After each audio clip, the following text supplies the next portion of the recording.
Good morning, everyone. Thank you for joining us for the Deschutes County Board of Commissioners meeting. It is 9 o'clock, Wednesday, March 19th, 2025. Yeah, well, please let us know if the audio is working in the back of the room. We do have microphones, and when you speak, please just speak directly into the microphone, put it in front of your mouth, near your mouth. At this time, we're calling the meeting to order, and the first item is Pledge of Allegiance. Please join me. Pledge allegiance to the flag of the United States of America and to the republic for which stands one nation under God, indivisible, with liberty and justice for all. Thank you very much. So next item is citizen input. We do have one main topic and other topics that are coming up this morning, and we are here to listen to everybody. So first item, as I say, we have a request to speak on the landfill, and that is an item that is on our agenda. So we're going to have a business discussion about our landfill siting, and in the future, if you have input to it, please provide. So I do apologize, but the policy is not to make it a public hearing on a matter that's on the agenda. And then with that, there's a topic that's of diversity, equity, and inclusion. There's a lot of folks, but Mr. Daniel Jones, if you want to join us first, that's the other individual topic. If you're in the room, yep. And you got an audience today. Good morning. Good morning. So this is 3-minute testimony for everybody. Less is better. We're going to have a busy morning, and then we may have a timer that pops up on the screen. I'll be as quick as I can. Last night, I attended a meeting for the Forest View Road District. You actually have to identify yourself for the record. Oh, I'm so sorry. My name is Daniel Jones. I live in Lapine. My address is 52659 Rainbow Drive. Good? Okay. Last night, I attended a meeting at the Forest View Road District. I came away further concerned than when I arrived. Tony DeBone attended and spoke, although he does not live in the district. I have several concerns regarding what Tony spoke about. Personally, I am concerned because Tony is not only spoke about my complaint with the county, he also inferred in the meeting that I am delusional or dishonest. He kept changing the topics and I didn't get a chance to say much. Tony misguided the districts concerning the topic of the complaint regarding following the bylaws. He also gave them inaccurate information regarding many other topics such as the paving of Sunrise and what that would look like. Leading up to the meeting, I was told by the county legal that commissioners were not to speak to myself or the district as we await a response to the complaint I had filed with the county. It is disturbing that Tony is actively participating in this meeting, considering his stance. He told the district that the county is not involved, has no jurisdiction, and there is no pending county session. I've been informed the concerned district members. I have been informing the concerned district members to not get involved and just wait until the county makes their decision. Regarding the district, I am concerned because Tony told our district the board is to appoint board members and that we do not hold an election. This is not in line with state election laws regarding these districts. In the 8 years that I have lived in Lapine, I have found shady business practices running rampant. I have wondered why. I believe the problem comes from a lack of ethical integrity from our involved county commissioner. I have limited interaction with Tony, but in that, I have seen him involved in giving legal advice, advising against law enforcement involvement for prosecuting on 2 occasions regarding missing monies with our road district and Park and Rec. Tony was involved with the information of a nonprofit with Park and Rec and never registered with the state or received their UBI number, yet was renewed for many consecutive years. There is speculation over Park and Rec and property being sold unethically. These are just a few of the examples of my experience and concern over Tony's involvement. Now I am concerned over Tony's current interaction with our road district. I believe it would be wise for the county to listen to the audio recording from the meeting on March 18th to validate some of this I am bringing to your attention. Our county will not grow out of this ignorant cloud they have been in for years until this person discontinues misguiding and misleading our community. Thank you very much for joining us today. You're welcome. Thank you, guys. Thank you, Daniel.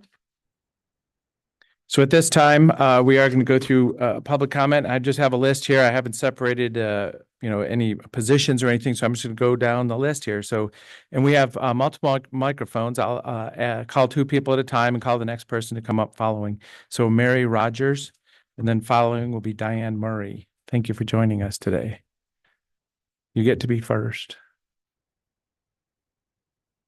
I'm Diane. I'm the second one. Oh, Mary. And you're speaking to the board of directors, not the room. Sometimes we end up. Go right ahead. You were You're first. Mary Rogers also? No, I'm Diane Murray. I'm next. She just happened to get there before you. Your second string. Yep. My name's Mary Rogers. I live in Bend. Do I have to give my address? You want my address? Sure, if you, yeah, 1125 Northeast Wattway. thank you. I am speaking about the DEI, the manner in which the DEI position came as a vote before the Deschutes County. There was no advance notice allowing for citizen input. And as a way of dealing with the county, this must be changed. I understand that it's been passed. Now we have to talk about the possibility of rescinding it, but the idea that it got through so surreptitiously, I think I would say, on the quiet, is what I'm really objecting to. Thank you. Thank you. Thank you, Mary. So Diane Mary, and then following will be Linda Dywell.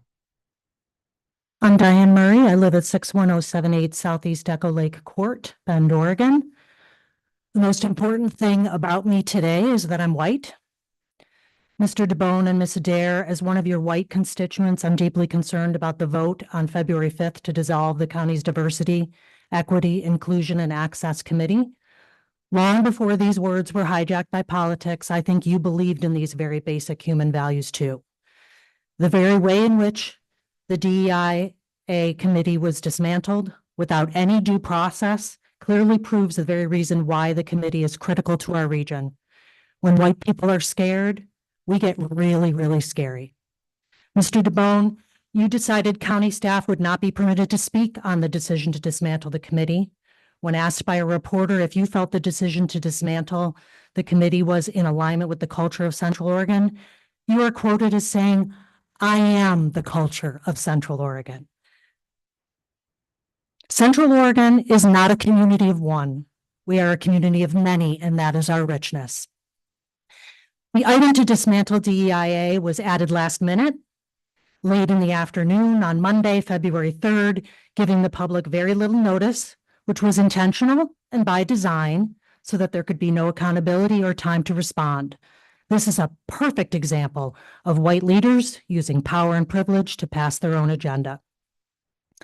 Ms. Adair, you have stated that you dismantled the DEIA committee out of fear of losing federal funds, a legitimate fear, but we both know not the full truth. As a fellow white woman, you and I both know you chose being favorited by a white man in power over doing what's right by the community you serve. White women trying to keep their power and privilege has been happening since the beginning of time. I've been white for a while now. I realize it's possible as a white person living in a predominantly white region, you might be confused as to why we need DEIA. In my own equity work, I hear often from white people in our region that we don't need DEI, the people just need to be nicer. We need DEIA in a predominantly white region precisely because white people cannot be trusted to build diversity, inclusion, and belonging or access that doesn't put their own comfort at the center. We need accountability, transparency, policies, and active DEIA committees that have the responsibility and authority for when, not if, our predominantly white community defaults back to believing our reality is the only reality. When white people don't understand something, we simply dismantle it so we can stay comfortable. As a citizen of this community, it's my responsibility to give you this feedback and point out your blind spots when you don't see them. As a fellow white person, I'm not calling you out, I'm calling you in. We can do better. We can have courage. We can acknowledge as white people, we have a lot to learn. The great thing about inclusion is that it benefits everyone, and that includes both of you. Thank you. Thank you very much. So let's keep it respectful here. So Linda, and then yeah, Linda, go, and then I'll figure out the next ones here. My name is Linda Dykewell. I live at 61264 Splendor Lane in Bend, Oregon. I am not ashamed to be a white person. I think DEI is racist. Everything about it is racist. It turns other white people into hating the rest of us white people. Everyone should be given a job based on their intelligence, their merit, their skill. You can see what's happened to corporations in this country because of DEI. People don't go to work. Boeing airplanes are falling out of the sky because of DEI. And if you don't believe me, So let's keep it Ask respectful them. here today, please. what? I'm asking the group to stay respectful. This is public comment, please. Quiet. No, just focus on the testimony. Thank Okay. you very much for joining us. So, yeah, I mean, basically it's it's a racist thing. Everybody should, I mean, it makes people not want to strive to be better. If you can get in with no education and you don't have to strive to become educated or to be informed, then why should you be paid? I mean, it makes people lesser than they can be. And I believe in people striving to be the best that they can be, not what they can get away with being on the bottom. That's it. Thank you very much. So let's please be respectful today. There's going to be a lot of diverse opinions here. This is a wonderful opportunity for the community to be heard. I am here to listen, and let's work together on this. So David Wood, and then following will be Penny Palmater. And I do apologize if I'm messing up the names. My name is First Sergeant Retired David A. Wood. I'm also retired from the state of Oregon judicial system, and I'm opposed to DEI. Reason number one, the President of the United States has ordered all DEI officers be disbanded. There's nothing but trouble. And the easiest example you can hear of this is, you want an airplane pilot you're riding with to be qualified pilot, or do you care about what race he is, or what ethnicity he is, or what his sexual orientation is? I want him to be qualified. I went through 23 years of the U.S. Army. My last 4 was as a first sergeant of a company that was 98% minority groups. We all got along, and those minorities got promoted to the next higher position by what they knew and what they could display of knowledge, not because of their race. How many of you were appointed up here because of your race? It's not a way to do business. And you should follow the orders of the United States President, who is overwhelmingly elected by the people, to disband such a thing. Nobody should be up in a position of high authority because of their race or their sexual orientation or anything. They should be there because of merit, what they accomplish, what they can do, what they've done, proven abilities. I'll close with that. Thank you so much for joining us. Thank you, Dave, and thank you for your service. So Penny is following, and then Mr. Capozzi. My name's Penny Palmatier. I live in Bend at 20361 Strawline Road. And thank you for letting me speak. The DEI committee should have been disbanded. I'm pleased with that, and many of us are. DEI has nothing to do with performance in the workplace or in education. You take a job to accomplish what your employer expects you to accomplish. For this, you receive a paycheck. If you accomplish what your boss expects you to accomplish, you keep your job. The boss's concern is for the bottom line only. If you succeed at what you're supposed to be doing, you keep your job. Performance is the quality of what you do. The boss judges your work performance based on the merit of what you do. DEI is not a part of a job description or job's requirement. It has nothing to do with how you perform. You either perform or you don't perform. Either way, you accept the consequences. If there's a problem, there's HR to deal with it. We don't need the DEI. A child goes to school to learn. The bottom line is how much the child retains of the subject matter taught based on his individual performance. Thus, he's given work to accomplish this goal. Then the subject matter is tested. His grade is based on the merit of what he has retained, his performance. DEI is not part of the school curriculum. It has nothing to do with how a student performs or what he should retain. It further causes derision in the school environment, which takes away from the ultimate purpose of what the school's job is. If there's a problem, there are counselors, school nurses, and of course, let's not forget the parents. DEI has nothing to do with DEI has nothing to do with performance. Again, performance being the premise of employment and our child's education, a DEI committee is superfluous, unnecessary, and a waste of the taxpayers' money. It could be better spent elsewhere. Thank you. Thank you. So, Mr. Capozzi, and then following will be John Kelly. Good morning, Commissioners. I'm Matt Capozzi, a Deschutes County resident, and I'm here to discuss the recent decision to dissolve the DEIA committee. I understand the concerns about redundancy and efficiency, but I believe the committee enhances our county's operations rather than duplicates them. I believe the DEI committee offers specialized insight that complements the HR department's broader functions.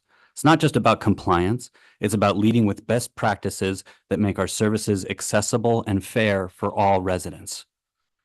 The focus directly supports your core mission to improve infrastructure and livability by ensuring they are inclusive.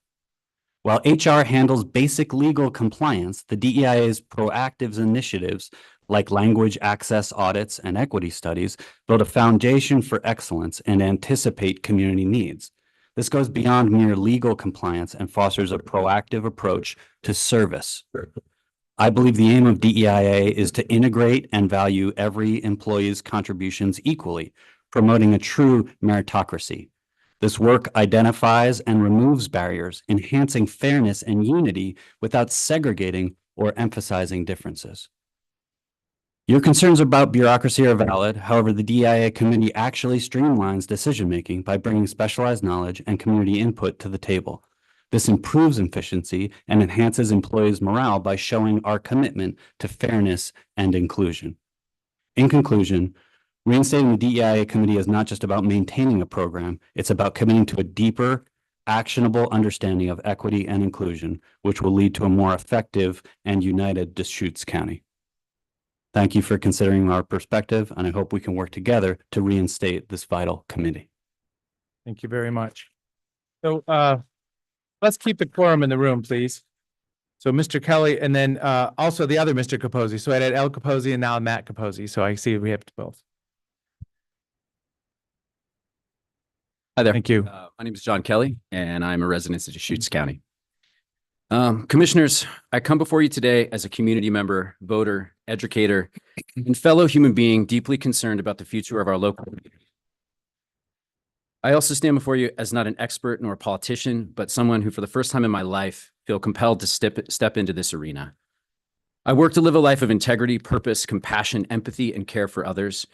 And I've recently sat and felt compassion and empathy for each of you. I recognize that it must be difficult to sit here today, to face criticism, anger, potential outrage from so many of our community members regarding your recent decision to dissolve the DEIA committee. It likely feels unfair to be targeted for a decision made within a complex political landscape, to feel like an outsider, to feel unfairly treated, to have people you've never met think poorly of you, to judge you, when you're trying to do the best to care for your community and the people you care for. I imagine that this experience on some infinitesimal level might mirror that of the emotions felt by people who are not born into bodies like yours, nor like mine, every day. I ask that you also reflect on this from a place of compassion. I imagine these seats are very uncomfortable to sit in right now, and I ask that you sit with this feeling, that you feel it in your bodies, you feel it in your bones. It feels bad because it's misaligned.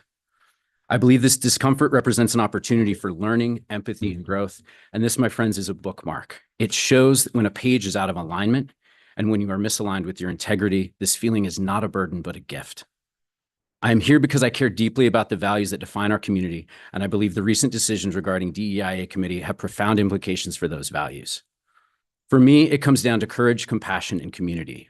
The courage to recognize injustice and take action, compassion to understand and address the needs of all our residents, community to build a place where everyone belongs and can thrive. The DEIA committee, its work sought to uphold these very values, and it was about ensuring that everyone in Deschutes County has the opportunity to fully participate in our community, to access services, and to feel a sense of belonging.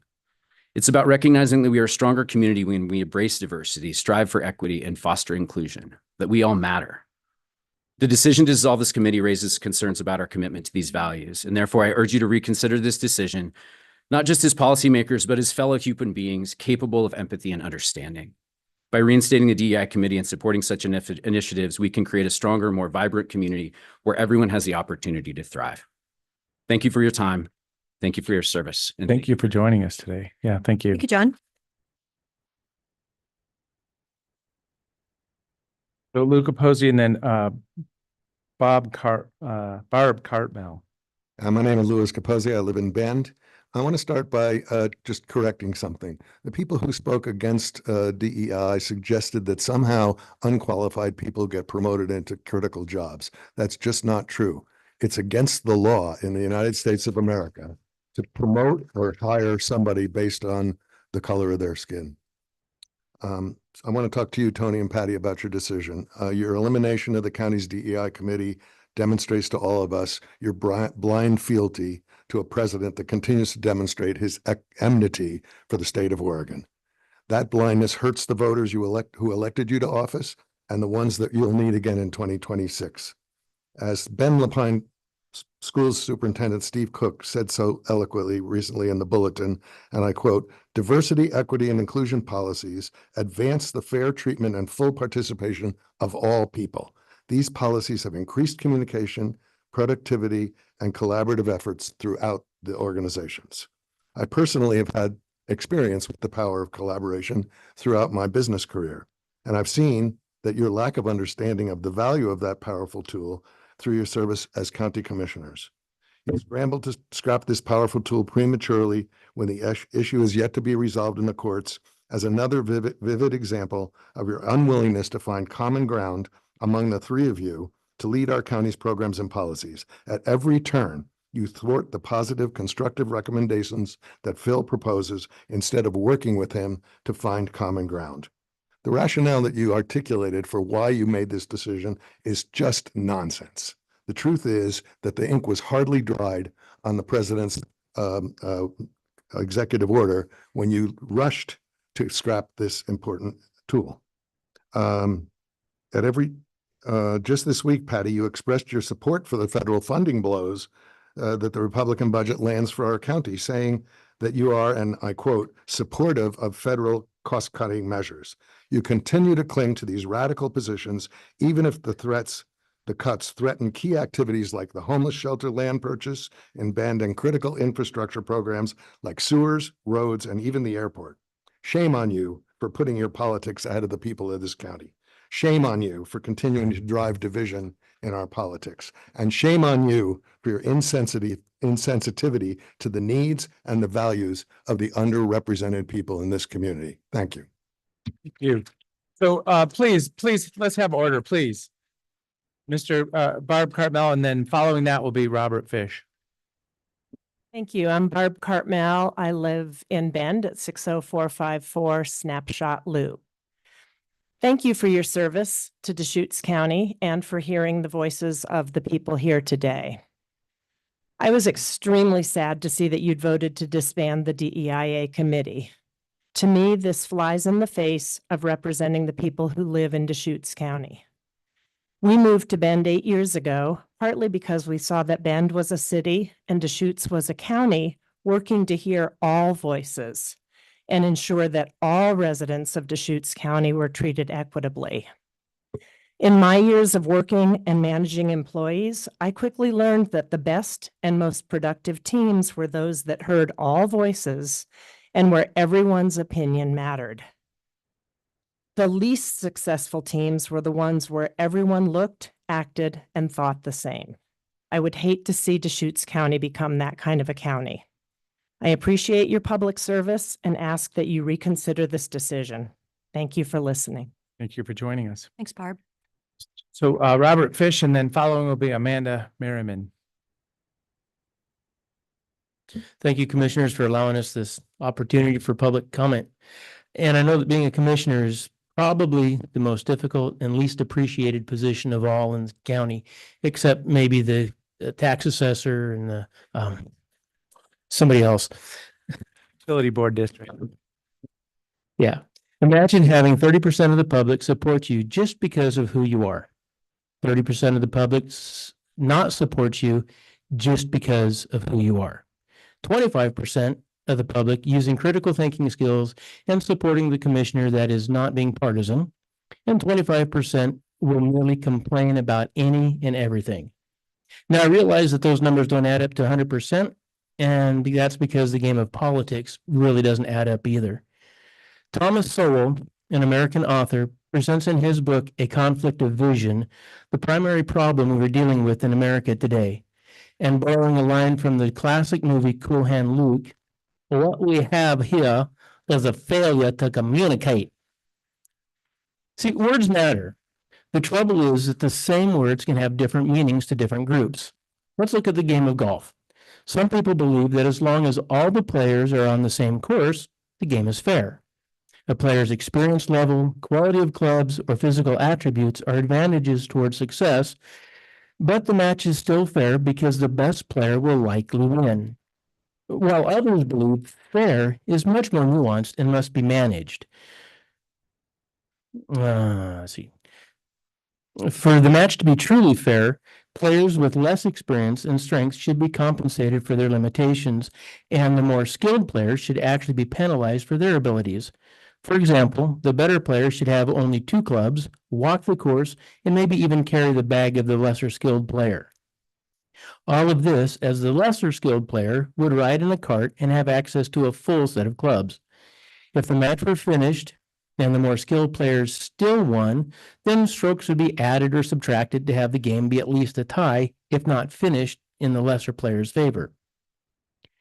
And let's look at justice. One camp might say that the same crime deserves the same punishment, no matter who committed it, while the other camp may say that the defendant's family life, school experiences, and likelihood of previous discrimination should be considered in the application of law, trial, and sentencing. Who's wrong? Who's right? The main question is which is more meaningful and long-lasting, allowing society to evolve with influences making little changes over a longer period of time, or invoking sudden change via government policies and laws. And again, these thoughts are motivated by Thomas Sowell's book, A Conflict of Vision. Thank you so much for joining us. Thanks, Robert. So Amanda Merriman, and then following will be Dan Daly. Hi, I'm Amanda Merriman, Bend resident, and I hate public speaking. But I am here today as an active voter and community member to urge you to reinstate the Diversity, Equity, Inclusion, and Access Committee, or provide an alternate way for this essential work to continue. This committee was making meaningful progress in addressing our community's unique needs, and its dissolution risks halting that momentum. DEIA is not ideological, it's pragmatic. It provides a framework for local government to deliver services equitably to all residents with tangible outcomes that improve lives. These efforts ensure that non-English speaking mothers can access prenatal care without language barriers, that veterans in Lapine receive trauma-informed support tailored to their needs, and that women of color feel valued and supported in their jobs. These are real people with real needs, and these initiatives helps to ensure that they aren't left behind. Other local governments like Wilsonville and Lane County continue their DEI work because they recognize its role in fostering trust, equity, and effective governance. Wilsonville's committee connects the city to the diverse perspectives and lived experience of its residents, addressing barriers to inclusion and creating programs that bring communities together. Similarly, Lane County reaffirmed its commitment to DEI as a signal that it is a place where everyone belongs. These initiatives ultimately strengthen the health, well-being, and functioning of communities, period. The decision to dissolve Deschutes County's DEI committee was influenced by national political rhetoric surrounding federal funding risks. However, local government's primary responsibility is to serve all its residents, not to align with shifting national debates. The committee's work plan focused on practical goals, analyzing current initiatives, improving staff retention, and enhancing communication with employees. These efforts directly address challenges identified within our county and offer solutions that benefit both urban and rural residents alike. As commissioners, you are tasked with ensuring the well-being of every resident in Deschutes County. DEI work provides the tools to do this effectively by addressing inequities and improving service delivery across diverse populations. I strongly urge you to reinstate the committee or establish an alternative mechanism to continue this vital work. Let us lead by example as a county committed to equity, inclusion, and pragmatic governance that serves everyone. Thank you for your time and consideration. Thank you, Amanda. Thank you, Amanda. So just acknowledging there may be people online that want to testify in this too. And we're going to go through, there's probably about 15 more people, maybe 20 on a list here. And then if people are online, we will get to other people that want to testify also. So Mr. Dan Daly and following that will be Marjorie Crawford. Hi, I'm Dan Daly. I live in Bend, and I'm here to support Commissioner Darren DeBone, and also to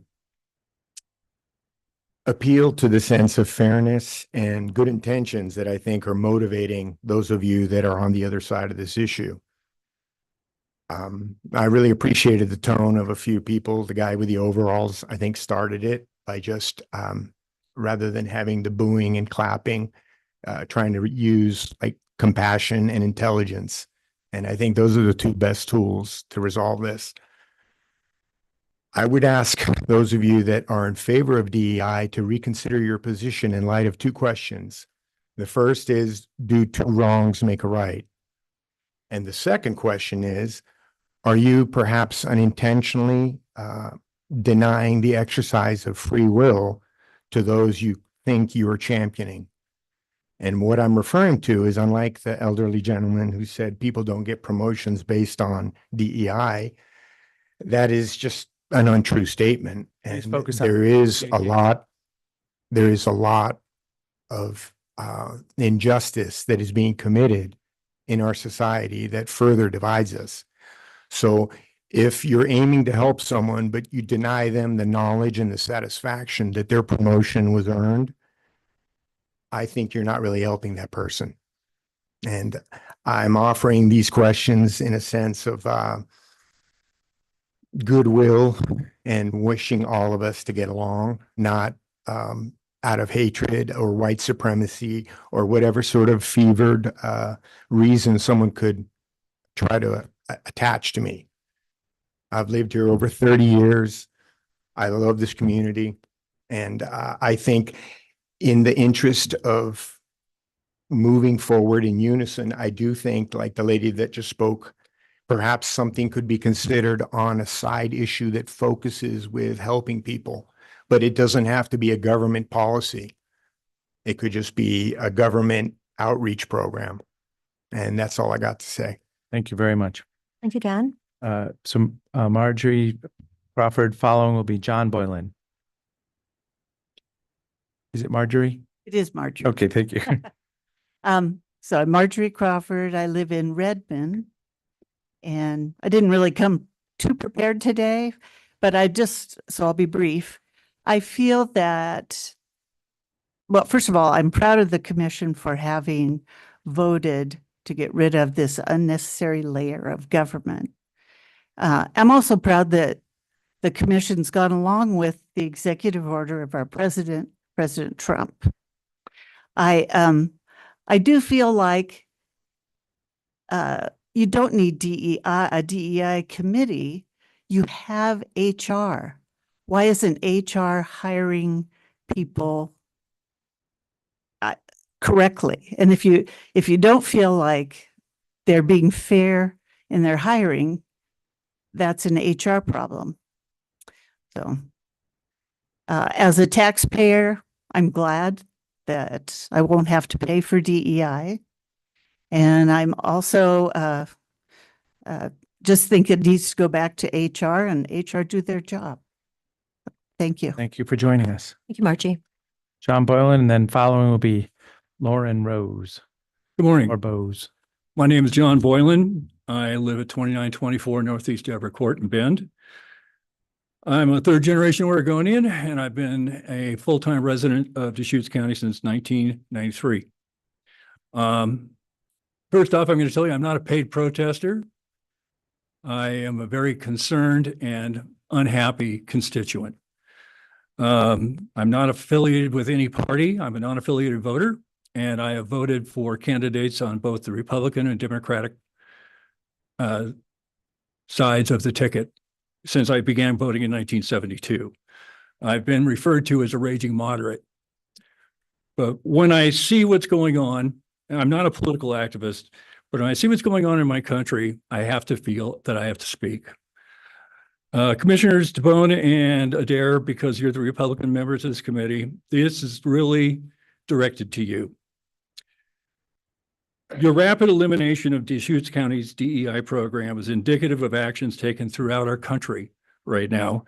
It appears there was very little discussion of the merits of the program and just a mad scramble to avoid the anger of the political party that you represent. And you did not want to have any budget cuts, but here we are down 9 million. So I have to ask, how's that working out for us? So my concern is more for the manner and the reasoning that this took place than for the actual merits of it. We need to discuss the merits of DEI as we're doing today and make an informed decision. But I really don't believe that we should blindly go about serving our political overlords to garner their favor and avoid their anger. And that's really all I have today. Thank you. Thank you for joining us. So is it Lauren or Lycan or Bose, Rose? I'm sorry. And then following will be Linda Heimer. Lake and Bose, Lake 16 Truman Avenue, Bend, Oregon. I have worked with youth in varying capacities for a decade. In that time span as an educator, I have yet to hear, when I grow up, I would like to work in local government, which is a shame. What I admire most about local government is that the people in power have the ability to be truly ingrained in their communities they serve, to problem solve alongside their neighbors and allow their constituents to see themselves represented in the system. One of the most important things I've learned as an educator is that the adults in the room are always modeling behavior for the children. It is important to model taking chances for children and allow them to see adults try something new, be the only one in the room to stand up for somebody else and be bold in the face of adversity.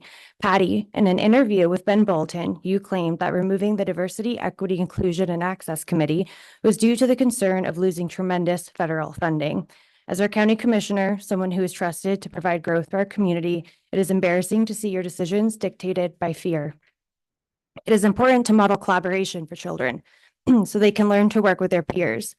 Patty, in the same Ben Bolton interview, you commented that this decision was in part to be proactive, but then acknowledged that Trump's orders did not directly threaten to remove funding from the county. It is disappointing to see our leadership make rash decisions and not allow for public or staff comment. It is important to model thinking time for children, that ideas take time.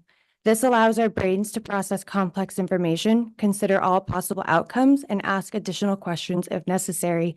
Tony, in your interview with Ben Bulletin, you stated 2 years down and they say they've worked on a set of goals or principles, but I don't have anything in my hand. However, the employee-led committee did provide findings. An audit found that wages differed across age and race, and 55% of non-white women left their county jobs at more than double the rate at which white employees turned over. Additionally, in Oregon Public Broadcasting's interview, it is quoted that DeBone said he also didn't understand the purpose of DEI work. I think it would benefit you to take time to process information and ask questions before removing a committee you didn't understand in the first place. Finally, it is important to model a welcoming and inclusive environment for children. Tony, you have stated in an interview that I'm here to serve everybody, to love all and serve all. I am here today to ask you to fulfill this promise. Deschutes County is becoming more diverse. I see this in the youth I work with. Tony, you must commit to your words and serve everyone, including the 12% of non-white residents, including the 50% of women in Deschutes County, including the 8% of people living with a disability under the age of 65. Today, I ask all county commissioners to continue the work plan of Deschutes County's Diversity, Equity, Inclusion, and Accessibility Committee to model a welcoming local government for our youth, so one day a child will say, when I grow up, I want to work in local government. Thank you. Thank you very much for the testimony. So Linda Heimer, and then following will be Diana Brown. Hello, my name is Linda Heimer, and I Heimer, thank reside you. in the city of Bend. And I respectfully submit that you reconsider and reinstate the Diversity, Equity, Inclusion, and Access Committee. The Executive Order 14151 is titled Ending Radical and Wasteful Government DEI Programs and Preferencing.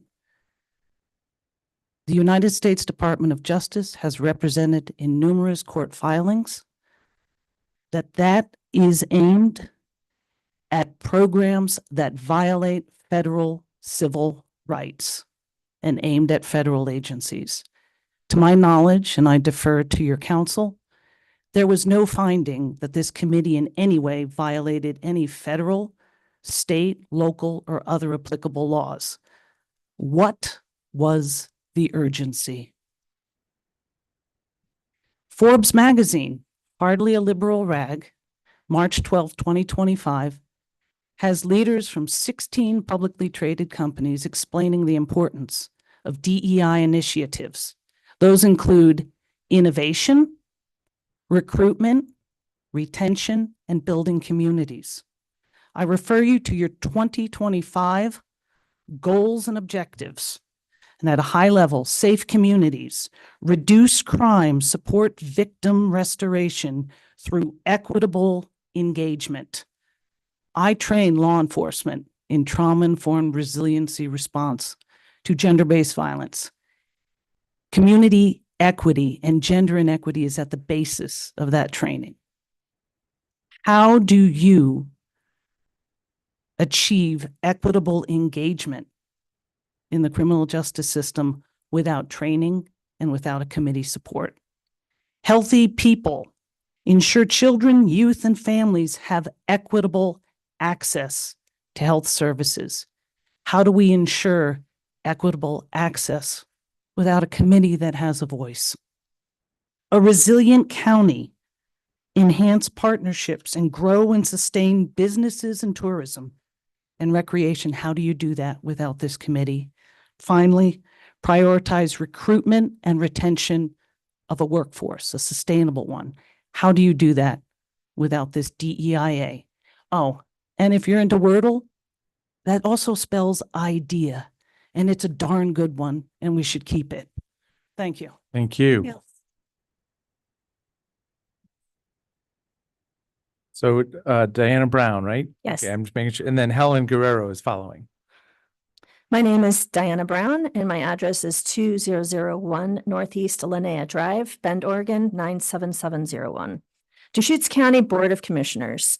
I am writing to express my strong disagreement with the decision to discontinue the Diversity, Equity, Inclusion, and Access Committee as voted on February 5th.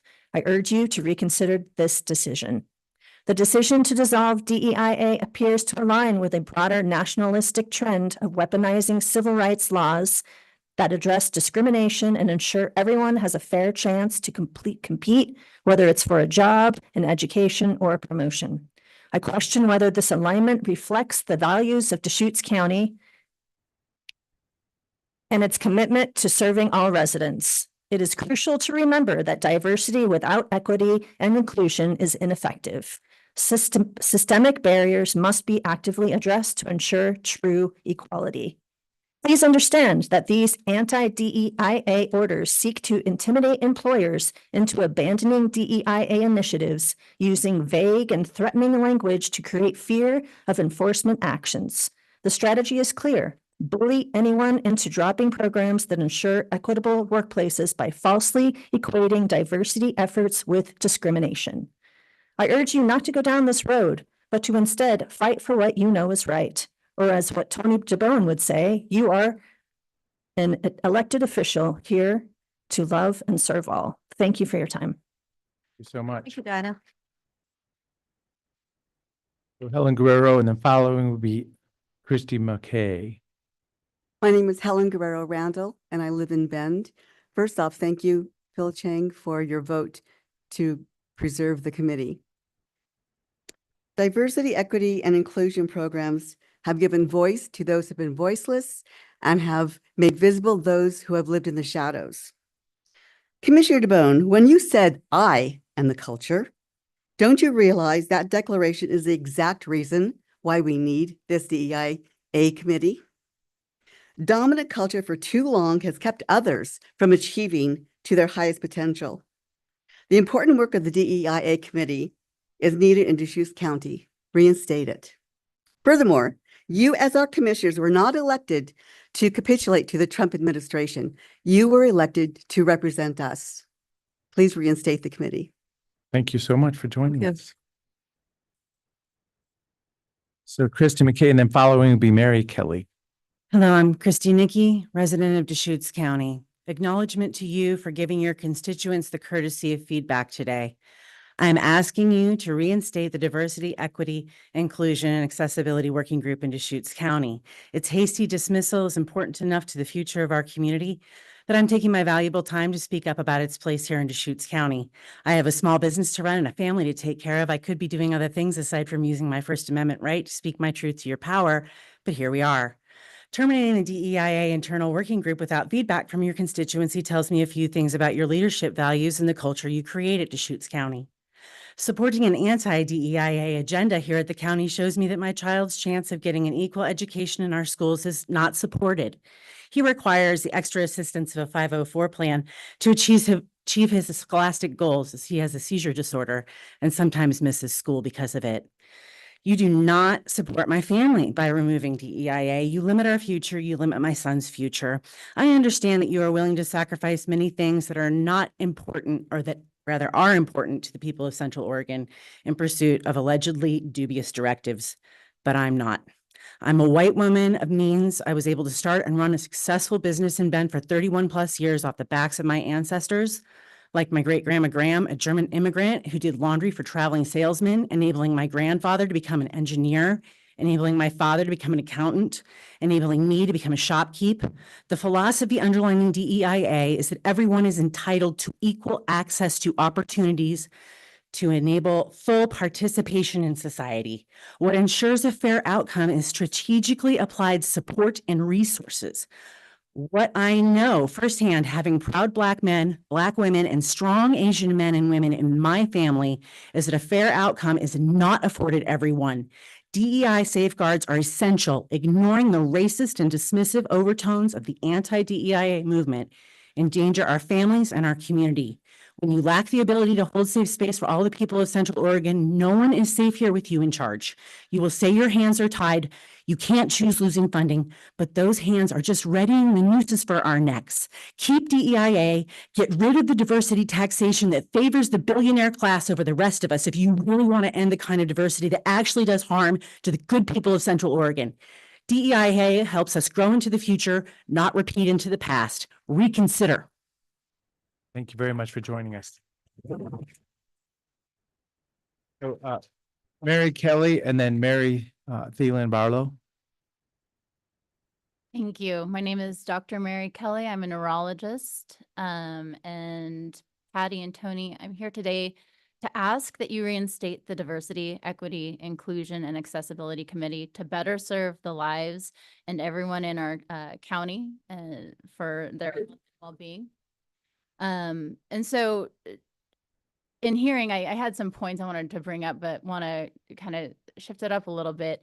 I was born and raised in Central Oregon, and so I have kind of seen things change over the last 43 years. And historically, we were not very diverse. And so I think we've come a long ways, and I think that that's been a good thing because growing up here, I think folks that, were different didn't always feel safe. I was always a big advocate for the LGBTQ community, and a lot of folks growing up didn't feel like it was a safe place to be if they were different. And I had a friend in high school who committed suicide as a consequence of that. So that's always been something that I'm very passionate about. So I think that these initiatives are really important. But in hearing some of the arguments today, I think it's really important to understand what we're talking about. So when we're talking about diversity, equity, and inclusion and accessibility, Please focus on testifying to the board. we're not talking about, I think it's getting conflated with hiring practices. And that's not what we're talking about today. So this isn't about affirmative action or old ideas of affirmative action. What we're talking about is allowing opportunities for people. And so specifically in neurology, this becomes a public health matter. So for example, wheelchair ramps, right? So that is one of the things that these initiatives have enabled is wheelchair ramps for people who are disabled. And so a number of my patients utilize these, and that allows them to engage in the community. Subtitles and captions for those who are hearing impaired, right? So breastfeeding areas. This is something that I personally utilized when I returned to work as a single mother. Or the parental leave and protections for pregnant women. Again, something that allowed me to take care of my son when I had a child and then return back to work. It also allows the other female physicians to practice. So these are the things that we're talking about when we're talking about diversity, equity, and inclusion. We're not talking about putting people into positions that don't have merits. And I want to speak to that as well, because as a female physician, I've personally experienced this. So I am not a physician because I'm a female, but I was allowed an opportunity to pursue this career because of diversity, inclusion, and equity. I still had to work hard. I still had to get the 4-year degree. I still had to pass the MCAT. I had to go to a 4-year medical school. I had to go to a residency and pass all my boards. And so I wasn't here because I'm a female, but I had the opportunity because I was a female, and I still had to prove myself. Thank you very much for joining us. Yeah. Mary Thielen Barlow, and then Joy. Joy, I'm not Dykeberry or something, Dykeberry. So Mary Thielen Barlow. Last call. Jay. Sorry about that. Maybe we should have these typed so we can all get. My name is Jay DeSherry, resident of Deschutes County, and I do apologize for my handwriting. Good morning, City Council. I stand before you as a middle-aged white male. That's my label. I'm a middle-aged white male who's a clinician, a professor, and also a small business owner. The greatest thing about being a clinician and a professor is that I had the opportunity to help everyone from all walks of life. I can help the middle class, the poor, the trust fund brats. I can help white skin, brown skin, black skin, yellow skin. I don't label people by socioeconomic status or skin color. I can simply help all people because I believe when our community is strong, we are all stronger. It appears two of you today need to be reminded, you have an office to protect the lives and advance the lives of those you represent, not yourself. When a patient, student, or employee comes to me, I work my hardest to create the opportunity to help them thrive. I don't kick them down because I have an inherent bias towards a certain label. Conversely, you've taken direct actions to repeal DEI initiatives. You're kicking down people who don't look like yourself. I'd like to give you a chance to take a look at what you inherently believe in and not what Fox News told you to believe in and enforce. Let's take a look at a mini case study here. Recently, certain someone in DC didn't get his way. He thinks he's right and he thinks everyone else is wrong. And now the very woman that put a woman in a certain Supreme Court seat is now calling that woman a DEI hire. This is a prime example of a temper tantrum and a power grab and not representing the needs of our diverse community. Do you think Amy Coney Barrett should be disqualified from the office simply because she's labeled a woman? Fair question. Actually, let's make this 100% relevant. Mr. Dale, you're a woman. Do you think you are a DEI counselor? Do you think you're in that seat because you're a woman? Is that why you're there? It doesn't feel too comforting to have your entire persona, work ethic, and achievements reduced down to a label, now does it? With that in mind, do you think it's justified to put your own labels on others in the community? Ms. Adair, should you step down because you're a woman? I hope not. I hope you're there to fight and work for the people who support you. And ask you to give other people the opportunity and chance to build their support and their hard work. Because you can't have it both ways. If you believe in providing opportunity for all individuals in our community, or you're so insecure about your integrity that you use your position to block opportunities you feel threatened by. Pick one, and we do hope you choose the right one for our community to make things work for our constituents, our people in Central Oregon. Thank you. Thank you very much for joining us. So Becky Kluwer and then Luke Richter. Becky, yeah, thank you.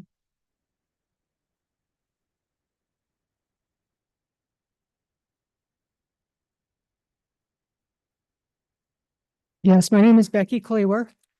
I'm a 20+ year resident of Bend, Oregon. And I want to just preface my comments. When I was writing these comments, I was thinking about more of the business organization profile as related to DEI. And before I start, I just want to say I'm nervous, but I felt it was important for me to come today and express my support for your recent decision regarding the DEI committee. In the last 4 years, we've realized that equity in DEI is not the same as equality. Equity in DEI is seeking equal outcomes to fulfill a predetermined quota rather than hiring the most qualified people. I believe this is very divisive in a company or business.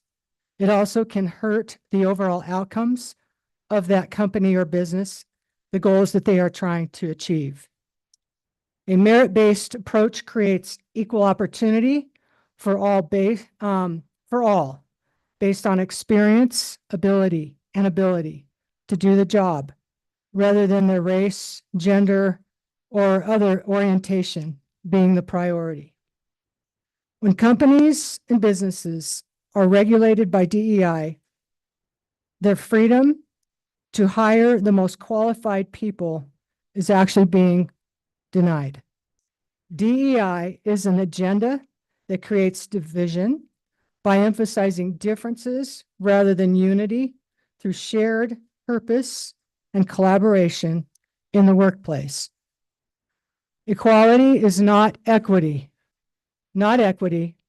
Equality, not equity, means that treating employees equally based on their merit, performance, and character without special treatment for special classes of people.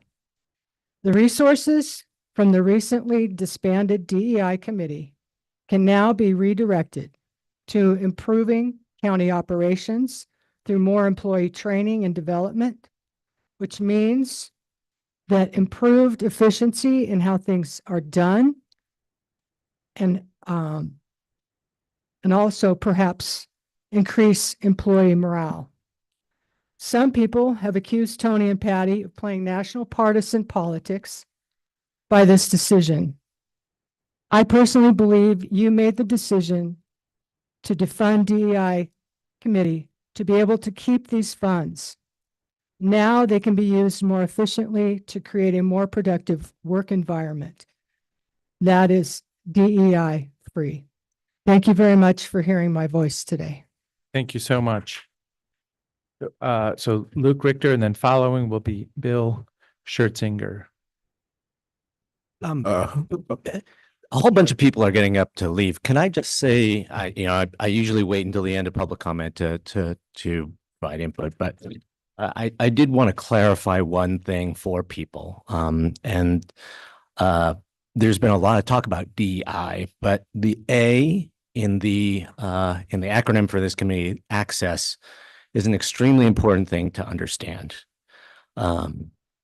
If we have people in our community, I'll give you an example. We have a worker in our community for whom English is not their first language.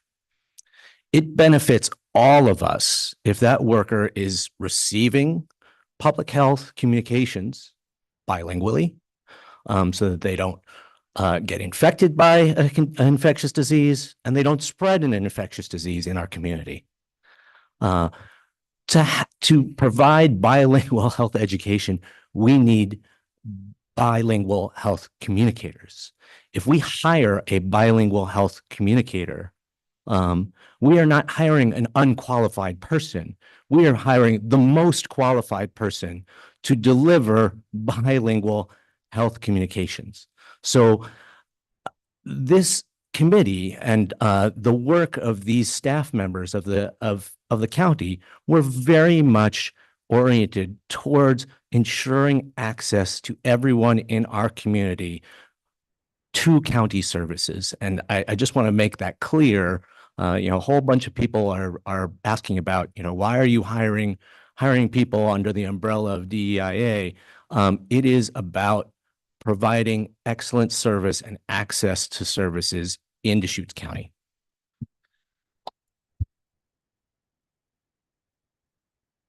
So, Luke, thank you for joining us today. Thank you. Thank you for saying that, Phil.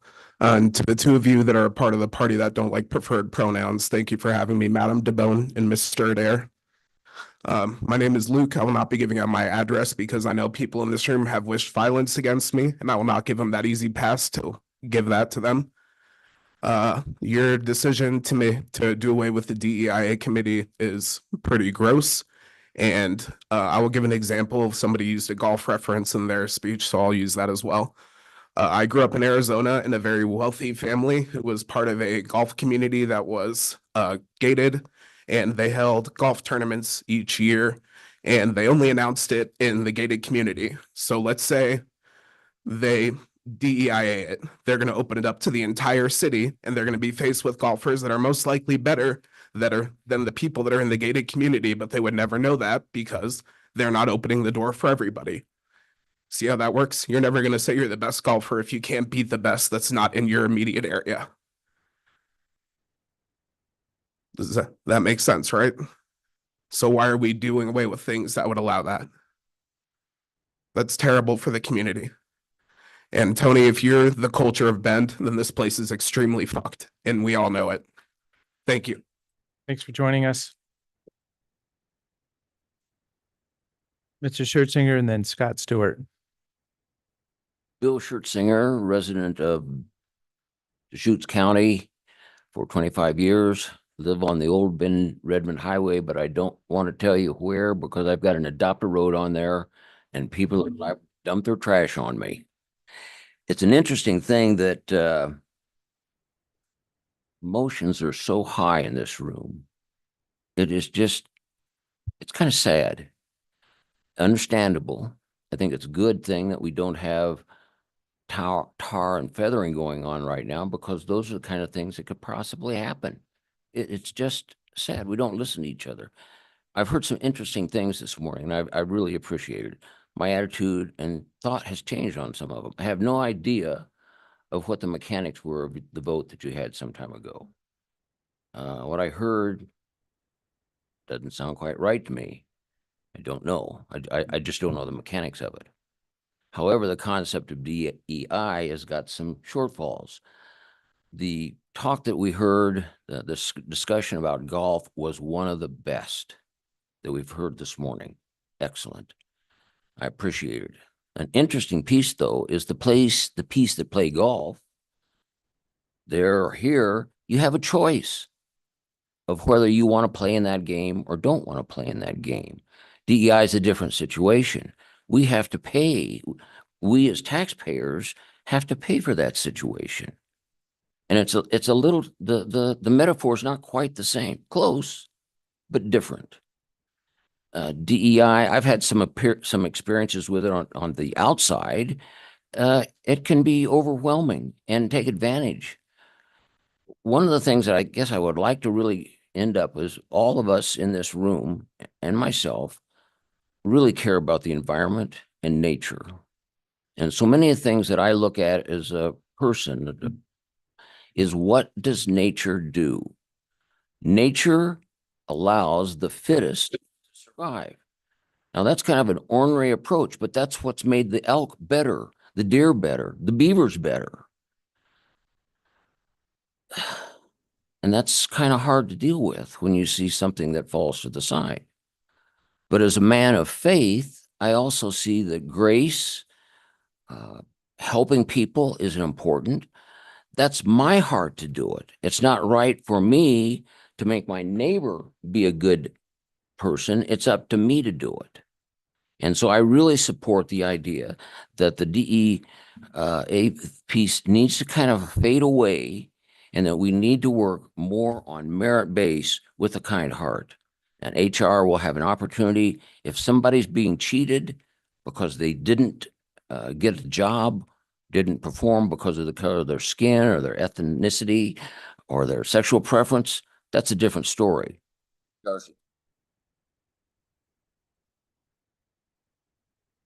Is that for me?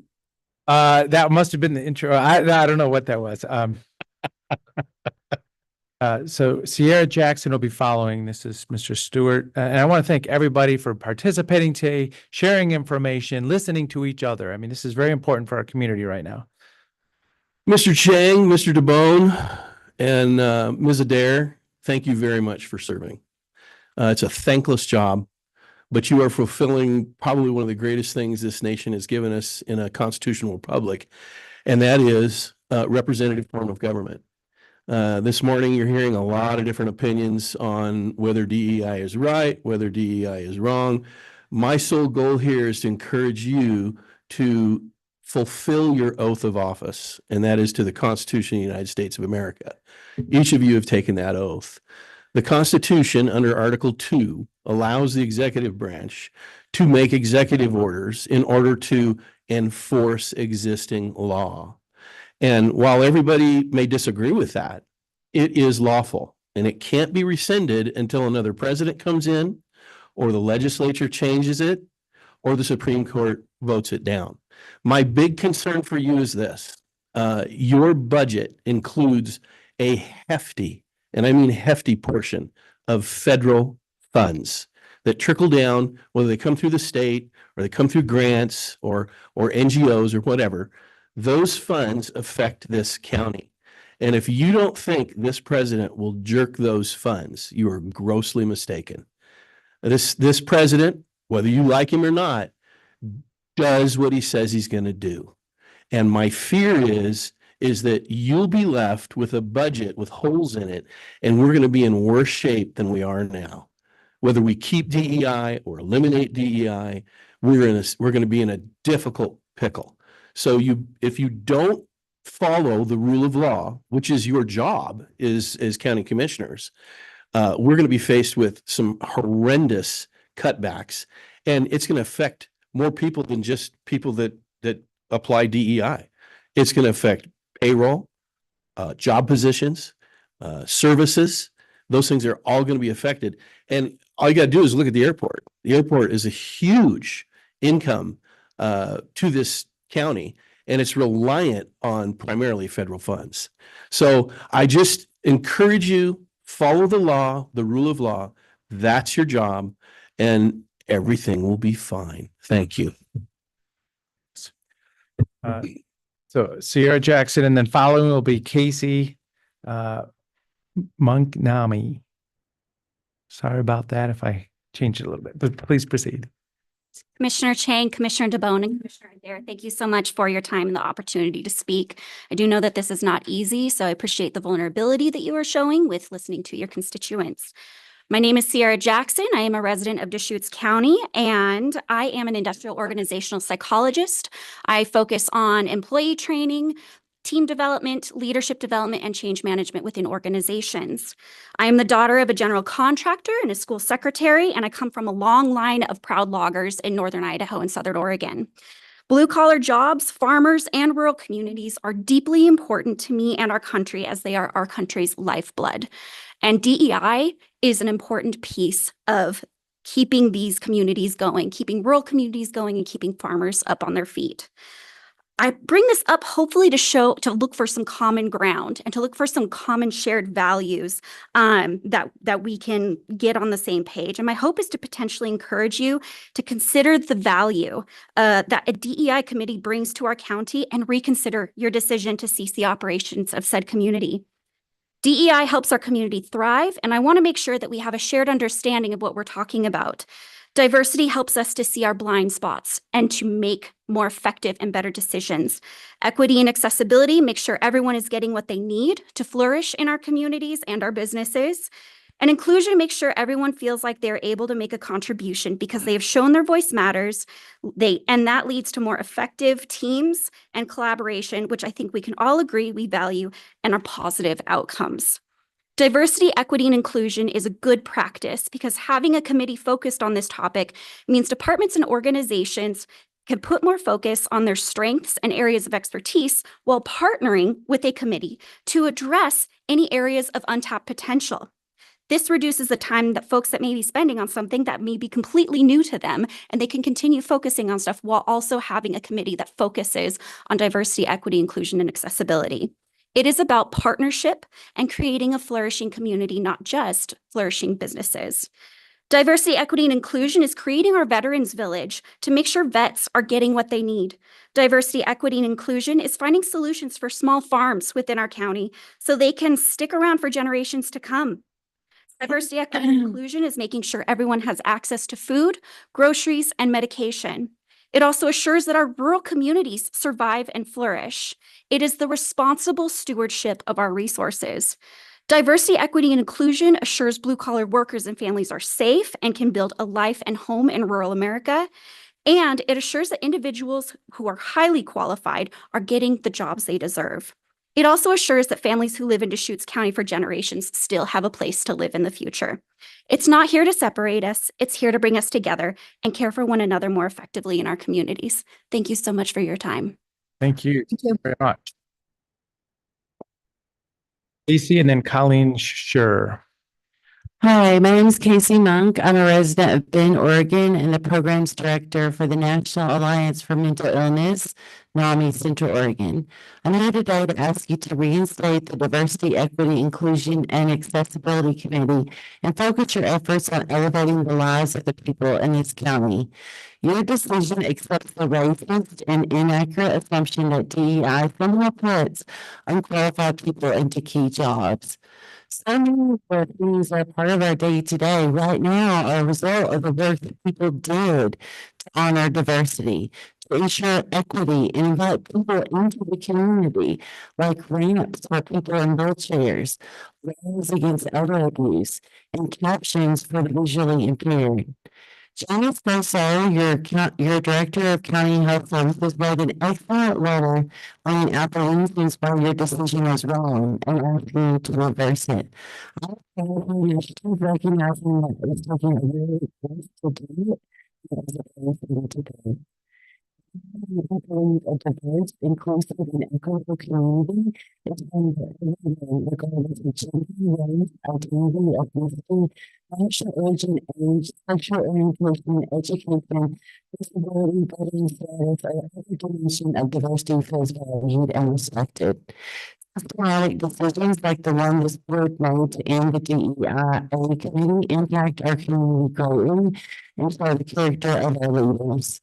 Show us the way that you can admit you're wrong and have the Constitution to stand up against lack of leadership and reinstate this committee. Many others in Deschutes County who work tirelessly for dismantle inequities like this within policies, systems, programs, and services. We cannot be silent and we cannot resist. Very much for joining us. So Colleen Sure and then Maria, AKB something. Or Myra. Thank you. I'm currently retired, but I was an employee of 2 different Deschutes County departments for a total of about 30 years.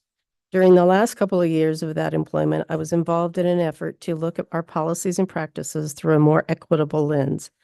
DEIA goes much beyond hiring practices, which is very important to a diverse working culture, a culture that thrives when motivated people collaborate across differences. However, we discovered there were barriers for our clients accessing services that I had not considered because they weren't barriers for me, such as the heavy entrance doors just to get into the building, client forms only in English, incoming calls from clients whose first language was not English. We remedied many of those issues. I ask that you see that it is worthwhile to consider the perspective of others and reconsider your decision to discontinue the county DEIA committee. Thank you. Thank you for joining us. Thank you, Colleen. Myra and then Glenna Alderson. My name is Mira Akbar, and I'm at 64748 Saros Lane. And honestly, I'm a little tired today. It was a long work week, and I work at a warehouse where I roast and package coffee, about 500 pounds a week. And I'm working on about 4 hours of sleep. But I decided to show up anyway because I feel like my perspective is valuable. And the reason for that is that I'm a trans woman. Now, I know you likely weren't expecting this as trans woman. I've got a little bit of beard stubble. I'm not wearing any makeup, and I'm dressed in men's clothes. And so if you're feeling a little bit of disorientation, that's okay, because it doesn't mean that you hate me. It doesn't mean that you're intolerant. It just means that you have some unconscious biases. It doesn't mean you're a horrible person or that you failed somehow. But it does mean that until now, you didn't have an accurate view. There wasn't an accurate vision in your mind of who someone like me must be like. And we all have these blind spots. We have assumptions that we make and conclusions that we reach without seeing the full picture. It's part of being human, and we are limited by our time and energies, and we can't fully know the full nuances and the experiences of the people and contexts around us. But even so, these unconscious assumptions that we all have can have a large and detrimental effect when it comes to someone being unseen or misunderstood because their life looks different than others around them.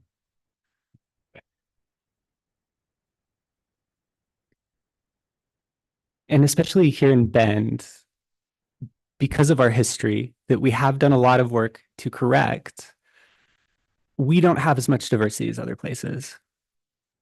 And what that means is those unconscious biases can have an even more detrimental effect because we just don't have the exposure. And that's why we need something like DEIA, because it allows us to transcend our limited individual visions and allows us to get actual data and statistics to ensure that the people who are most qualified are the ones who are getting the jobs. DEIA allows us to make sure that we do hire based on merit rather than on favoritism or familiarity. Thanks. Thank you very much for joining us today. Thank you for sharing. So Glenna Alderson and then Brian Meese, or he's not available. Okay. Good morning. Thank you for hearing our concerns. My name is Glenna Alderson, and I'm a resident of Deschutes County and was born in the state of Oregon. We come together to do hard things, and this is hard for me. I'm not a public speaker or a politician. When I first moved here, I was so excited. I retired back here and I saw the bumper sticker all over town, "Be kind, you're in Bend." And it was such a welcoming place. It still is. But there are feelings that I have, and I know a lot of people I know that have, of being powerless right now in our nation. And that's why I came today, to feel like I have a voice to support our community. All are welcome here.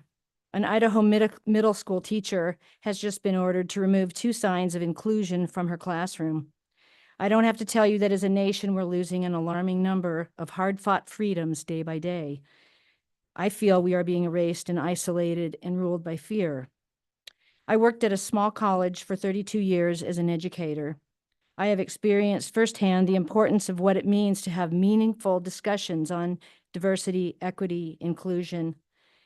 And disbanding the DEIA committee is not a common sense vote.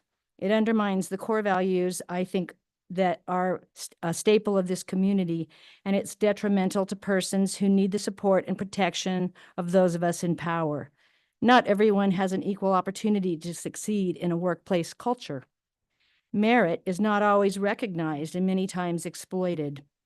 It's been stated a lot that the HR department would be equipped to handle legal compliance regarding to workplace fairness, non-discrimination, and equal employment opportunity regulations.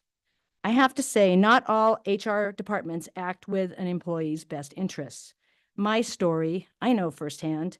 While trying to lodge a complaint regarding a supervisor several years ago, I was told that I was tooting my own horn and dismissed. I felt very betrayed, and talk about employee morale being crushed. I was silenced and never sought out help from HR again, and I'm a privileged white woman. Regarding fairness and unity, does removing the DEIA reinforce the commitment to treating every employee equally based on merit, performance, and character, without special consideration for specific groups and/or underrepresented groups? Think about all of the thousands of recently fired people in our country who were let go with underperformance justifications. As far as reducing bureaucracy, making faster, clearer decisions without unnecessary discussion goes against what we stand for and how our country was built. Discussion is at the core of our democracy.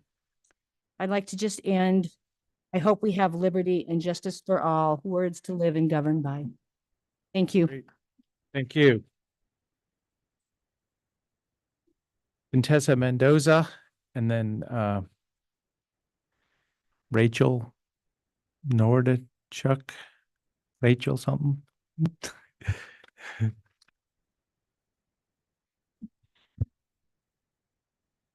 I do apologize, Rachel.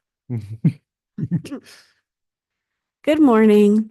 I really just want to say thank you, Tony and Patty, for the decision that you made. I know there's been a lot of talk and rhetoric spoken here today.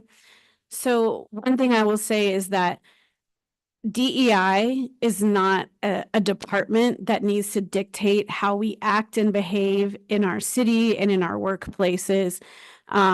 All of the things that were mentioned here today, the accommodations, the access, the, equity and all of that, those are things that have already been embedded in the laws and the employment laws, in the labor laws, in the civil laws that we have. ADA has covered all of these things. There were many things mentioned here that DEI has given a place to, but all of those things were already in place before DEI became a thing. And so from my perspective, DEI is a contrived solution to a contrived false problem that we do not have. It is a funding source that we do not need in order to facilitate a behavior that should just be embedded. Now, listen, I grew up in LA, one of the most diverse communities, the most diverse cities. My name is Contessa Mendoza. I am a Latina, so I'm used to the diversity. And then I come here to Bend, Oregon. Huge culture shock. So the issue of diversity was, well, what diversity, really? You know what I mean?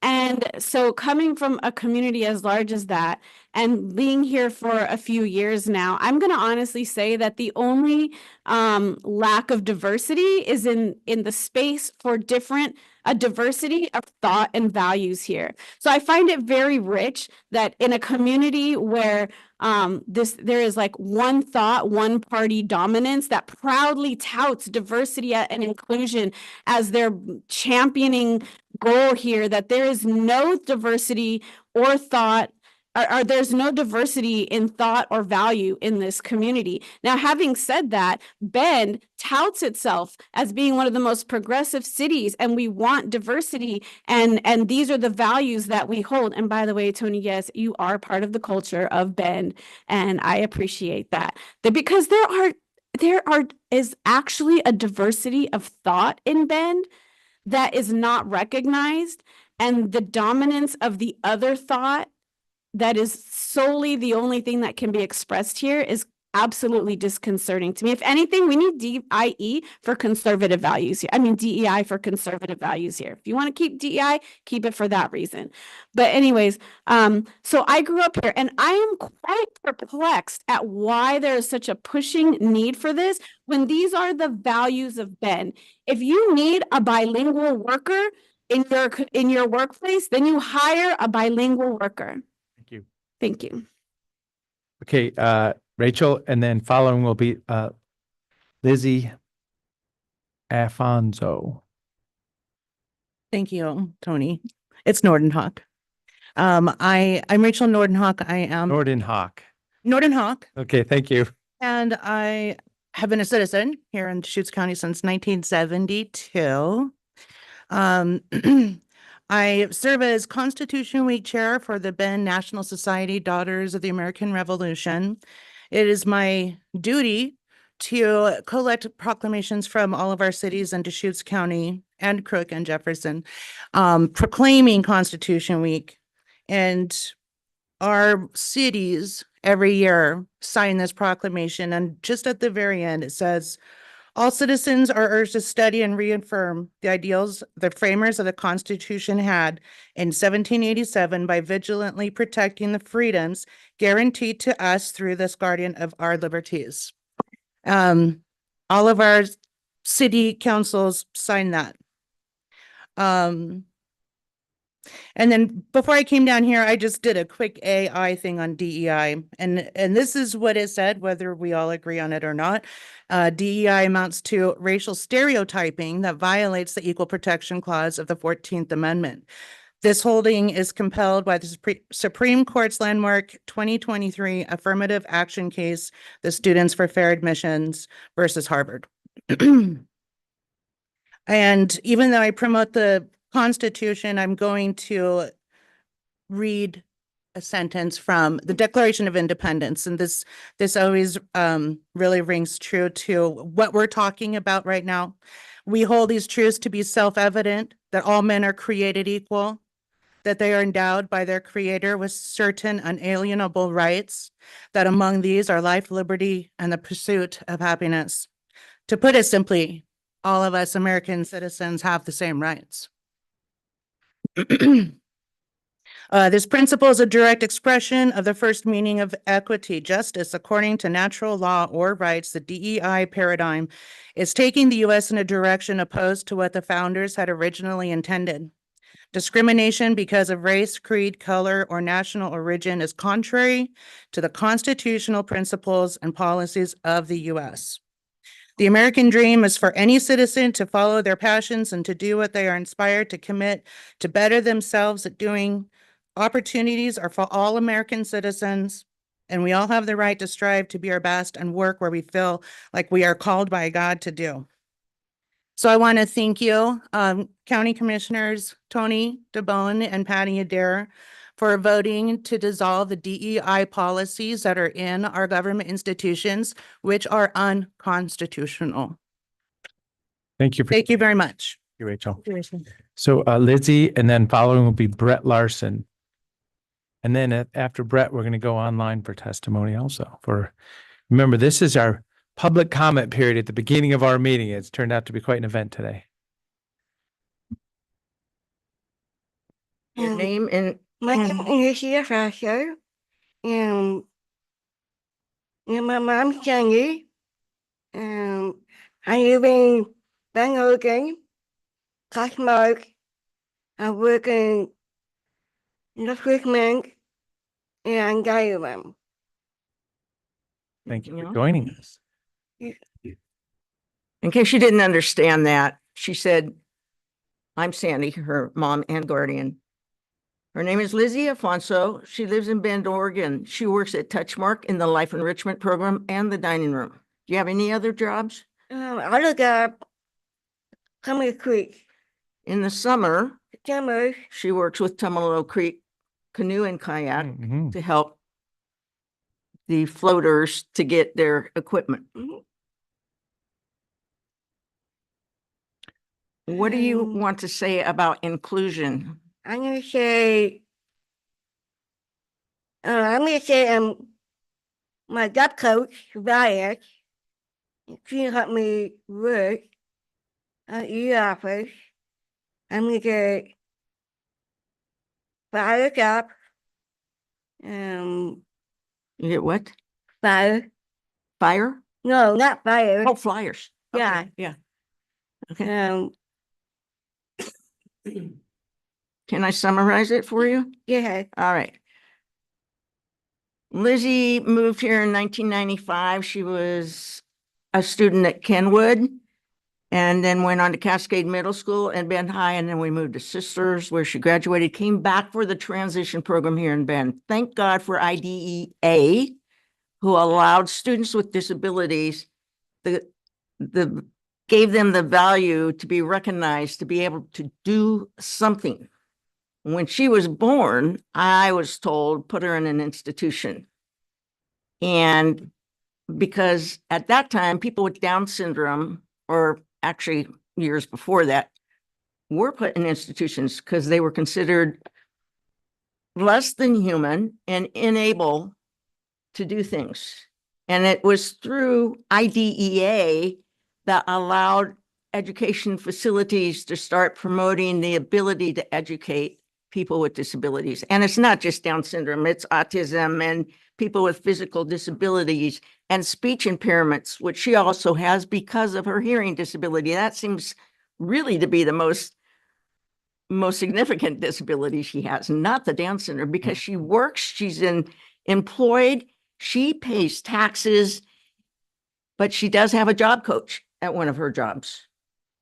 And that's funded through part of the federal and state programs and filtered down through the county that enables her to do that. Now, I understand that many people here today think that's deplorable, that they should not be paying taxes, that should help people like Lizzie be able to be successful. But I also want you to know that the people Lizzie works with who didn't know anything about disabilities or hearing impairments and speech are so much more benefited by her presence in the workplace. And in our country at this time, we're falling apart as a nation in terms of our values and our standards and what the rules of law are. Now, I want to speak about the rules of law because a lot of people have said, just a second, have spoken about it, but they didn't tell me where they got their law degree. I do have a law degree and I know a lot about the Constitution. So we are falling apart. The only thing that's going to keep us together as communities and as people and as Americans are our small cities, villages, and counties who honor those ideals. Thank you very much thank you very much for joining us today.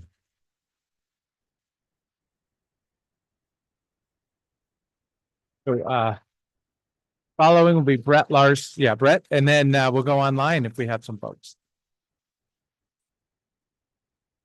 Hi, my name is Brett Larson in Deschutes County. Being a leader is hard. I've had 29 years of leadership experience. Leading is especially difficult under trying times when we're under stress and face difficult decisions where there are no great options.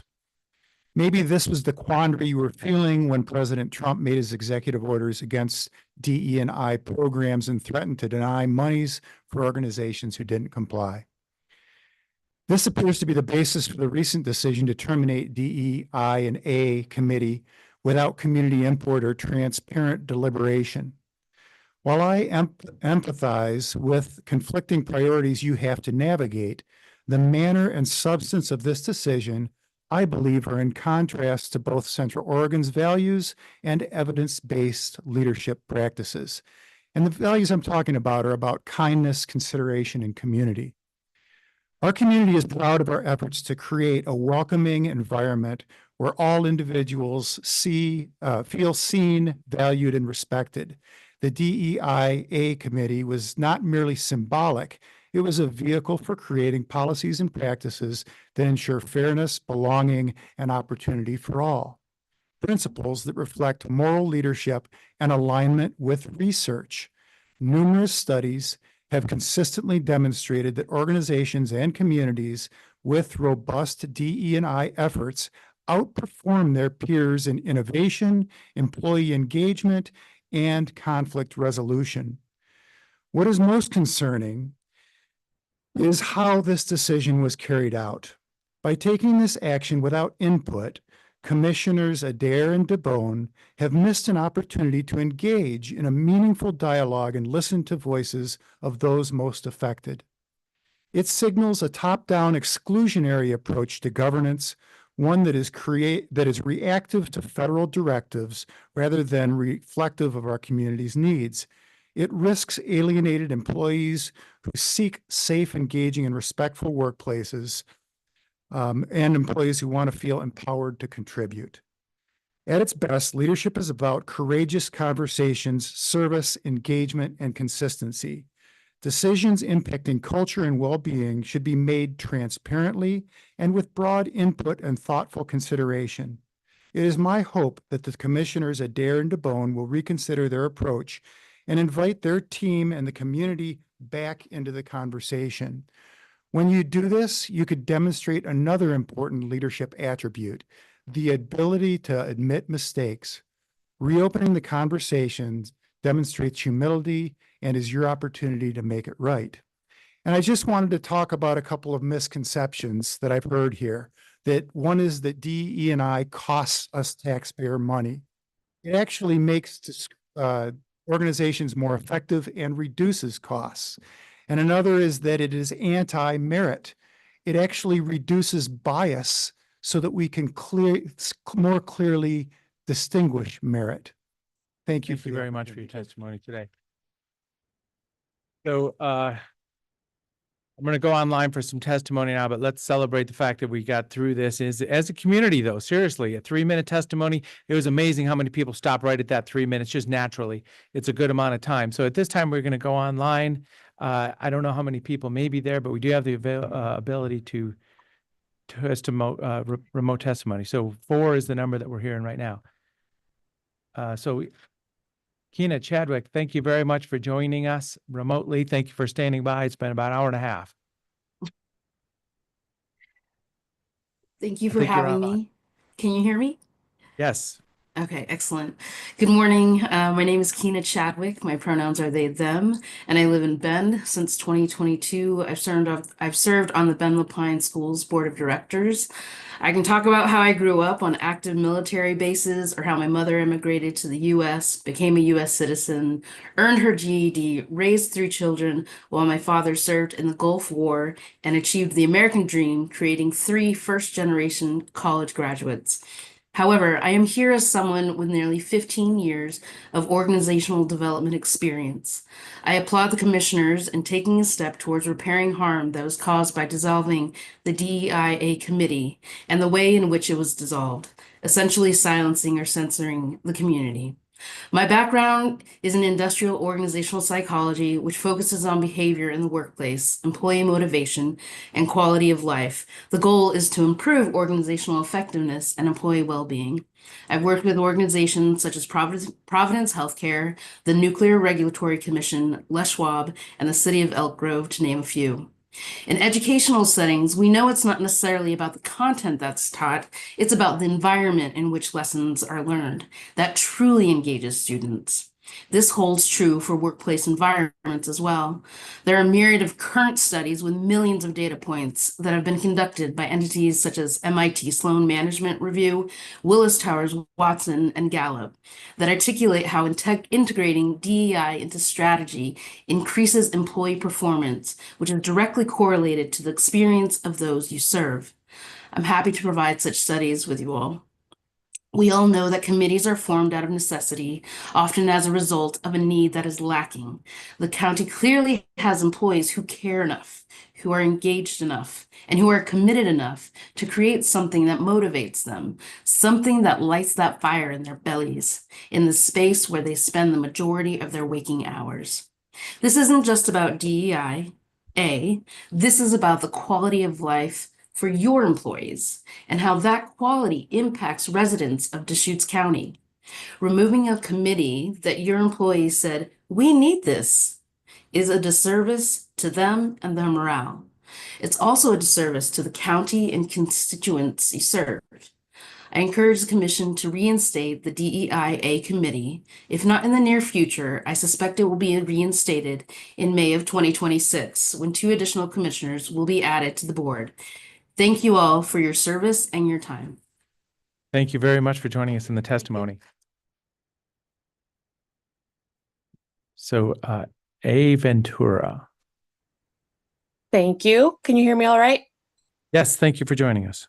Wonderful. Thank you so much. My name is Agatha Ventura. I live on Sedalia Loop in Bend, Oregon, and I am also a Latina and first-generation citizen myself. And I am the chair of the Bend Human Rights and Equity Commission currently, whose work precedes me. Great work precedes me. I have a master's in diversity, equity, and inclusion justice and leadership, and work professionally in diversity, equity, and inclusion, which I proudly call merit. I'd like to thank all of my neighbors today who have shared their testimony, and would like to cover 3 key points in some of the conversations that I've had with my neighbors, and would first like to add some of the things that I do in my day-to-day and my team. We help people understand a lot of the work that is under DEI. We might look at how a parental leave policy may limit men from taking leave the same to women. We have a program that helps students that do not have a background in law to have access to learn a little bit about what law school might be like. We don't necessarily do any hiring, unfortunately, though I think we could give our recruiting team some tips. Don't tell them I said that. And unfortunately, any percentage goals that have been set in the past are rarely met. So I would like to add those highlights to just the general organizational culture of DEI. But the history of DEI comes way before all of that, as something we know as civil rights. And a lot of my neighbors' claims today do represent that work to assure that people of all ages, sizes, disability, races, orientation, and etc. have access to success. I assure you there is no shame in being white. In fact, I have a lot of white friends myself. I just encourage to learning more about each other and other perspectives and experiences to help increase that access and that livelihood to more people. In addition, I would also like to highlight that though I asked to please reinstate the committee, I want to rest my community assured that the work will not stop, because it's not in what we do or what we're called, but how we do the work that we do. And I invite everyone that agrees with this to continue stepping into the community as much as possible to continue that work. A lot of my neighbors tell me that my rights are protected because I am in Oregon and in Deschutes County, but decisions like this do make me wonder if that is the case, and if that is a reality for all. Thank you so much for your time. Thank you very much, Agatha. So Kinley W., thank you for joining us. Good morning. Can you hear me? Yes. Okay. I just want to preface what I'm about to say with I support an alternative to make sure that all of this good work is being done or continues to be done. So, good morning, commissioners and fellow community members. Thank you for the opportunity to speak today. I'm here to address the recent decision to dismantle the county's DEI program. and the division it stirred up among us. I understand that change can spark strong feelings. Some are upset, believing this move targets or attacks them, that it's a rejection of their worth or identity. I hear their frustration and I don't dismiss it, but I'm here to say that's not what's happening. This decision doesn't single out any group for harm. It's not an assault on anyone's rights or existence. It's a policy shift, one we can debate, but it's not a declaration of war. And yet, the way we are arguing makes it feel like one. We've lost sight of something bigger, our civic duty to coexist. This county isn't a battlefield, it's our home. We're neighbors, not enemies. The energy we're spending on outrage could be used to build something better together. I'm not asking anyone to agree with the decision or stop caring about fairness. I'm asking us to stop fighting as if our survival depends on it. It doesn't. My request to you, commissioners, and to everyone here is simple. Let's move forward. Let's reject the narrative of victimhood and division. No one's being targeted. No one's under attack. We're all still here sharing this space with some change to make it work. Can we channel our passion into practical steps? Listening, collaborating, finding common ground? That's not weakness, it's strength. It's what democracy asks of us. I urge the commission to lead by example, encourage dialogue, not discord. I urge my neighbors to see each other as partners, not threats. We don't have to agree on everything to live peacefully together. Let's honor that duty. Thank you. Thank you very much for those Thank you, words. Kinley. And then, Amy says, Amy, thank you for joining us. Please provide your full name.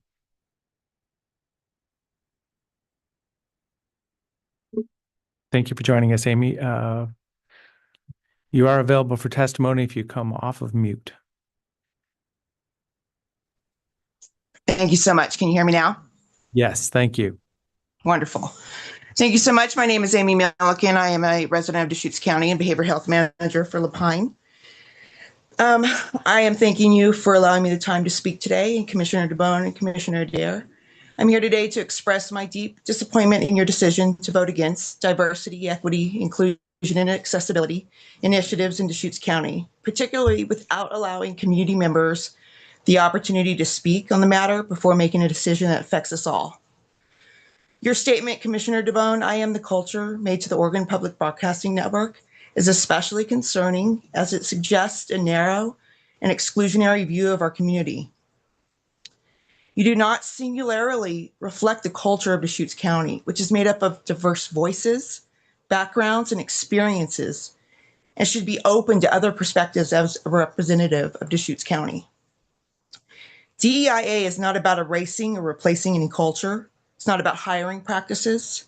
It's about ensuring that all members of our community, regardless of background, disability, or language barriers, may have equitable and accessible opportunities and representation. Dismissing it outright without fully understanding its purpose and benefits does a disservice to the people you were elected to represent. I urge you to reconsider your stance and educate yourself on the value of DEIA. A community thrives when all voices are heard and respected, not just those in positions of power. I hope that moving forward, you will take the time to listen to the diverse perspectives of your constituents and act in the best interest of inclusivity and progress. Thank you. Thank you for joining us today. Thanks for standing by. Is there anybody else with a raised hand? Okay, thank you. So yeah, we've heard a lot here today. There's a lot of assumptions and maybe two sides, and we all bring our life experience and our visions to this. I'm not going to say much more. I do want to, I appreciate the employees of Deschutes County serving the people. We do have a great team here. This is one of those lightning strike moments that we're working through together. So as I say, with that, I don't have anything else to say today. This has been our citizen input at the beginning of our board meeting. You're looking at me. No, you don't need, yeah. No, I feel comfortable in saying that, yes, there is the terminology there's a lot of funding that comes to our county from the federal government. And, I do believe that we can go back and look at what we've done. Maybe maybe different words would be more appropriate at this time. And I really do appreciate hearing from the community, and especially those that did it respectfully. This is, there's been a lot of incredible anger and, like someone said, they're threatened for their life. Well, when you're sitting up here, you tend to be threatened for your life now. And so I can understand the community, and, not today, but I will go back and review, and maybe there's a few people that I would like to talk to in more detail. But I honestly appreciate those people that said, hey, we're all Americans. We all live in Deschutes County. We really do need to come together, and how can we do it so that everyone feels like they're a winner? And that might be hard to do, but I do believe it's possible. Great. I'd just like to thank everyone for being here today to share their perspectives. I do hope that the County Board of Commissioners can reassess this issue and consider how we can continue the important work that the Diversity, Equity, Inclusion, and Access Committee was doing for our community. I don't care that much about the words. I care about the work. And so I hope that we can think about how we continue that very important work. As I said earlier, this is very much about providing access to county services, important, critical county services to everyone in our community. It's not about, it's not about whether we're living in a meritocracy or not. I will say, though, that we do need to guard against bias and discrimination in the way that we hire people and the way that we promote people. I'll mention that literally in the last couple of months, we just settled a claim by a female Deschutes County employee related to gender discrimination in hiring for position and in pay. So to folks who would say, oh, we have laws to take care of that, HR is covering it, these issues are still very, very current and timely and real within our organization, something that we need to be vigilant against. If we did the work that this committee was focused on, maybe we could prevent having these kinds of conflicts and claims within our organization, which would save us money, legal trouble and costs for settlements and things like that. Thank you. Okay, well, thank you everyone for joining us today. We do have our board meeting, a regular scheduled agenda. We have items to go through. We could take a break if you wanted for 5 or 10 minutes. Oh, I'm ready to go. Lizzie, I wanted to tell you that I would love to see you at the Rascal Rodeo. It's Saturday morning. I don't know if she's ever gone to those, but it'll be at the High Desert Stampede, and you'll have an opportunity to ride a horse and everything. So it's Saturday, April 5th at the fairgrounds. So I'd love to see you there. It's a great program, and it brings a lot of joy. Have you ever gone? Oh, good. Oh, great. Well, then I'll see you. Okay. Thank you. So yeah, let's Go ahead. proceed with the agenda. And as I say, we have scheduled items for after a lunch break. So we'll see where we go, and we'll get to a lunch break and reconvene after that at 1 o'clock. Actually, I'm going to run to the restroom. Okay, yeah. So no, let's take a break till the top of the hour. I tried.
Back from a short break. Thank you very much for the flexibility today. Let's see, did we put times on our agenda later? Yeah, so we've slipped a whole 2 hours, but we're getting there. Back on track right now. At this time, consent agenda. I'll move exception. I believe we need to pull 8. Yeah, there was a request to have a discussion about item number 8 today, which is notice of intent to award qualified pool of fuel reduction contractors. And then I have one edit for a minutes too. Yeah, is there a second? Or we, okay, so the motion was to move everything forward except number 8. I'll second that. As I say, so for clarity, just one item for correction on the minutes. We had talked about I'm looking for them here, but the rock quarry request in Lapine area, and it mentioned a letter reversing our opinion on the matter. And I forwarded the letter that was provided to us by the Spring Butte Rock folks, but I'm not in support of a letter reversing the concept. So it was stated that you had mentioned, let's write a letter and opposing it, I guess, or whatever the terminology was. It said Withdrawing our request. Yeah. For support. So my concept is at the time I said I will forward this letter, but I didn't buy into the concept of withdrawing the support specifically. And it matters because people are following that topic very closely at this point in time. So, I mean, I'm not opposed if somebody somewhere gets something, so I wouldn't pull that letter of support. As I say, I'm sorry I didn't mark it, but it's in the minutes. Can we go with that? Is that enough clarification, legal counsel? As I say, I don't have the page number, but with that, is there support or any other discussion? I guess we could just ask staff to go back and watch it again and record it. Yeah, that's fine. As accurately as possible. Yeah, there you go. That's good. So, yeah, I don't remember what you said or didn't say, but basically the note should say what was actually said. That's fine. Perfect. Thank you. So with that, we're pulling item number 8, possible slight edit to the minutes. Any other discussion? Seeing none, Commissioner Dare? Yes. Commissioner Chang? Yes. And Chair will vote yes. Okay, so item number 8, fuel reduction contractor.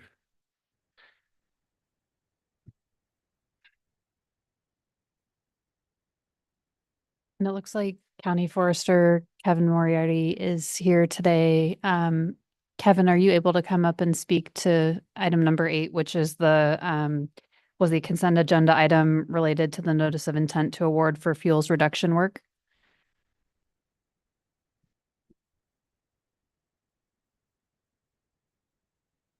Morning, Commissioners. Kevin Moriarty, County Forester.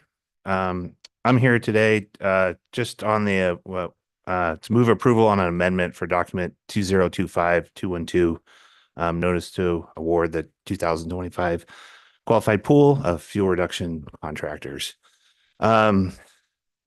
We are requesting an amendment because we inadvertently left one of the contractors off the list. It actually was 21 instead of 20. And so we're requesting another amendment and Exhibit A to be signed for that qualified pool. So just acknowledging that contractor had applied, was qualified, wasn't included in the official or initial decision, and we're doing this in a public meeting to acknowledge it. Correct. I'll move approval of an amendment to document number 2025-212, the notice of intent to award the 2025 qualified pool of fuel reduction contractors. And I'll second the motion. Any other discussion? Just want to comment that there were 2 other contractors that were on prior lists that were not included this time. So not 3 now, but 2. Okay, with that, calling for the vote, Commissioner Chang. Yes. Commissioner Dare. Yes. And Chair votes yes. Thank you so much. Thank you. Item number 15, public hearing consideration of order 2025-007, approving the annexation of parcels into the Terrebonne Sanitary District. Good morning, Commissioners. Dave Doyle, County Counsel. This is time set for a public hearing to consider order 2025-007, which would approve annexations of multiple parcels into the Terrebonne Sanitary District. This is coming forward through a resolution of the district. Typically, these would come forward by individual petitions, but there is provision in statute for the district to move this forward through a resolution. That's in the packet. As you know, the district was formed recently in 2023. It provides sewer services to properties within its district boundaries.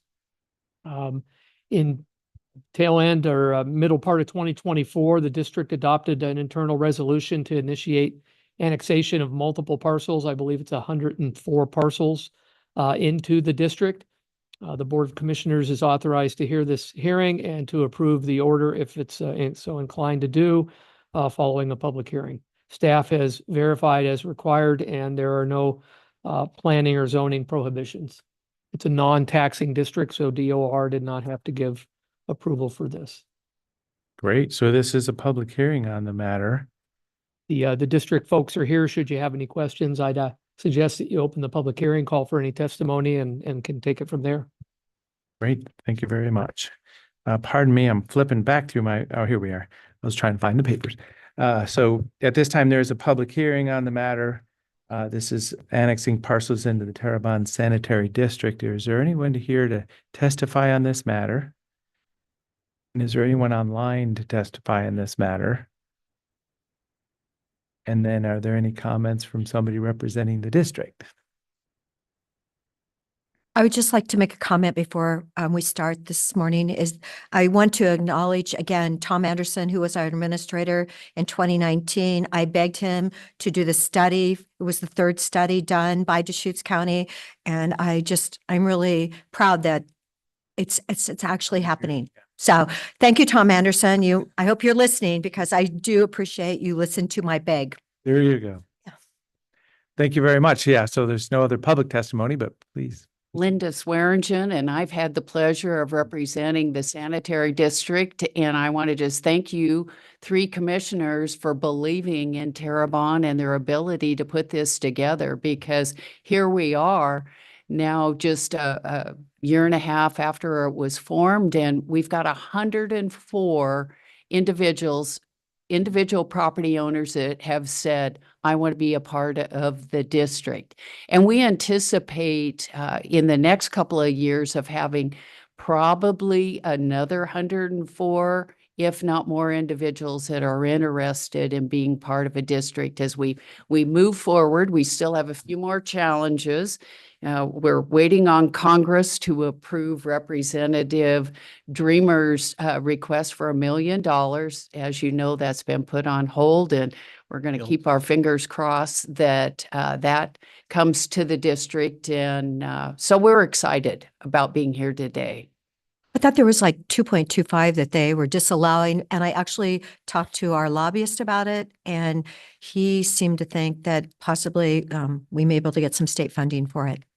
Well, that's fantastic. I don't know. You're talking about $1 million. It was 2.25, I believe. Yes, that's Yeah, or it was over 2 million. So I immediately sent that to Doug and said, okay, Doug, where can the state come up with that funding? So boy, that would be great, because we're dependent on that money to right, I know you are off the ground. The other thing, and Ryan's going to speak to this, the more property owners that agree to hook up, the better chance we have of lowering the monthly bill, and the SDC charges are going to remain about the same, but the fee will definitely go down monthly. We also have, I believe, Kristen Yurden and Tim Brown online, and they're on the board of directors, and I think they want to speak as well after Ryan. Great. Yeah, I see a hand raised. But before we leave the subject of that congressionally directed spending allocation request, so it's my understanding that all congressionally directed spending allocation requests are dead for fiscal year 25. So that doesn't mean that they will not be potentially available in fiscal year 26. So I just encourage the Terrebonne Sanitary District team to be focused on that moving forward, and working with our slightly modified congressional delegation on an FY26 allocation, and trying to impress upon people who who work on budget issues in Washington, D.C., that congressionally directed spending allocations are not, pork or unnecessary spending. They are critically important community directed investment needs at the local level. Agreed. Yes, thank you. And Chris Urban can speak more to the funding applications underway. My name is Ryan Rudnick. I'm with Parametrics, a consultant to the Terrebonne Sanitary District. Don't mean to belabor any points, just a few things. During formation of the sanitary district, several property owners outside the initial district boundary expressed interest in being included in the district. So in response, the Terrebonne Sanitary District passed an annexation policy and prepared an annexation application, which was mailed to all property owners in the Terrebonne unincorporated community boundary. And the annexation applications were completed and returned for approximately 104 tax lots. And then the map and description was prepared accordingly. So the annexation process was voluntary. Even though a resolution was passed by the board, it was based upon those individual applications. So kind of a hybrid of a petition and a resolution process. And as mentioned, annexation of these additional parcels will make more properties eligible for connection to the system and more individuals eligible to participate on the board.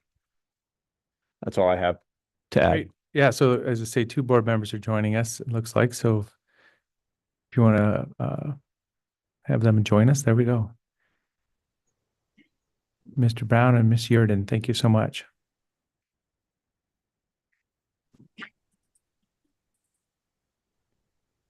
So I think you are in the public hearing right now. Just unmute and maybe the next step.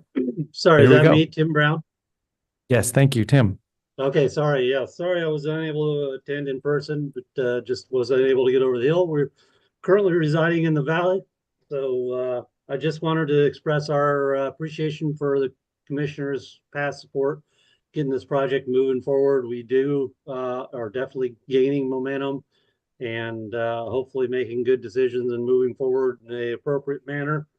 And we just really appreciate all the positive input we've been getting from the county and support, and hope that continues. And these are definitely challenging times with funding. And so, Patty, I appreciate your interest in moving that forward and taking some initiative to do that. And anything we can do or actions we can take to help support that, please let us know. 3rd time's a charm. I hope. Hi there. This is Kristen Yurden. Can you hear me okay? Yes, we can. Great. Thank you, County Commissioners, for your support through this entire project. It's been invaluable. And as you know, we did apply for fiscal year 2026 with Merkley and Wyden's office for some different funding because we weren't allowed to apply for the same funding as last year. And this was prior to knowing that the funding was not going to be available. So Patty, that does encourage me that there is potential state funding for this project. Without it and without federal funding, I think it's going to be very difficult for this project to continue to move forward without it being expensive for the residents of Terrebonne.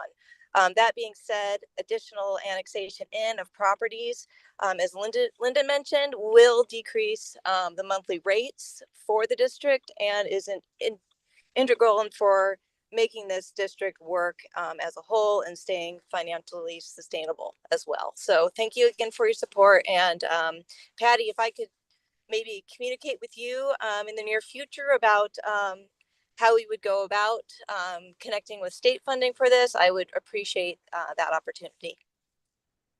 Yes, please look up my email or my cell phone and send me a message.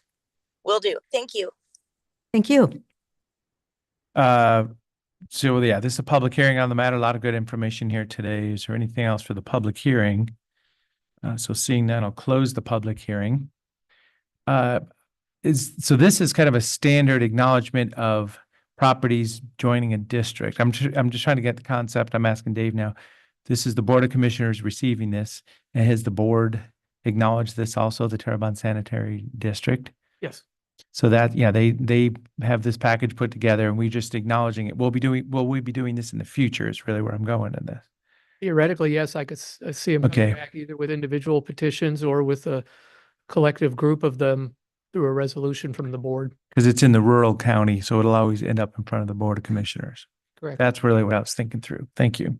I did have an additional question. Have the businesses in Terrebonne joined the district? Yes, Linda's shaking her head. Yes. Okay. Okay, thank you, Linda. Well, with that, we have had a public hearing on the matter. So this is approving annexation of parcels into the Terrebonne Sanitary District. Is there a motion for this order or any other discussion?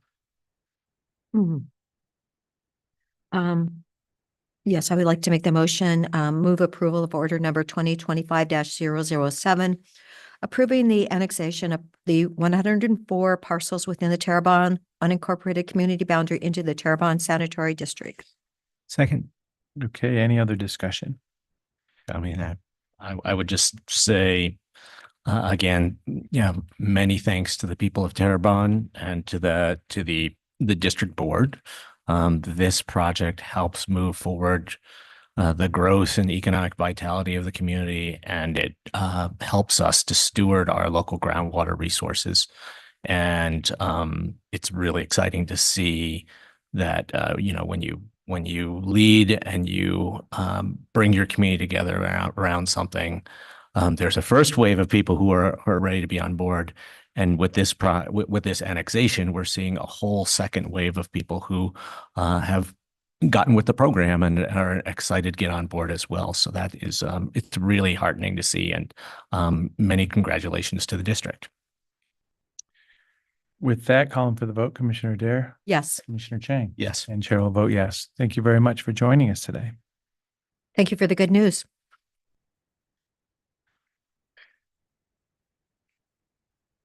Item number 16, public hearing consideration of an order approving the annexation of certain property into the Bend Park and Recreation District.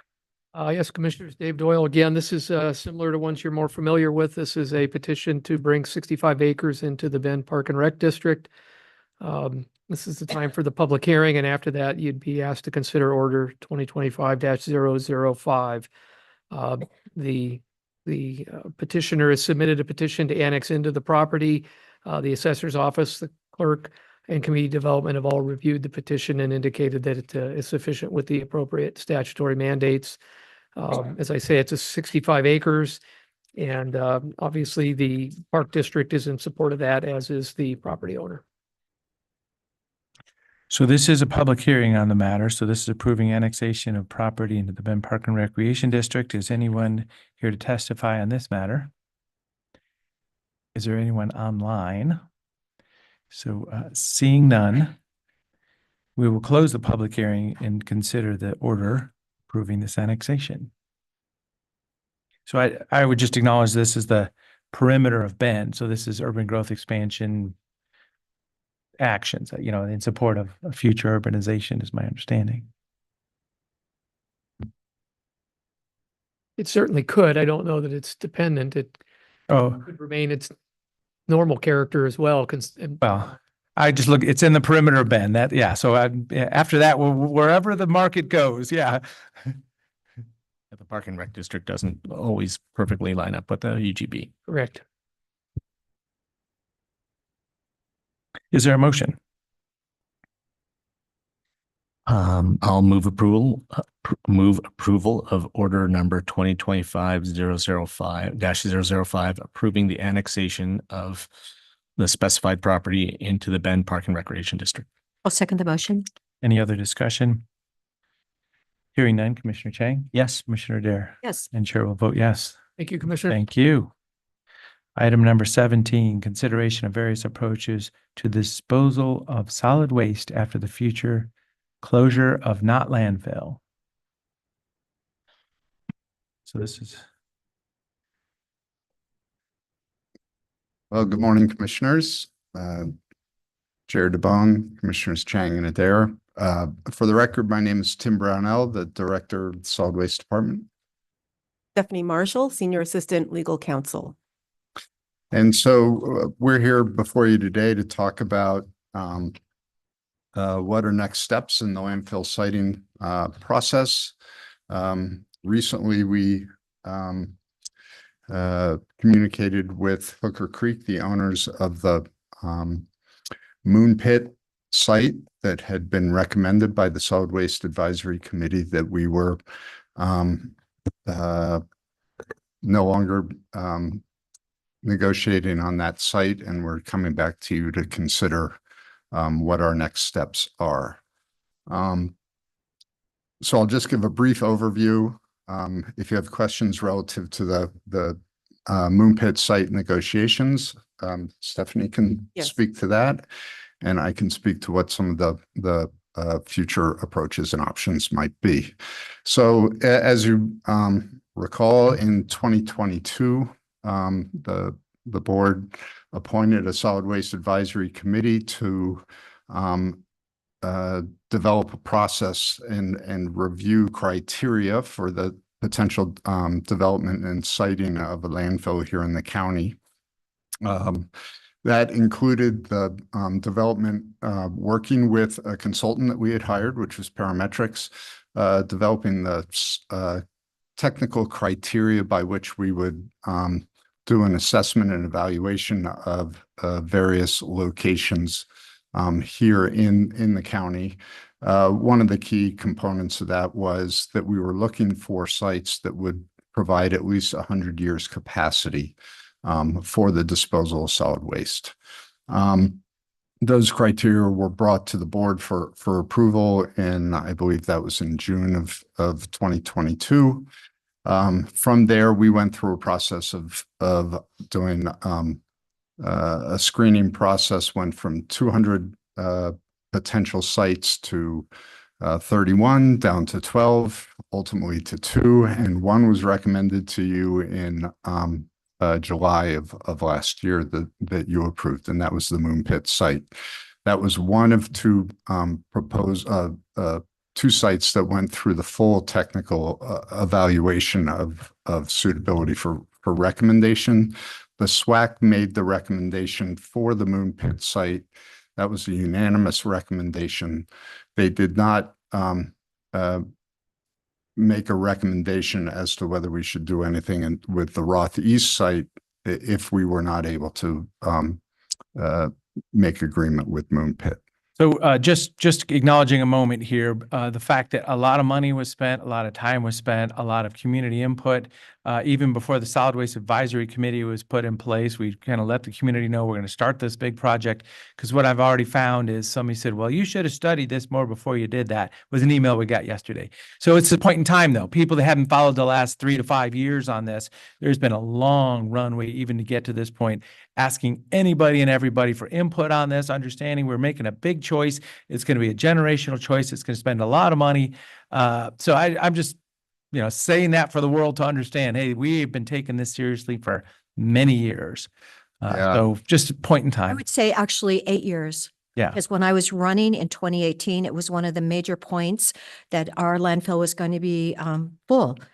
And in 2019, I saw the other Roth Ranch, in 2019, and then it actually ended up being one of the 2 finalists. And I thought that was really fascinating. And here we are today. Yeah.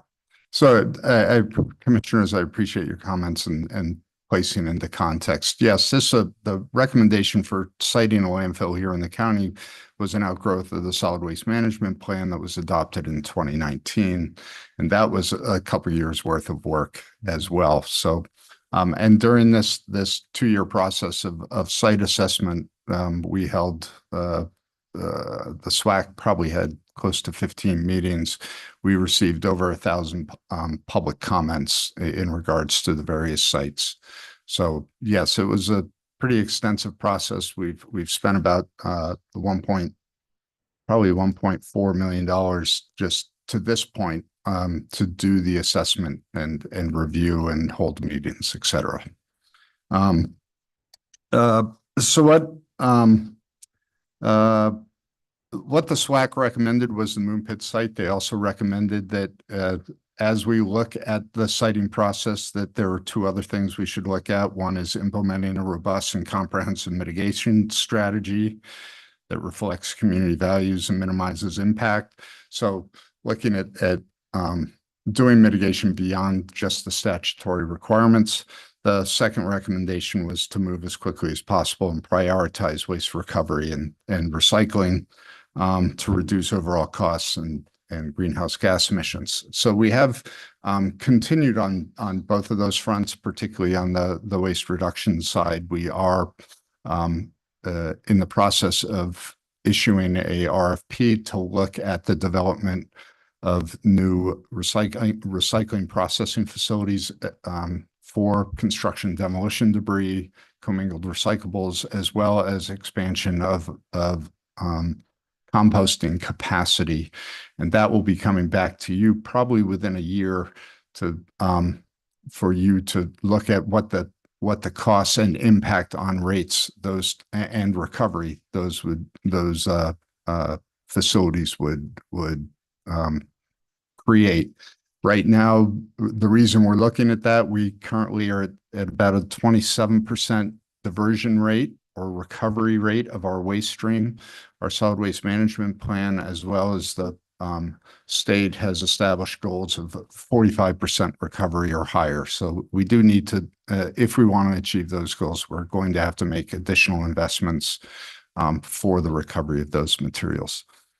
So before you now is a discussion of how do we want to move forward. If you have questions regarding the what occurred with Moon Pit, we've had some negotiation discussions with you, but Stephanie's here for that. I would like to ask the negotiating team to share a little, open up the hood and help the community understand what has happened with those negotiations. I mean, for many people in our community, they saw a vote to move forward with a site, and then 9 months later, we're back again. And this is the first that many people have heard that there were challenges with the negotiation process. So, and we one of the communications we received was, well, it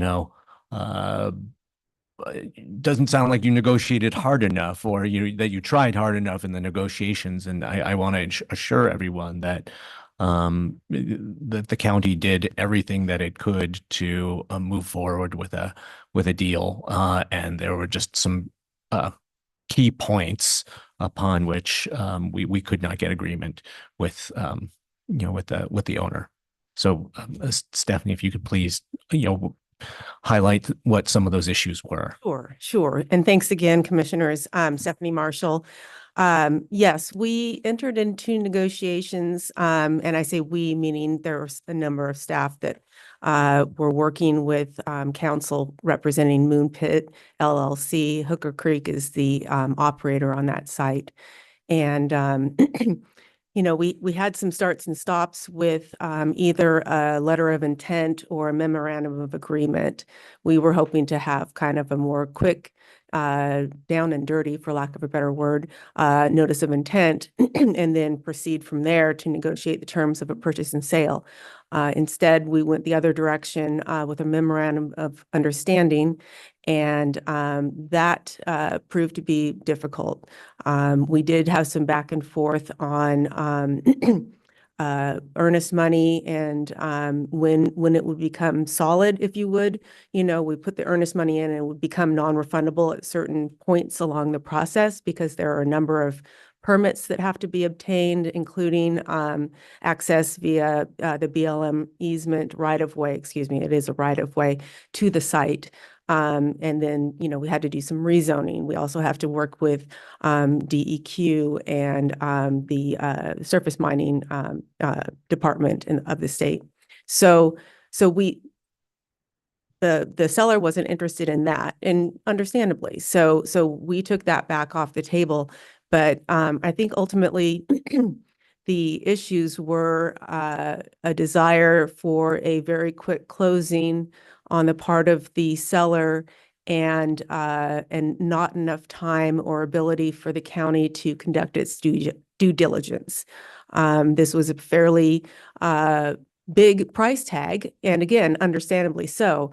But the board had asked us, you all had asked us to perform an appraisal so that we could have understanding for the benefit of the public that yes, we are going to make this public investment and this is what it's worth, and we agree that this is what it's worth. And so that was kind of one of the sticking points that we just kind of went around and around on. The other big issue was water rights. And, I think we got to the point where it was looking like yes, but we did not know how much more that was going to be. I think that we initially had the understanding that that was part of the offered purchase price. But it was kind of this big question mark out there, like how much more are we talking in addition to the significant purchase price? So that combined with the risk that the county was going to be undertaking, not really having their ducks, maybe not even in a row, like not on the farm. That's an appropriate comment to make today, because I just read the Ducks actually traveled 27,000 miles playing basketball. The Wall Street had a huge article on it today, 27,000 miles. And the Big Ten. Yeah, for the Big Ten. Yes. Oh my gosh. Go Ducks. Yeah. Yeah. Friday. Oh boy. Great. Well, that's a very short synopsis of, and of course, because these were property negotiations, we were keeping you as the Board of Commissioners apprised. And so that kind of gives maybe the public that look under the hood. If there are additional questions or points that you wish me to make, please do let me know. Thank you for that You're welcome. summary. Yes, it was 9 months of negotiations that seemed like we weren't going anywhere, unfortunately. Tim is aware of this. When I was in DC, last month, I think it was, speaking with Commissioner Derek DeGroot from Klamath Falls, he is telling me that a private firm in Klamath Falls, actually this morning's text said there's a private developer that has a site and an alternative site for a landfill on the north end of Klamath Falls. And so when I was talking to him, I said, if this process can happen, that really actually could really help Deschutes County.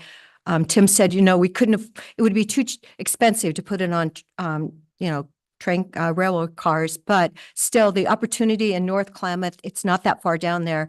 If this private developer can get, our support too, in order to make that happen, I know there's a lot of pressure on this timeline. And so I was really happy to hear that. Yes, Klamath County, Lake County, actually, they said their landfill is good for 100 years. So they don't seem to be as concerned, because I know originally they were looking in Lake County, but now they've focused on Klamath County. I did want to follow up on that, Commissioner Adair. So you said Klamath Falls, but are you talking Klamath County? I'm talking Klamath County. The county. Yes. Yeah. Okay. Yeah, I think it's on the north end of the county. So anyway, Derek and I were at the public lands meeting, and we started chatting after the meeting. And I thought, well, private industry in this field, maybe we can help them. Great. So what we'd like to discuss a little bit is kind of next steps. Since we don't have any other recommendation than the Moon Pit site from the Solid Waste Advisory Committee, the question before you would be, would you like us to reconvene that committee and see if they're willing to recommend the Roth East site or not? We would probably be engaged in some of the environmental communities that have already given us significant notice of concern and see what their issues would be out there. The other option would be reconvene the Solid Waste Advisory Committee and see if there are any other sites that we want to reconsider, or if we want to look at the technical criteria memo and revise some of those, in particular the size and duration of the need of a landfill. And would we want to consider recommending to the board reducing that timeframe to a shorter lifespan, say 75 years, and how many acres would that require? And would that bring previous sites that were not included, were discounted because of size, would those bring those back in to consideration? The other would be to look at some of the sites that did not make it to the final review and see if any conditions have changed. For example, the sage grouse habitat designations have changed. They've expanded, the core has expanded, but the low density has retract or rescinded from part of the area. There are a few sites that were in that low density area that are now out of sage grouse. So those would be the types of things we could reconsider.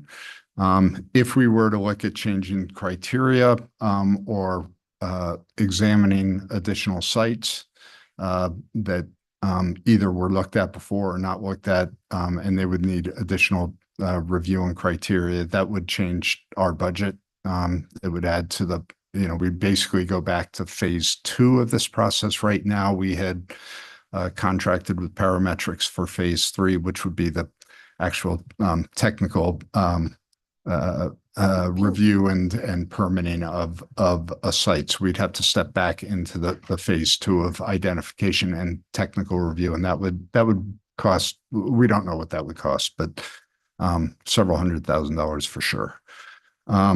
The other option is to explore disposal out of county. So not do the development of a facility, as Commissioner Adair was just identifying, that there is the potential of a development of a landfill south in Klamath County. There are also at least 3 large landfills that are north up in the Gorge area, either in Oregon or Washington State.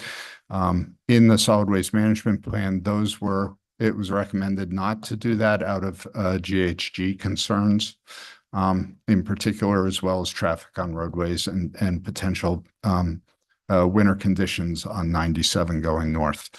That could be reexamined and looked at.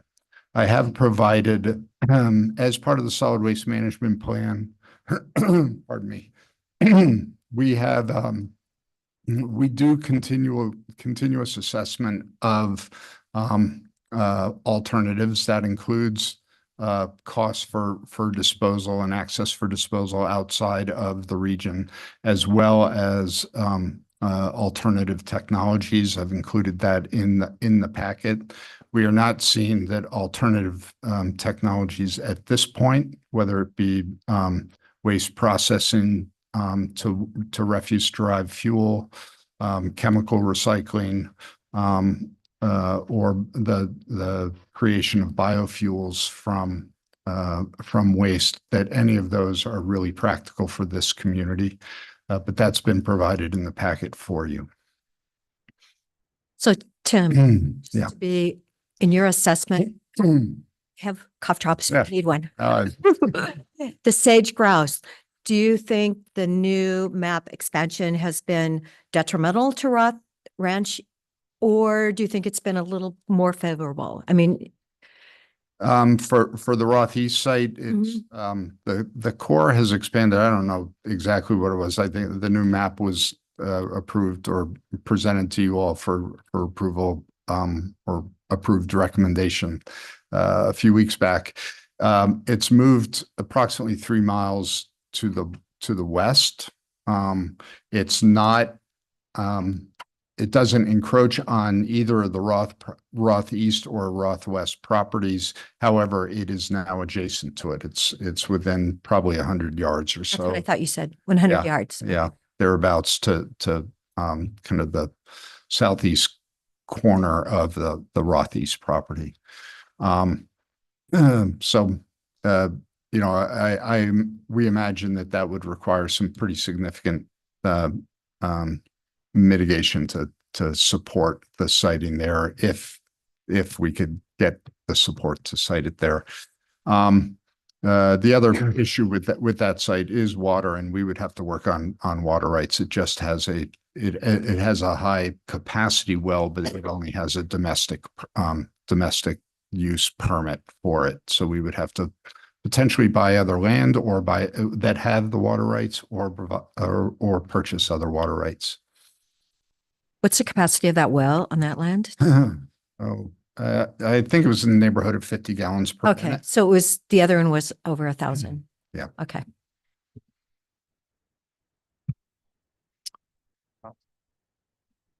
The the one other piece, if we were to look at that wasn't considered in the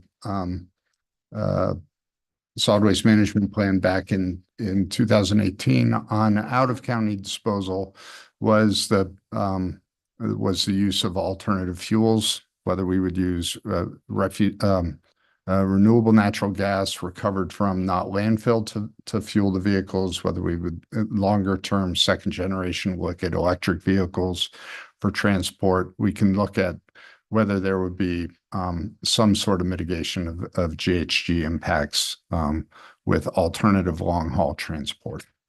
The valuing of that or the cost for that in this in the assessment is in that range of between rail haul and truck hauling between $68 a ton and $84 a ton or thereabouts. We did receive a proposal from Waste Connections for a more limited duration transport of $60 a ton for transport and disposal. I believe that was a 5-year proposal. That came in as we look at, do we want to divert some tons to extend the life of not landfill, but it gives us a sense of where is that market. That's relatively equivalent to the 30-year cost for us to dispose, whether Roth East or our Moon Pit, when we were doing the assessment of cost during our first 30-year period when we were paying off bonds. So in the past, it had been excluded or the concerns were significantly higher costs for long haul. Kind of depends on the conditions and timing of when you put out an RFP, that it may be significantly higher, it may not be. The 100-year cost for landfilling on either of Roth East or Moon Pit or in county, when you look at a much longer period, once bonds are paid, is probably in the mid-40s per ton over a 100-year span. Just wanted to give you that information. The other piece that I put into here was just giving you the context of the total kind of potential investment need for the solid waste department if we want to kind of do all of it. If we want to develop diversion infrastructure, recovery infrastructure, and composting and materials processing, as well as the landfill, what we are looking at is the potential investment of between $100 and $150 million over the next 8 years or so. When talking to our finance department here, the county does have the capacity to do that type of revenue bond issue. We wouldn't threaten we wouldn't be encroaching upon our limits. However, that would commit the county to those and may limit some of the other potential uses. So we just wanted to put all that into this discussion so you were aware of it. And with that, I'll open it up. Thank you. I guess I'll just start by saying I want to ask about doing the process a little differently.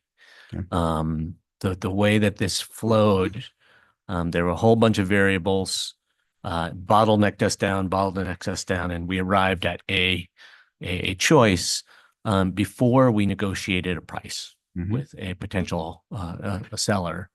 And I'm just wondering if there's any way for us to run a process where we have essentially competition.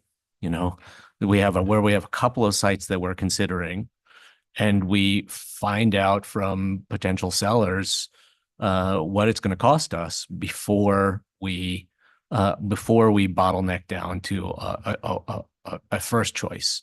I am really concerned that the way that this process was run this time, that we essentially put ourselves in a really weak negotiating position by announcing what our preferred site was, and then the owner of that site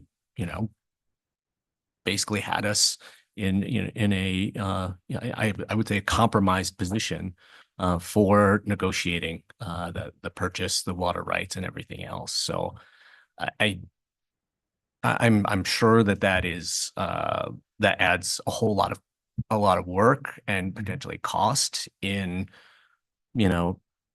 basically pursuing negotiations with 2 or 3 entities. But I do wonder if it could save us some money in the long run, and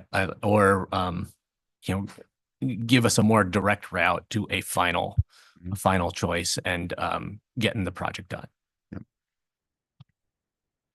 And on the questions of what other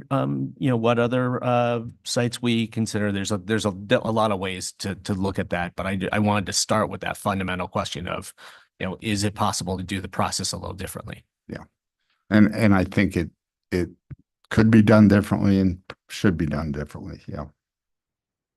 Thank you. Tim, when you said 75-year life, how many acres were you talking about then? I don't know what that would take. Probably have to bring up parametrics for that. Some of that is how deep you want to go or how high you want to go will determine your acreage. But if I could invite parametrics up if you'd like, and they could give you a sense of the acreage. What we were looking for was a minimum of 500 acres before. Right. So if you wanted to do it proportionally, probably So we could say it's 375. Yeah. 400. Okay, we can do that math. Then that $60 quote on the tonnage for Waste Connections, where's that going to? That would either go to their Finley Butte facility, or I think the other one might have been Dry Creek. They had 2 options. Was it Dry Creek? Yeah, okay. Dry Creek, which it is local then? It's a little closer. Yeah, it would depend on weather conditions and probably landfill conditions. And where out of the county it might be coming from, too. Yes. So with the longevity history I have on this, the vision is still a facility in the county. That's what we've been setting up for. It's been like this for many, many years. Putting that many trucks and that many road miles out there, it just seems counterintuitive to what we want to do as a community. The future of solid waste is bright, knowing that we can do material recovery, recycling, possible energy. So the idea was to have a nice big footprint to bring it on for, 100 years might have been a lot more than 100 years. So, but I support stepping back, taking a look at the big picture, going down the same path. Editing the process is fine. Let's do what we think might be valuable. When we say citing a landfill in the state of Oregon, though, it gets everybody wound up. It's land use, it's big, it's impactful. So, it's a tricky deal. If we talk about 3 places, we'll have 3 times the engagement, which may be good, but, I'm just saying it's land use in the state of Oregon. That's why it's such a tricky deal here. At all, in terms of citizen input, we had all the citizen input on the 20-something sites that were under consideration at one point. So it may add a little bit of citizen engagement, but I think the real cost would be having county property management and legal and solid waste sitting around 3 negotiating tables instead of just 1. But those are also internal costs as opposed to consultant fees, which but I'm people who are on the county payroll are high skilled professionals that are extremely cost effective. I'm referring to 3 neighborhood organizations that coordinate and say, hey, wait a minute, you can put it over there, but not over here. And then all of a sudden we have, just very strong community engagement triggering to our discussions, knowing that, it's going to be a emotional roller coaster for a lot of people. That's what I'm referring to. Yeah. And we did, as you heard Jim say, throughout the first stages of this process, we got 1,000 public comments because there were people from a number of neighborhoods who were on high alert that this might be coming to their community. So I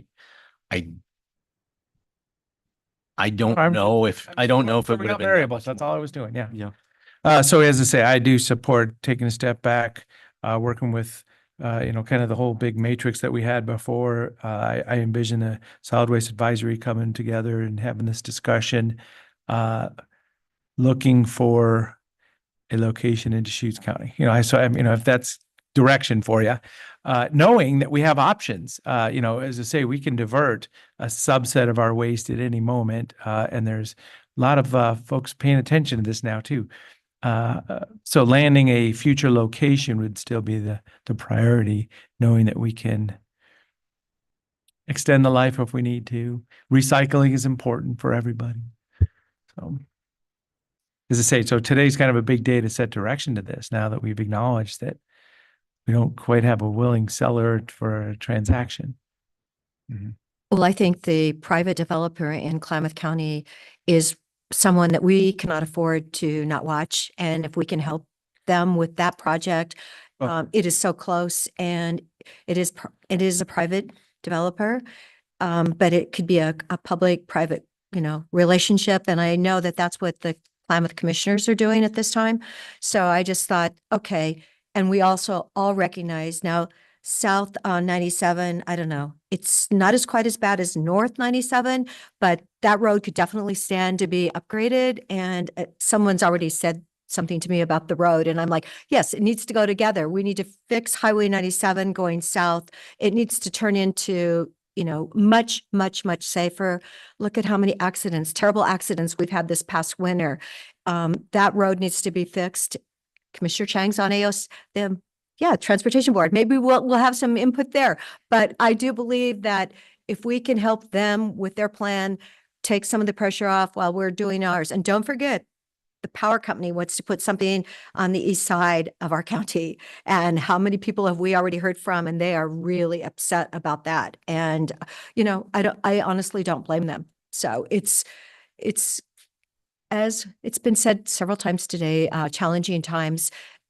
It calls for really good decisions. So I don't think we should lock ourselves out of looking at what Klamath is doing and what we're doing at the same time. Yeah, and I will certainly reach out to them again and give them a call to see where they're at, what their plans are, what their process looks like. They might be really happy to hear, besides from me, that, Deschutes County could be supportive in the battle to site that facility. And it's a lot closer than going to Arlington or to Washington State. I can say that. To kind of work through some of the considerations in this staff memo, on Roth East, I would say I don't think we need to throw it out of our option pool, but I'm not sure if we really need to do a lot more work on that one. Mm-hmm. Investigation work on that option at this point, and we know a lot about it.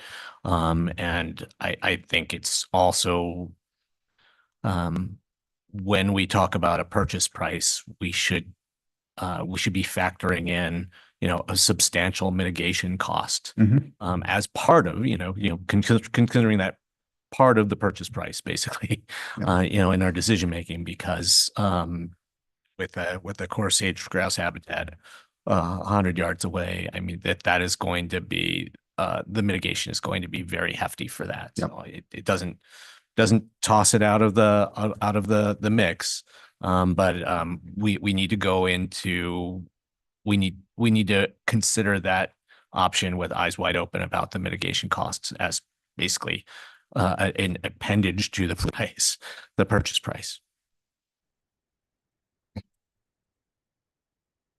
Well, and I see that in the pool of discussion is to Yep. say, let's not just go fall back to one step. Let's take a look at bigger picture. Okay. So the direction we're hearing is that bring the work with parametrics. I would consider that we would reconvene the SWAC to look at some additional, bring some additional sites or additional approaches in, bring those back to you. What we may need to do, we'll start to reach out to the SWAC membership. There may be some folks that we're going to need to replace that the previous SWAC members. I'm not sure if all of them are still eligible. So we will reach out. We may need to get some assignment of a couple new people before we convene those meetings, but we have plenty of work to do to prepare for those meetings. So contractually, we're basically stopping going forwards with this phase 3 contract on a specific site, and we're taking a step back. Yeah. Is there any contracting requirements we need to do, or are we just? I would check with legal as to We're not sure. what we would need to do. Parametrics was the firm that did the phase 2 work. They're currently contracted for the phase 3. So I imagine we're able to amend contract to reopen it, but we'll have to work with legal to see if that's an appropriate. Yeah. So we'll be very businesslike, however it needs to happen. Yep. Okay. And just on the question of exploring sites that are smaller and a little bit shorter term, I think that's a reasonable reworking of the search criteria, so that just to see what it turns out.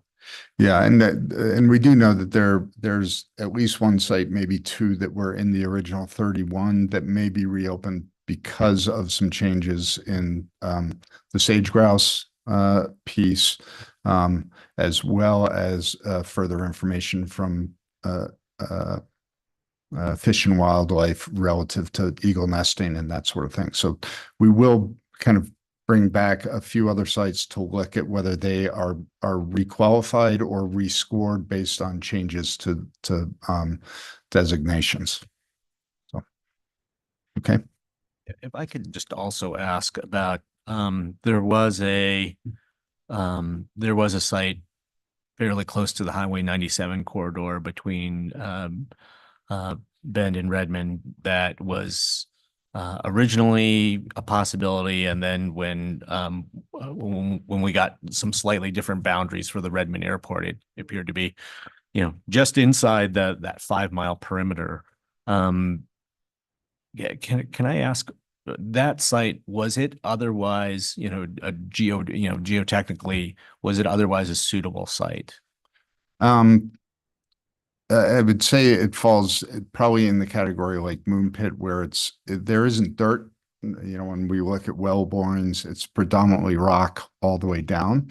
So it gets expensive to make dirt from rock. However, that was excluded under FAA guidelines. There has been a new advisory that was issued in the fall of 2024 around how exclusions can be granted. So we've just become aware of that as we've started to re-examine, and we've got to look deeper into whether that's exclusions to the 5 miles is viable relative to the FAA, but also whether it's desirable from your standpoint. But we'd have to bring that back to you. There's a number. I mean, there would be a number of things to consider, but if it was geotechnically not even feasible, then we hadn't gotten that far. We knew it's rock, but we didn't do any. Once we kind of hit the 5 mile exclusion, we did not do any more geotechnical examination of that. Okay. You have what you need there? I think I do. Yeah. So we will direction. look to reconvene the SWAC, and then we'll bring some recommendations back to you, potentially on the criteria, technical criteria, and or sites that may be able to have been brought back in for further study. So Tim, not to put you on the spot, but when will you be back with us? I would expect within the next 3 to 4 weeks, we Okay. we could be back. Sounds like I may be that's fair. back within the next couple weeks relative to SWAC member assignment. Right. Okay, appointment. So just a question of clarity. This is a land transaction, solid waste, all citizens are involved. My thought process is people are going to want to talk about this, and I want to talk to people about this. Is there any limits to what we could or should be talking about? I just think of the quasi judicial, but we're not, I mean, yeah, any guidance for us as elected officials and the community who should be talking. That's a great. And even there's folks in the room that I kind of want to talk to now, but I don't know where to go with some of this. Right. I don't know if this is still on. One of the components, at least for the Roth East site, would have included some rezoning. So that, I mean, it's a fine line. So, and some of the other items, I mean, I guess if they were land use decisions made by a hearings officer and then appealed, but it's kind of hard to put a blanket rule out there. I think it's good to be mindful and, gosh, But I mean, as I say, there's like a half a dozen people in this room following this topic. I'd love to get into a deep conversation with about this, not to be hiding anything, but just to share information. Well, again, my always advice to the commissioners is keep track of those. And if and when something comes before you in a quasi judicial hearing, make those disclosures. So, but that's the process is Yeah. quasi judicial is stepping in that land use ruling scenario, which could be pretty far down the path, but Yeah. we should understand that that's the path we may be going down. Right. Right. Okay. Just be above board and, Yeah. keep track of those conversations. Great. Okay. All right. Thank you very much. Thank you. Appreciate it. Item number 18. We can take a break at any time. We have scheduled this meeting to have an afternoon session, and we can reconvene at 1:00. So if we want to look at a break possibly, or I wouldn't mind taking lunch now and then coming back. But I can stick it out as well, either way. Come back at 12:30? we're scheduled for 1:00. Oh. So that's why I'm thinking we could break He it really wants us since to we had have his now. I can see right it. before he's stepping up. Well, I'm just acknowledging we could take a break at some point. What about after Anthony's? 'Cause That's fine. Let's do one more item. Well, just because he had the laptop in his hand and he was so close.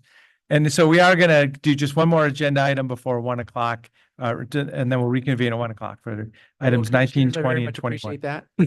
Yeah. And everybody owes Anthony $20 or whatever. So I don't know. $20. Or somebody, yeah, one way or the other. Yeah, sorry. Item number 18, consideration of first reading of ordinance, last ranch plan amendment and zone change involving approximately 20 acres. Good afternoon now. For the record, Anthony Regini, Principal Planner. As noted, this is a consideration of first reading of ordinance 2025-003, a proposed plan amendment and zone change involving Last Ranch. As the board recalls, this is an amendment to change the designation of the property from agriculture to rural industrial, and a corresponding zone change from exclusive farm use to rural industrial. The board had deliberations, and I'll remind the board it was a 2-0 vote. And so based on the deliberations, crafted a draft board decision for you in the ordinance packet. And so because it's already been a long morning, I will stop there. And if you have any questions, certainly I'm willing and able to answer questions about the draft decision, any of the exhibits and the ordinance itself. So, as I say, I don't usually read these with real technical eye, but I'm supportive of where we've been with this. Any other, has the applicant been able to review and, the prevailing party, I guess? So in this particular case, two things I'll note. Legal counsel did review the ordinance packet, including the board decision. The applicant, as is typical, was given the opportunity to draft as a prevailing party, given the opportunity to draft it. They chose not to. So in this case, this is a staff created board decision for you. Yeah. Okay. So, as I say, we've been through some hearings and deliberation on this. So this is And in again, response to the will of the board. Potentially just consideration first reading by title only. Yeah. Any other discussion or is there a motion? And I know, I believe I have to make the motion. Move approval of first reading of ordinance number 2025-003 by title only. and I will second it. Any other discussion? So this will be the first reading, and to be scheduled 2 weeks from now for a second reading. That's correct. Within 2 weeks or after 2 weeks. Okay, so call them for the vote, Commissioner Dare, Commissioner Chang. No. And I will vote yes on this. So at this time, ordinance number 2025-003, an ordinance amending Deschutes County Code Title 23, the Deschutes County Comprehensive Plan, to change the comprehensive plan map designation for certain property from agriculture to rural industrial, and amending Deschutes County Code Title 18, the Deschutes County zoning map, to change the zone designation for certain property from exclusive farm use to rural industrial. So second reading to be scheduled. Thank you again for squeezing me in. I appreciate that. Anthony, yes. Thank you for being with Deschutes County. Thank you. There you go. Okay, so at this time, we are going to take a lunchtime break. We will have items number 19, 20, 21, and other items after lunch.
Okay. 12:59, 1 o'clock, right there. We're back from our lunch recess. This is our board meeting for March 19th, 2025. Item number 19. Thank you for standing by. Deschutes County Opioid Settlement Funds. Discussion.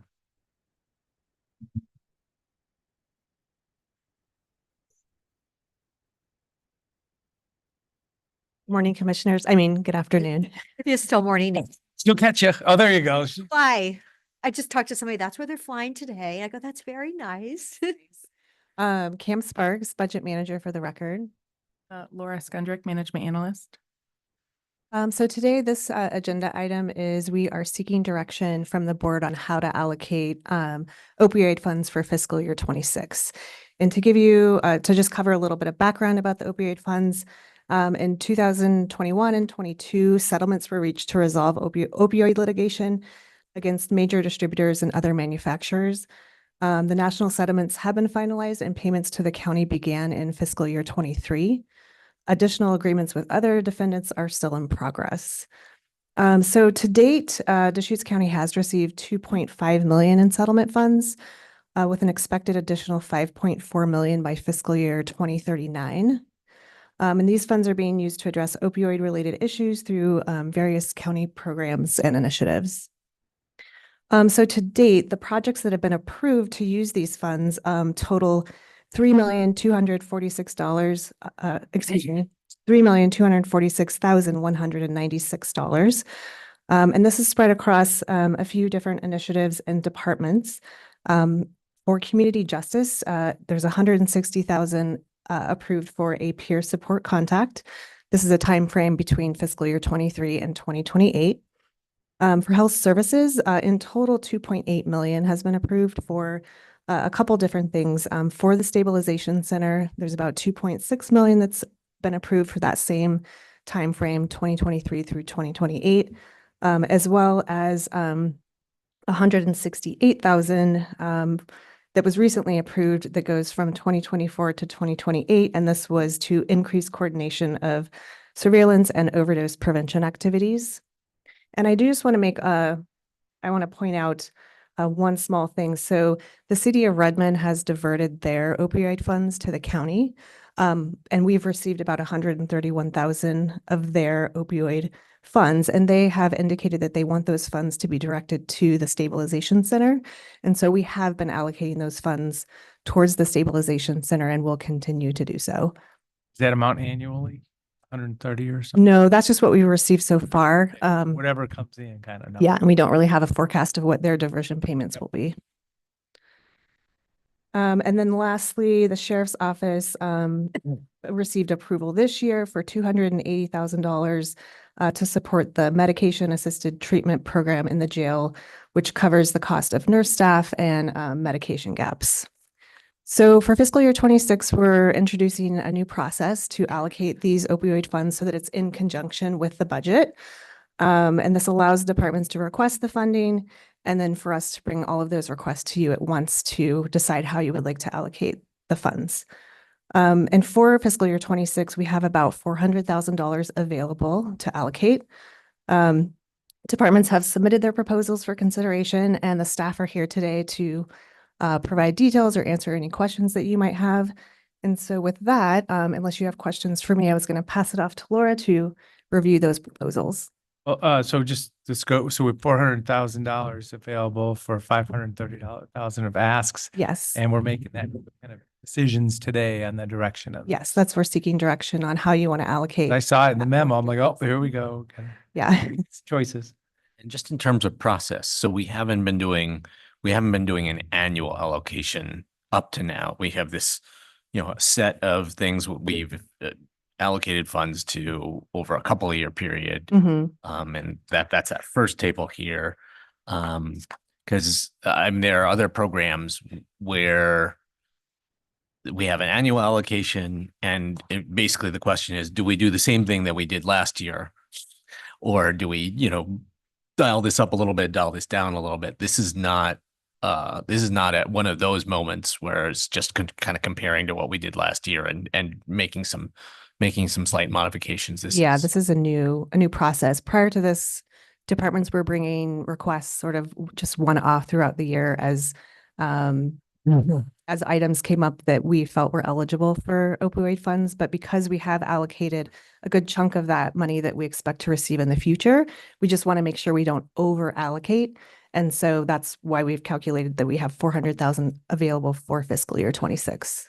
Okay, and that's why we've received 2.5 million to date, but our allocations total up to 3.2. Right. Because Right. we've already obligated Exactly. future some of the future funds. That leaves us with 400,000. Right, for this fiscal year. And then we anticipate that next fiscal year, the allocation will be lower, and then really no allocation for fiscal year 28, just because of these prior commitments that we've made and how they expect to spend those funds. But then once we're past fiscal year 28, then we'll have, roughly around $500,000 a year to allocate, which is the revenue that's coming in. So we've been spending a lot of money, but I'd love to hear from Holly. How many overdose deaths did we have in 23? And and maybe how many did we have in 24? Are we actually making a difference here? What are our numbers doing? And then I know Captain Schultz in the jail really needs to have that program funded for people that want to get off drugs. And I just want to make sure that 30,000 that's down here, is that really enough for him? Because I know there was a shortfall before, and that is so critical. I mean, what is it? 93% of our people in the jail are either substance use disorder and or mental illness. And we've got to help them get off the substances. And we've got to make sure that that's 300 people. That's a huge number of people to really help. I know they're not always there that long, but it's the continuity is so important to help them find a safer way for their life. Jessica or Captain Schultz could probably address the gap. I don't know if they have additional grant funds that they're able to use in fiscal year 26, and that's why the gap is only 30,000, but I can let them address. Well, I just don't want him. Yeah, I don't want him to be shortchanged. We were in, the behavioral health meeting for a long time, and I know what he's doing there. We've had several tours in every year we're there, and every year we hear the need. So I think that is so important. I'll just add one note regarding the new process is we're no longer allowing requests for multi-year allocations. And so they will just be combined within the fiscal year that we're talking about. Was that because we're not going to even have any funding for 28? Yes. Yeah. Getting people ready for no funding. I mean, how did that happen?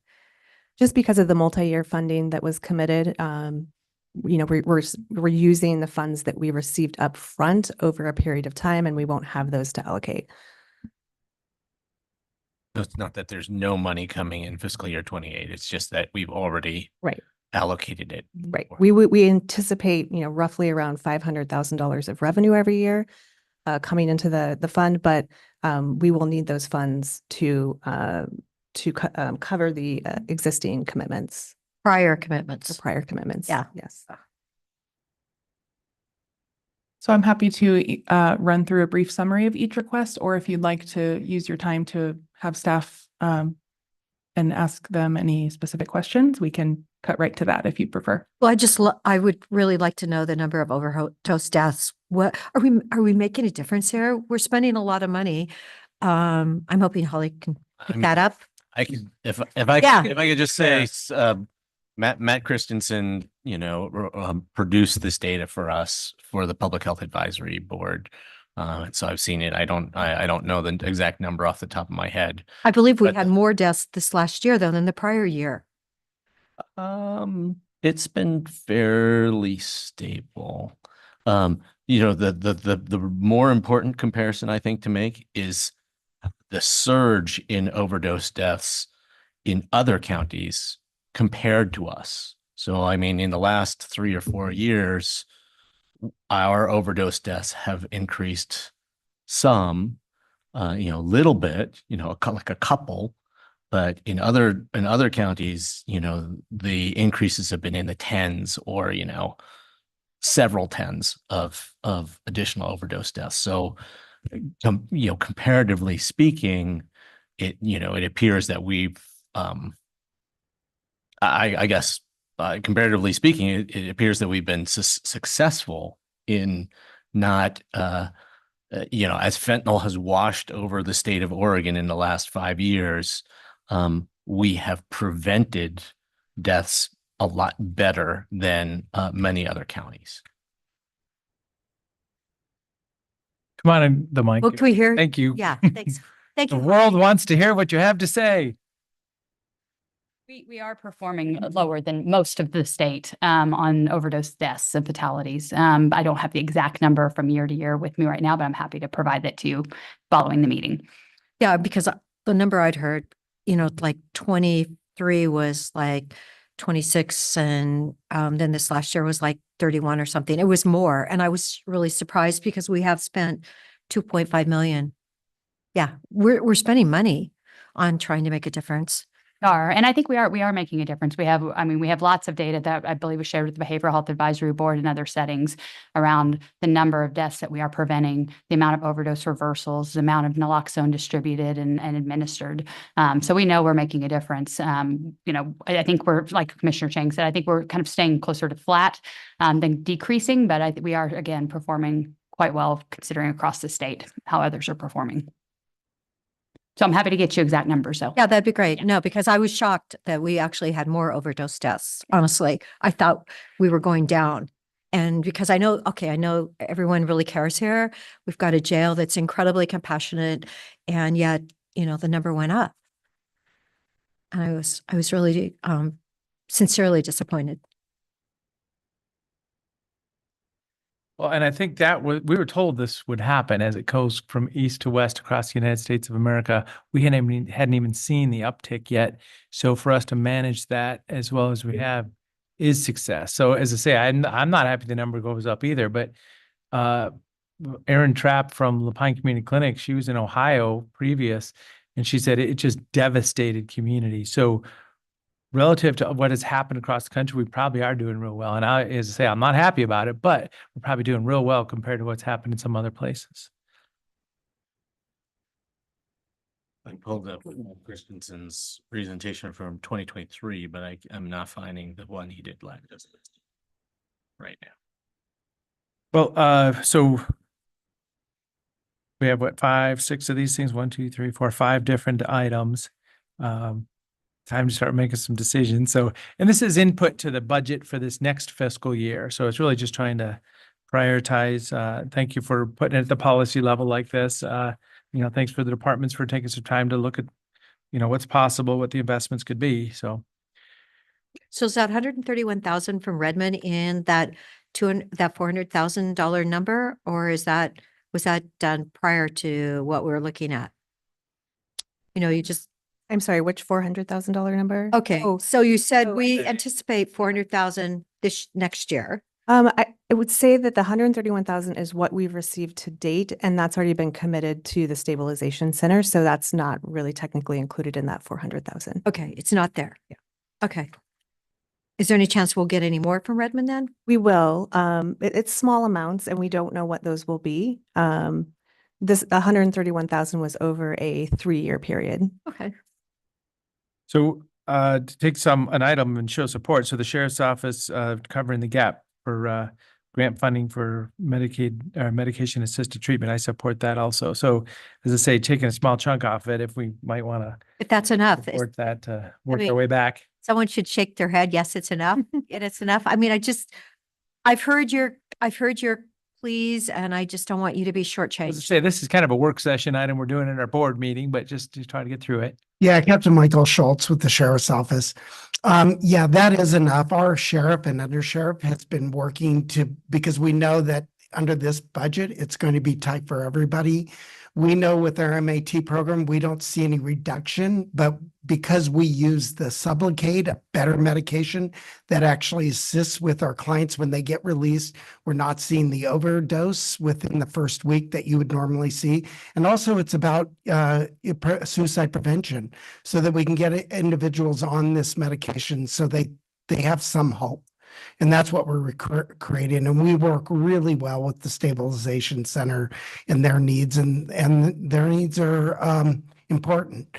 So with that, we figured we can bridge our gap this budget year with that. And that came from our sheriff and undersheriff.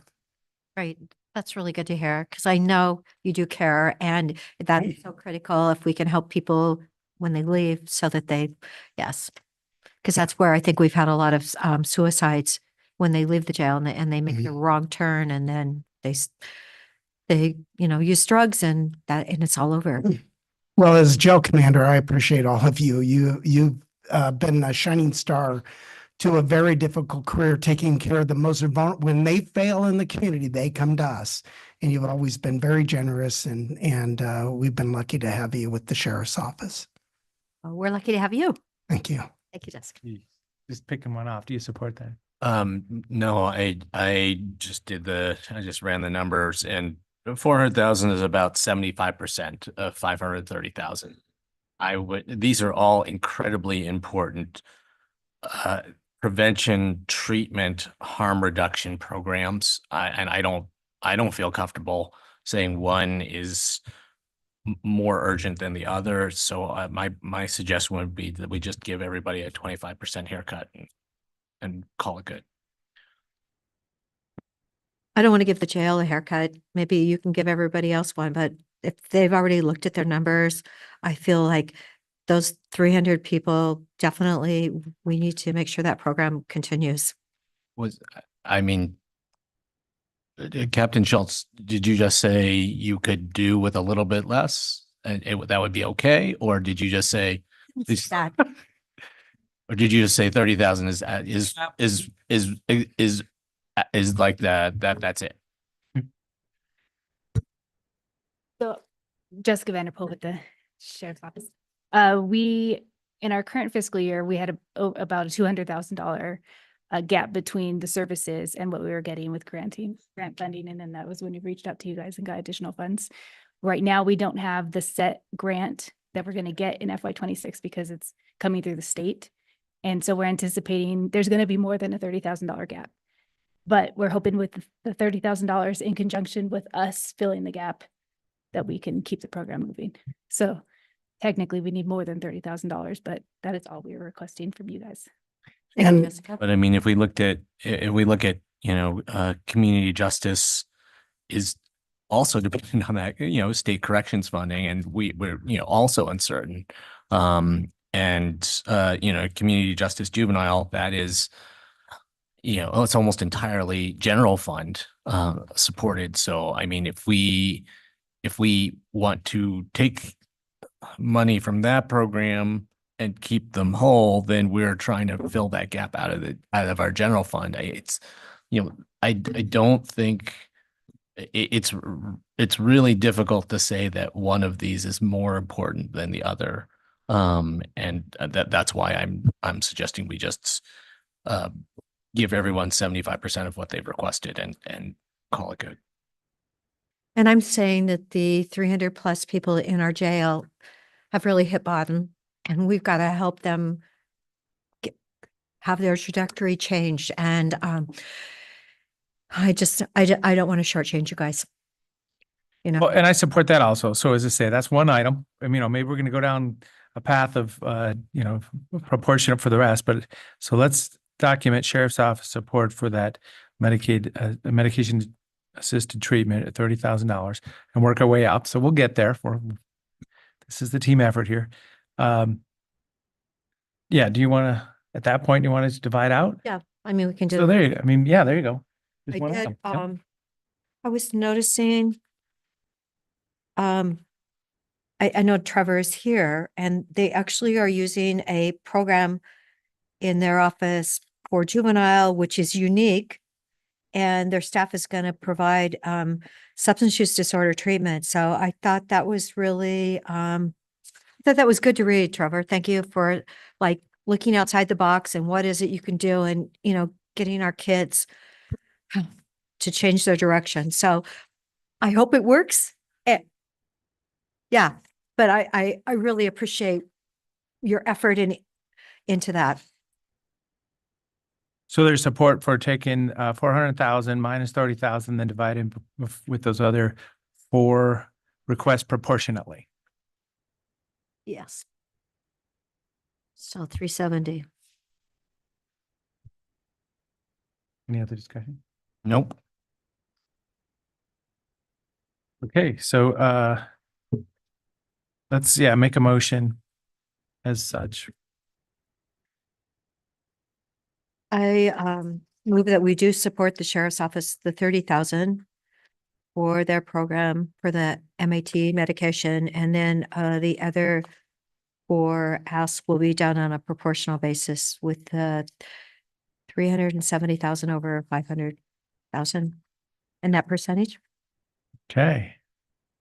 For a second? No. So I'll second that. 74%. And any other discussion? She's already ready with the numbers. Calling for the vote, Commissioner Dare. Yes. Commissioner Chang. No. And Chair will vote yes. Okay. And that's in preparation for this next year's fiscal budget. And Trevor, thank you guys again. Now, please keep us informed on how it works. If you can really find some successful things, I think that's great. Thank you. Thank you. I guess I would just say that this makes it incumbent on the Board of Commissioners to redouble our efforts to ensure that community justice, stabilization center, harm reduction efforts are adequately funded from other places. At this time, item number 20, application for community wildfire defense grant.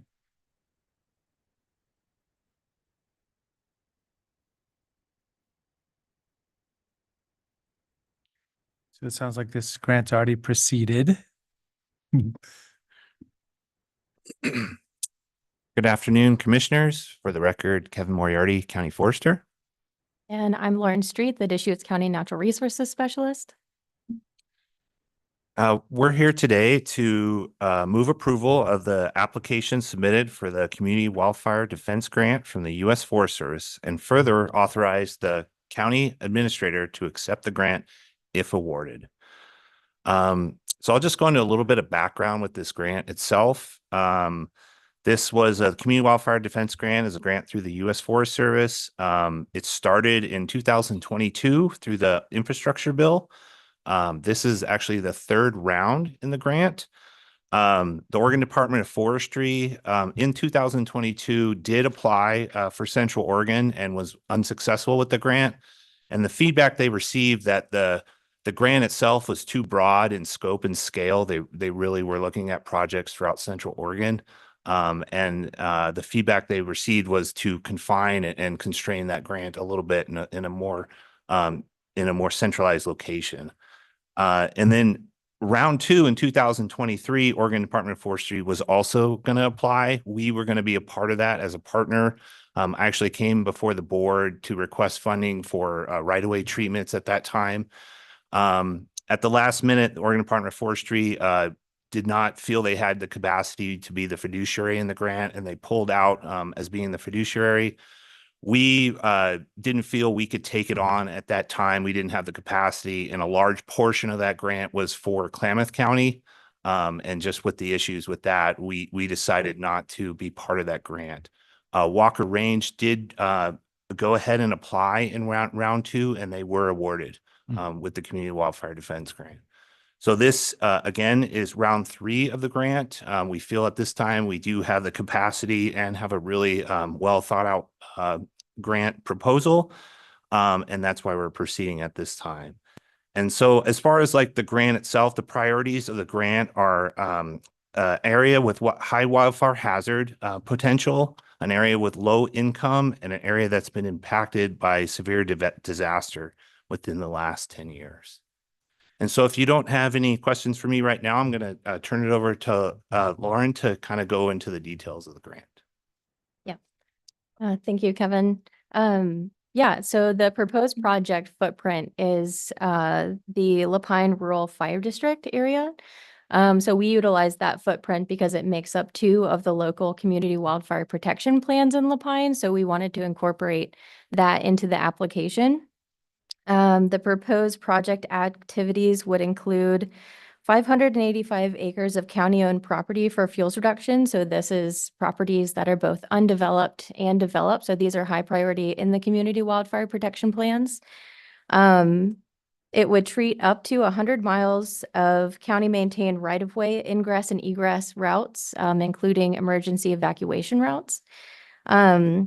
This would also implement up to 3 sweat equity projects. So the proposed project is for 5 years, so that would total 15 community projects, and this could be through chipping projects, shovel-ready fuels reduction projects, fuels breaks. It could be a number of things, but that would be what the sweat equity projects would be.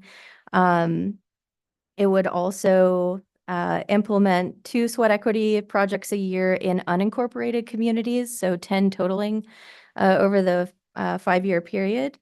It would also pass through funds to the Upper Deschutes River communities to help support their nonprofit efforts with the low-income and senior defensible space program, as well as their defensible space reimbursement program, which has been very successful over the years. This would also go towards hiring a full-time fire prevention coordinator in La Pine.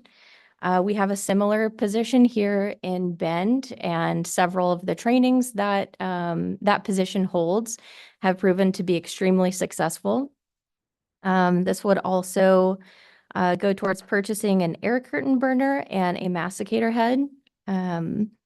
And we would aim through education and outreach to hold 2 defensible space workshops every year with partnering local organizations in La Pine.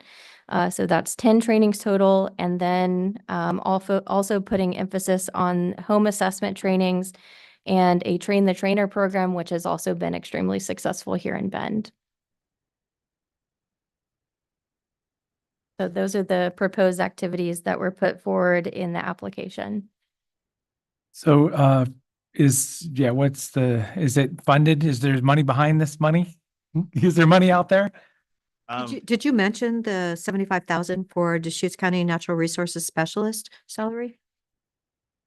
That's on my sheet.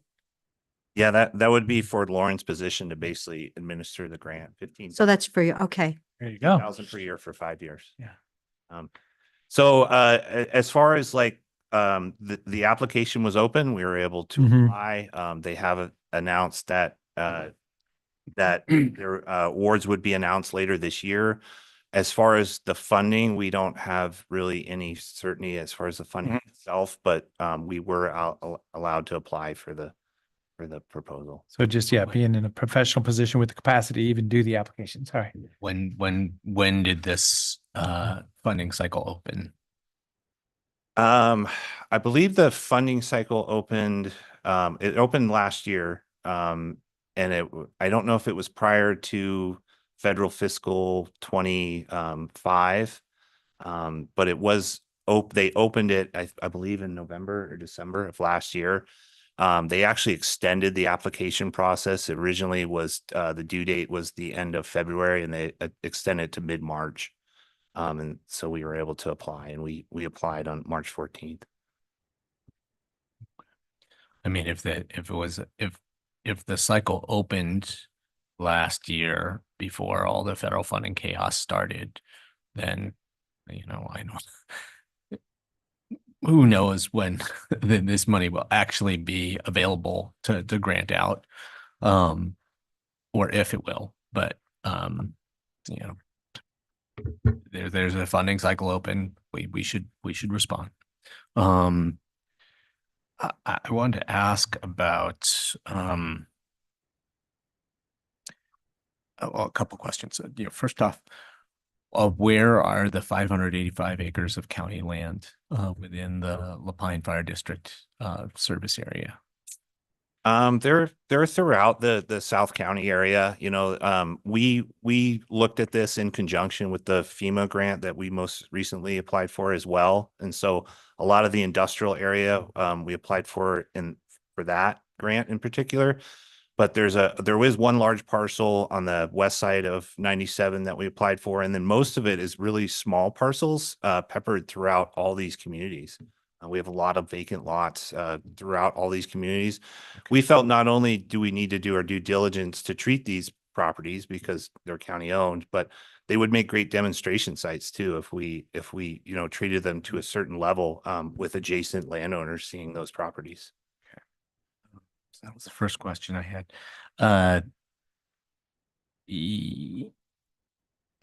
You mentioned the FEMA grant and there has been a lot of work done in this geography. Can you speak a little bit to how the areas applied for treatment, how do they fit with two chiefs projects and other projects?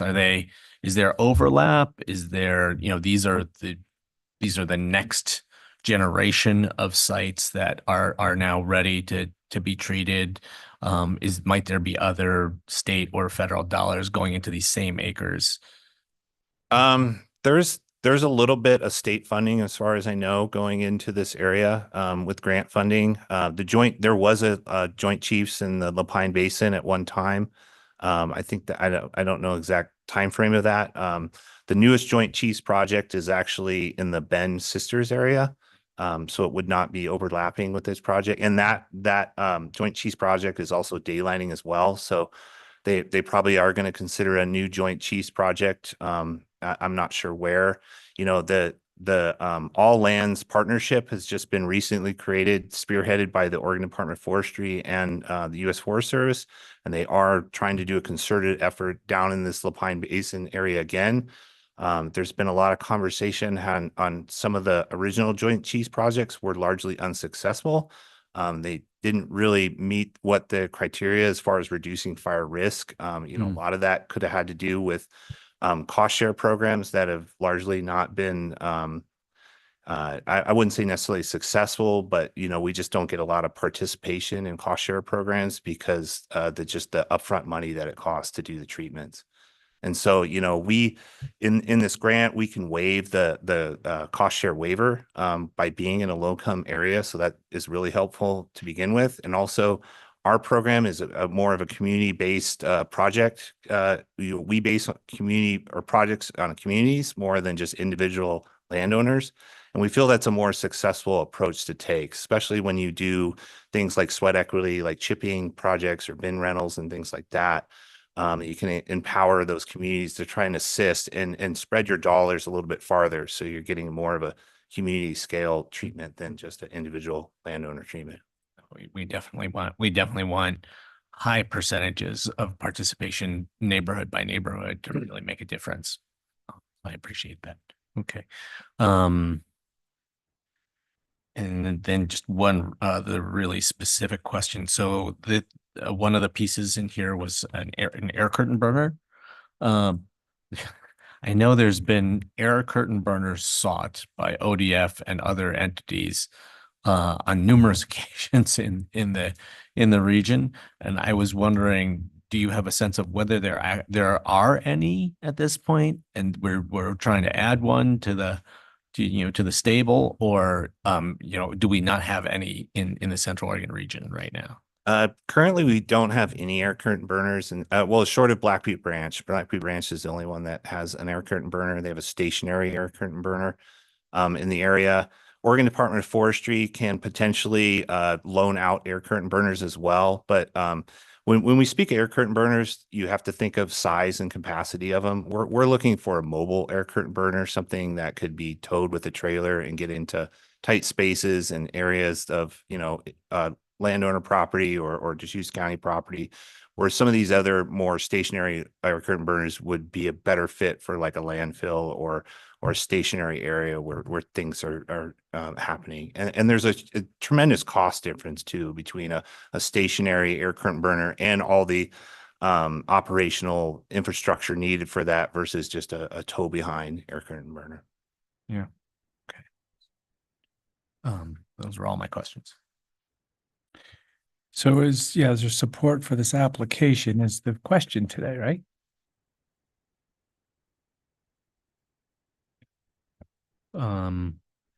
I hope that the federal money is still there and real. And I think this is a good project to submit for those funds if they are real. A motion? So I'll move approval of the application submitted, move approval of an application submission for a community wildfire defense grant from the Forest Service and further authorize the county administrator to accept the grant if awarded. So I'll second that motion. It's been moved and seconded. Any other discussion? Do they really need to hire somebody for $450,000 to run this fire coordinator? It's like 90,000 a year, I believe, 5 years, right? I mean, I was just like thinking to spend $450,000 more in cleanup. I mean, I would think the more money we can get into cleaning up is really, really important. Yeah, well, I guess the need for that position has come from a couple surveys and discussions. The Newberry Partnership has identified a fire prevention coordinator as a primary need in South County. One of the primary reasons is because it's so unincorporated. We have a hard time creating shovel-ready projects throughout the area, and really having someone in that area, or even a central place that people can go to get home assessments or find out information about grants, things of that nature. We've, when we look at Melissa Steele, who is in Bend, and what her position and how much success she's had, and then Stephen Lord and Sisters and how much success he's had, and those are very similar positions. It felt natural to have a position down in South County with similar job description. And with the Fire Prevention Co-op as well, who works, on a Central Oregon scale, it would also provide representation on that co-op too, so we could plan prevention events down in that area. We, originally, I think in the first round of the Community Wildfire Defense Grant, it was proposed to have a county employee be down there, but we just felt that would be logistically and challenging to do that. And considering the, Lapine Fire is already designated down there. They already have some repertoire as far as, and some networking down there. It would be a natural fit for them to take on the position. I think it's great for people with a fire department uniform to show up at somebody's house and help them figure out what they need to do so that they can be ready to implement defensible space. It makes a huge difference. We talk about, there's been a whole lot of discussion recently about wildfire hazard maps and requirements for people to do defensible space and home hardening. If we don't want requirements, then we better do the best job we possibly can with technical assistance and cost share and incentives. And so this is a key part of that. Any other discussion? I was really sorry to see you didn't list goats. So Goats. yeah, they do a great job. They could be in the suite of treatments. They could be, couldn't they? Could Okay. happen. Well, we do have a herd of goats in Terrebonne, 500 of them looking for a job. So it would be nice. I don't know whether goats eat 2-inch diameter lodgepole pine trees. For annual grass, they're excellent. Yeah. Calling for the vote, Commissioner Chang, Yes. Commissioner Dare, Yes. and Chair votes yes. Thank you very much. I know April 26th was selected for a prevention day from the regional partnership recently. So the community is moving forward one way or another. Yeah, and This will provide a lot of resources. and Corinne is planning on having a table there for that. Great. Thank you for your time. Thank you. Thank you. Good luck with Thanks, Lauren. Nice to see you again. Yeah. Time for a binder. At this time, item number 21, discretionary grant application review and allocation.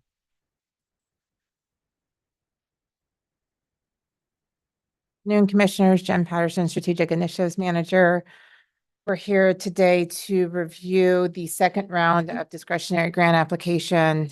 Just as a little bit of history here, from the fiscal year 2025 video lottery funds, The commissioners allocated $22,500 for discretionary grant program. And we divided those up into two different periods. This fall, we had our first period of discretionary grants allocation review, and the springtime, the grant applications were due on March 1st. So this is the final round for fiscal year 2025 to review the grant applications that we received in and to allocate the remaining funds of those. I believe you each have $3,750 left. It just randomly happened to be the exact amount for all three of you for this round. And so we'll go through this. I'm going to try to do it on the screen so we can do it in real time so you can see your running total. But if not, I'll log in real quick and do it on my computer, and it won't be visible for the running total. So the only problem with that is I don't have great eyesight from that far away. So I'm going to pull it up on mine to make sure. So we'll just, I think the way that we've done this in the past is gone line by line, and then commissioners can indicate if it's a program that they want to support, and if so, how much they would like to put towards that. And then the bottom there will show the running total of how much is left. So we'll do the individual grant applications first, and then we'll go to the second page, which has the fundraising grant applications. I'll pause there to see if there's any questions or clarifications before we get started. Nope. Okay. So yeah, there'll be a lot of no's on this matrix, and I just acknowledging that up front. It's a very tight resource situation for us with a lot of big asks. So I mean, just acknowledging up front that I'll be jumping right over some of them, and I was able to read everyone. The applications are wonderful. It's the community. It's a sense. In fact, this set of applications is a sense of the community right now. I mean, there's value in doing this, and it's a shame we don't have money for all of them. So just want to say that up front. Yeah, and I should also say too that we have so we had a total grant requests of. We had 30 grant applications. It looks like 29 or 30 grant applications in this round, with a total grant requests of $88,343.50. And you each have you each have exactly 3,750 to distribute. So yeah, there was a lot of demand with limited resources. Okay. With that being said, we'll start at the top. I'm going to just try to get this here so I can see where the cursor is. Am I close? Right in the top center, yeah. Okay, now I think I can use the arrows. Yes, okay, great. So the first one is ALS Northwest requesting a grant for $1,000. Do you want me to provide any additional information?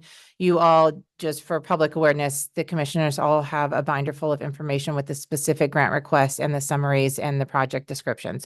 So at this time, I think I'll just run through the organization name and then allow you to speak up if you're looking to allocate funds there. So yeah, as I say, we do have a full binder with applications and backup on all these things. So this isn't published to our website in detail, is it? It is not. So what we posted a couple of things in the agenda packet. So this spreadsheet here Is there, and okay. the summary cover page, which is the front page of your binder. So that has the organization, but additionally, it also has the project name. So it gives a little bit more detail about the project. Good. And any of the grant applications can be made public if people have specific questions. Yeah, we can only fund actually 13% of them with our money. So yeah, pretty minimal. Okay. So I'll pass on the first one. Hearing nothing else, we'll go next down to the Bend Firefighters Foundation. 200, please. And now I'm going to see how my skills are in being able to see that far away. I get the right. Am I there? Okay, great. Okay, I have 200 from Commissioner Chang. You trying to do it in two places at the same time? I'm reading it from here. Oh, 'cause no. I can't see, even with my glasses on. I see. that far Okay. away. It's visual. So I'm just trying to make sure I have the cursor in the right place. So that way you guys can see the running total at the bottom of how much you have. Okay, great. Next we have Ben Lapine Education Foundation. Pass. 200. I'll have Whitney be my editor if I get the wrong row right. or the row incorrect there. Okay. Next, we have the Boys and Girls Club of Bend. 250. 250 for me also. No, 500. Sorry.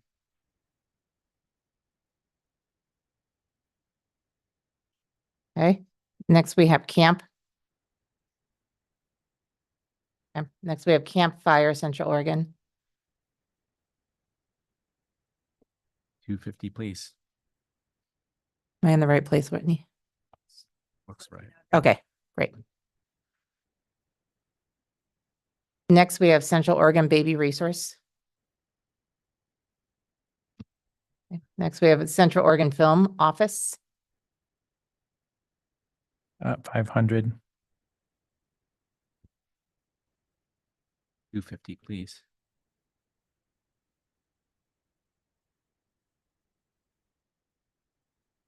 Okay. Next, we have Community Health Resource. Wait, I think we might be one row. Do you think you can? So I need to go one down. Can you help her, you think? Can you see better? I'm saying, you know, for her. Okay, now you're at, Or we're all in the same spot. you can, It gets small. when you're, You can do it? Okay, great. Yeah, so that's what I was. Oh. There, yeah, well, that was my thought. I mean, if you can see it and we can, because yeah, she's I didn't see it. I was using the keyboard mouse. got two different keyboards and very good, Jen. I was really trying, last time we did it where I just did it here and you couldn't see it, so I was trying to do it where Yeah. you could see it. Okay, so we left off with the Bend film and we had Commissioner DeBone at 500 and Commissioner Chang at 250. Okay, next we have Community Health Resource. Okay, next we have Desert Sky Montessori School. 200, please. Oh, no.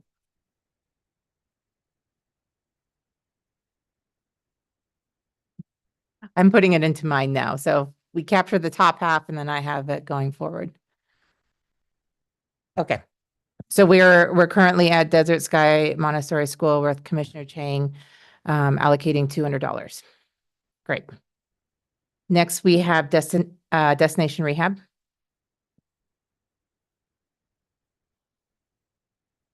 Next up, we have Embers Wildflower Animal Sanctuary and Bunny Rescue.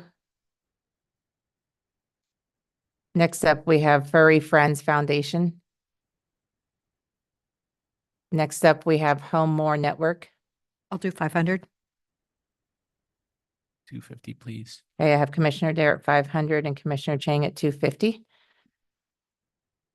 Next up, we have the Humane Society of Central Oregon. 100, please. Commissioner Chang at 100 for the Humane Society of Central Oregon. I feel a little bit like an auctioneer with the repeating of the amounts. I just want to make sure I'm hearing it correctly.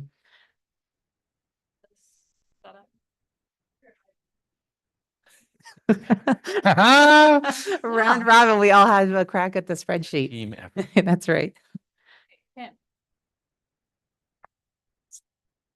Correct. And Commissioner Chang was at 250. Okay. And then we have, But wait, did we get the earlier things? Oh, yeah, I think Whitney was up to date. And then next we have the Humane Society of Central Oregon at 100 for Commissioner Chang. Great. Okay. Next up, we have Lapine Community Kitchen. 500. Commissioner DeBone at 500 250, please. and Commissioner Chang at 250. Next up, we have the Lapine Parks and Recreation Foundation. 250, please. Commissioner Chang at $250. Next up, we have the Lapine Rural Fire Protection District. 250. Commissioner Chang at 250. Next up, we have Lapine Sports Academy.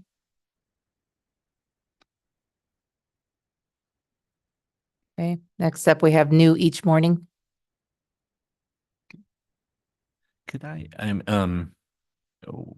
when we send feedback to this one, I would love for them to quantify their work and impact to date. How many people have they trained? Where are those people providing services? Or what, in what settings have they provided peer support? Peer support specialists are really important. But there's a whole lot of organizations providing peer support in our community, and it would be helpful to know what the actual impact of this organization's peer support specialist efforts have been. Great. I made a note of that and I'll reach out to them and when I emailed them. Thank you. That was for new each morning. Okay. Next up, we have Rascal Rodeo. I'll do 2,000. So we have Commissioner Dare at 2,000 for Rascal Rodeo. Next up, we have Samara Learning Center.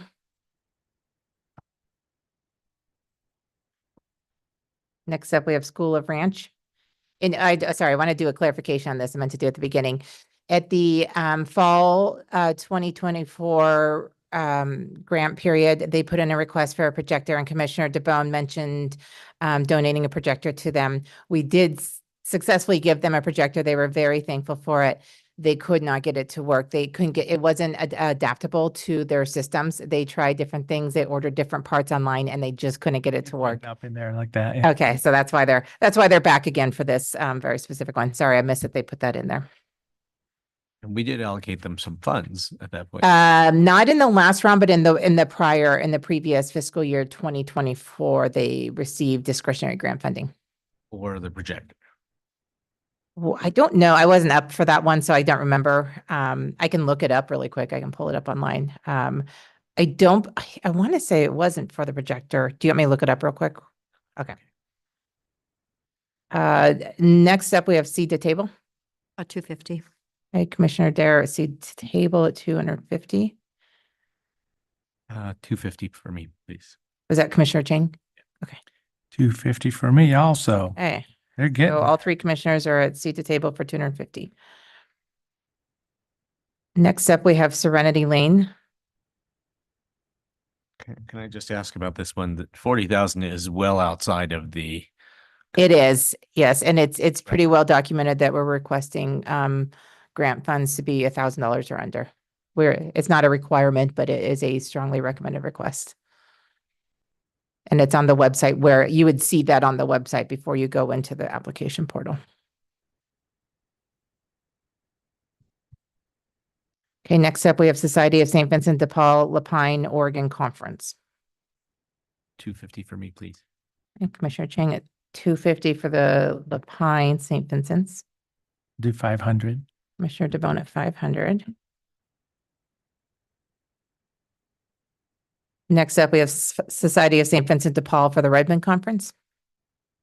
250. 500. Okay, 500 for Commissioner DeBone, 250 for Commissioner Chang.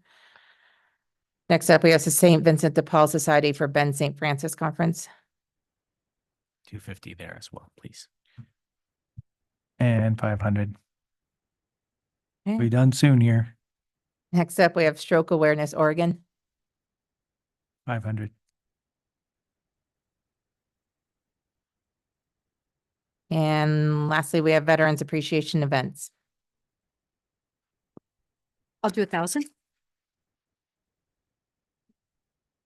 There we go. Okay. I don't see I didn't have the first totals on mine. I do have Commissioner Dare has a zero balance now. Do all three of them. I can't read that far. Sorry. Yeah. The remaining $300. If I could put 200 into the School of Ranch and bump up my Boys and Girls Club allocation to 350.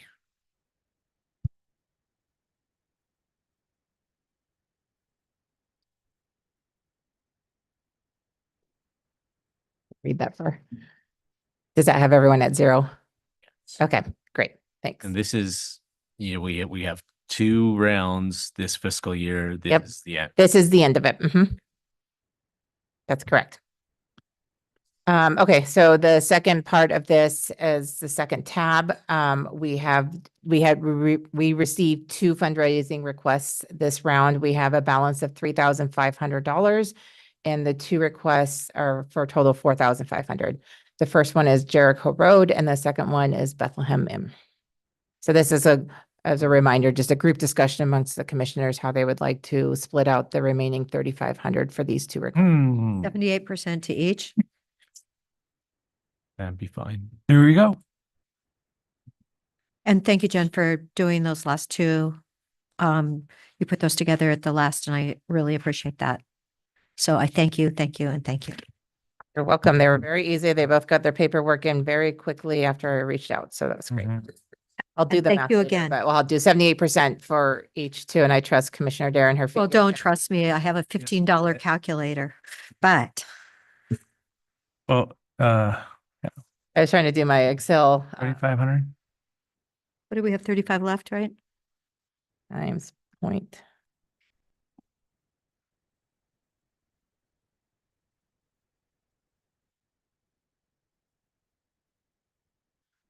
Nothing like doing math while the 35.10. world's watching. It's Okay. $10 over what that number.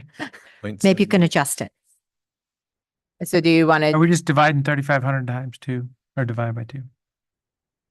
Yeah, why not? give them an equal amount of 1750? Is that what it is? Is that math right? I did that in my head. Yeah. Okay. So 1750 each. Then that's giving Jericho Road more than Bethlehem Inn, but you're happy with that?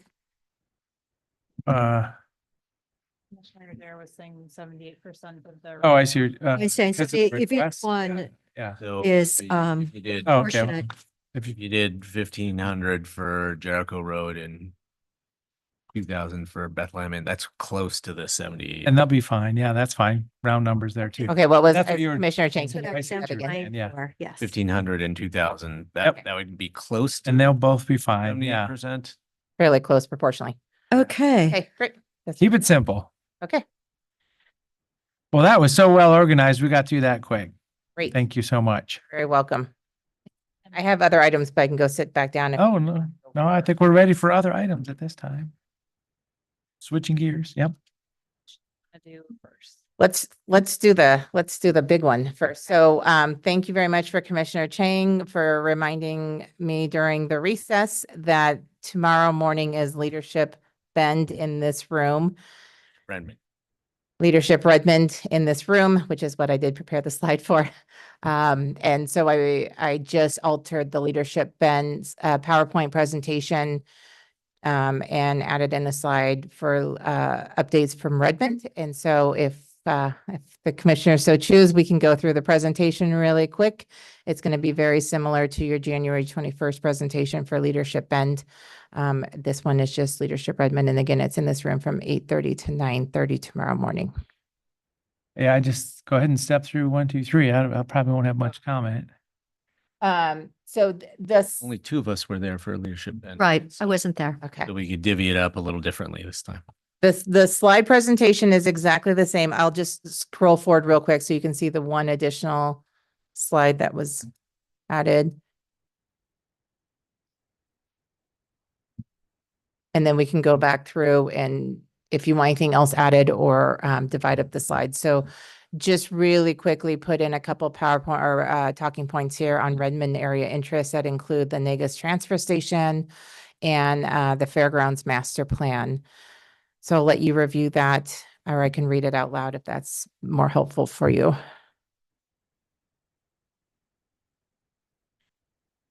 So land swap, I don't know if we want to talk about that or. I think that's it. The land swap, the land exchange, and the managed camp. Really, all of the stuff that's happening on that, East side of Redmond. Yeah. The land exchange and also the home, the homelessness response facilities, Oasis Village, permanent supportive housing project, managed camp. So do you want to keep in these two as well? Do you want me to just put in main talking points and get rid of the sub bullets, or do you want me add in a different slide that has the sub bullets as well? I think this is nice because it's, a celebration of something we finished. That's pretty cool. That's how I'd support keeping that. It's been less than a year. Well, we talk a little bit at solid waste landfill siting, just as that'll be an opener to that a little bit.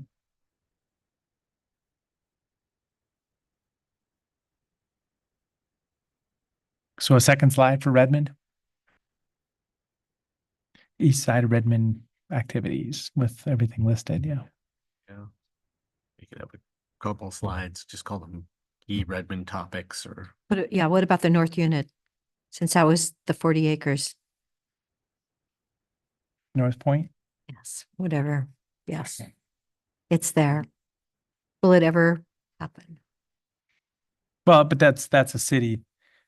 The property was donated on behalf of the citizens to the city, and the city's developing it. So we could mention it as part of the east side activities.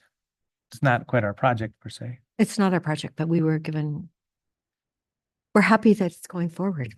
Yeah, so we can include that under the east side discussion. Okay. You catching all that? Sort of. I was having a little technical difficulty, so I was Sure. tracking the conversation. There's a few things that we want to add in, so potentially adding in a second slide to be able to capture everything else. So are we good with this slide here? I think given the topic of the second slide, that we'll reverse order and have this be the second slide, the Negus transfer station and the fairgrounds master plan. And then the first slide, you're not going to be able to see this in real time. I apologize. It's going to be the DSL land swap. Land exchange And I do have a talking point or two on that from a previous presentation, so I'll throw that in there. And I apologize, the rest you're going to have to read to me again. and that's basically a lead into the, homelessness response facilities, managed camp, Oasis Village, and permanent supportive housing. So should we do a homelessness response facility and then as a sub bullet put Oasis Village managed camp? Is the homelessness response facility separate? Or we could do a homelessness response and then underneath that, the sub bullets be Oasis Village, the managed camp. And the permanent supportive housing. And the homelessness response, is that a good enough main bullet point, or do you want additional word in there? I mean, another heading could be, county land for shelter and transitional housing. Well, that's a really long heading.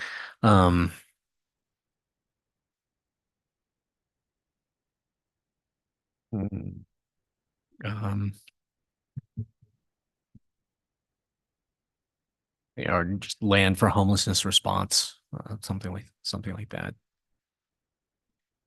Okay, so on one slide, I have a main topic as a DSL land exchange. I'll put in a sub bullet from a previous presentation we did. Then the next main bullet of land for homelessness response, sub bullet Oasis Village managed camp permanent supportive housing. Sounds good. Great. And was there one other, did I hear one other topic? I said North Point, the 40 acres that we donated to Redmond, they actually brought that up at our meeting the other night, and it does seem to appear to be going forward. It's So workforce North Point, housing. 40 They're acres actually going donation. to be doing the Rooted Home project, one of the first ones. So which is really unusual. Normally those projects go with the moneymakers and then they add the affordable ones. So it's a good direction for the community. Great. So we'll have two slides that have Redmond area interest. The first slide is going to have three main bullet points: DSL land exchange, land for homelessness response, which will have Oasis Village, managed camp, permanent supportive housing. And the third bullet point, North Point 40 acres donation. The second slide, also titled Redmond area interest, will have the Negus transfer station and the Fair and Expo master plan. Great. Okay. Then every other slide is the exact same slides that we had for Leadership Bend. We can go through them quickly if you want. No? Just We're maybe, good. maybe just so we can assign, Okay. assign them to. Okay, let's see, go back.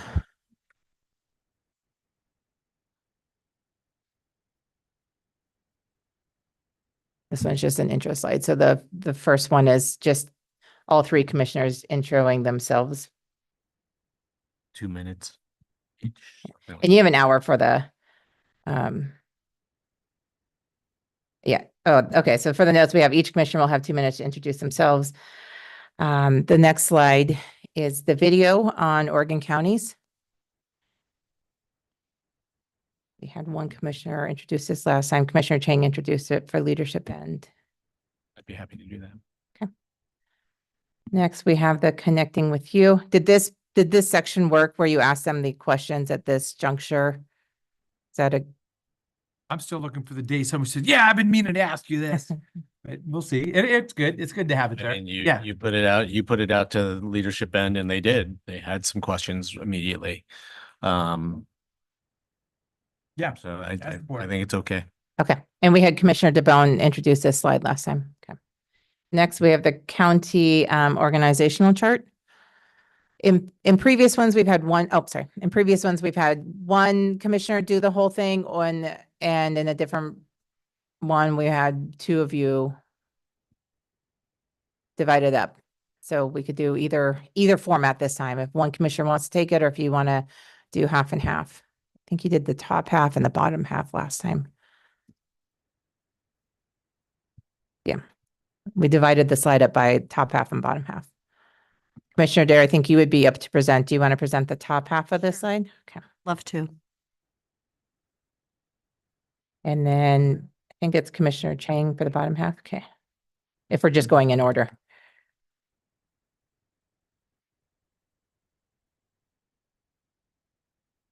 It's going to be here tomorrow morning. In this room. At 8:30, barring any more snowstorms.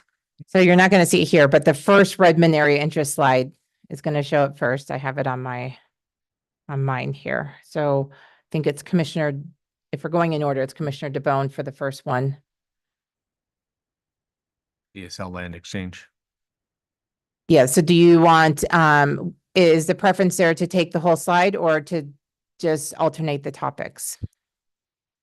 They're kind of big topics, so. Well, we'll have a whole hour. So, I mean, and each one of us might want to say a little bit. So, I mean, we can take turns introducing the topics and just talk them out until people are done. I don't think there's going to be any real time pressure. So maybe for this one, we'll have Commissioner DeBone introduce the DSL land exchange, Commissioner Chang introduce the land for homelessness response, and Commissioner Dare introduce North Point 40 acres, knowing that all three of you will be, you'll be an interactive discussion. Does that work? Okay.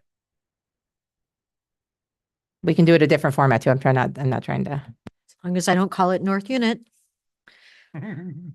You'll kick me, won't you, if I say the wrong Well, thing? I was trying to process, why are we talking about a water canal? And then. Well, because there's a water meeting tonight. Yeah. Okay, and then the next slide will be the Negus transfer station. So if we're rotating in order, Negus would be introduced by DeBone. And then Commissioner Chang would introduce the fairgrounds. And then it will go to a group discussion. Okay. Next is legislative priorities. Oh.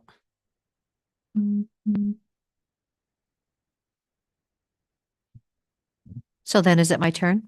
Yep, Commissioner Dare's up. So Okay. you can either introduce the whole slide or we can do that format again of the three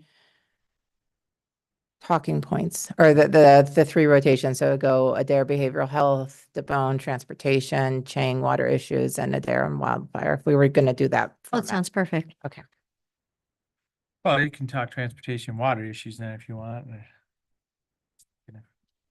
I'm happy to talk about any of those four Yeah. bullets. We'll just hand them back and forth as we're doing it. Yep. Okay.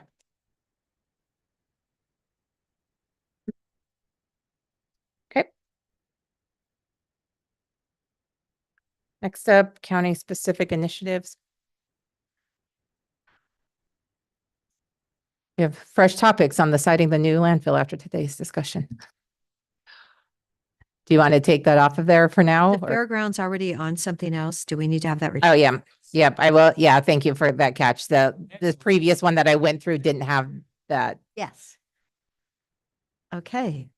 So landfill come up with when we talk about Negus is what I was envisioning. Fairgrounds is a bullet by itself.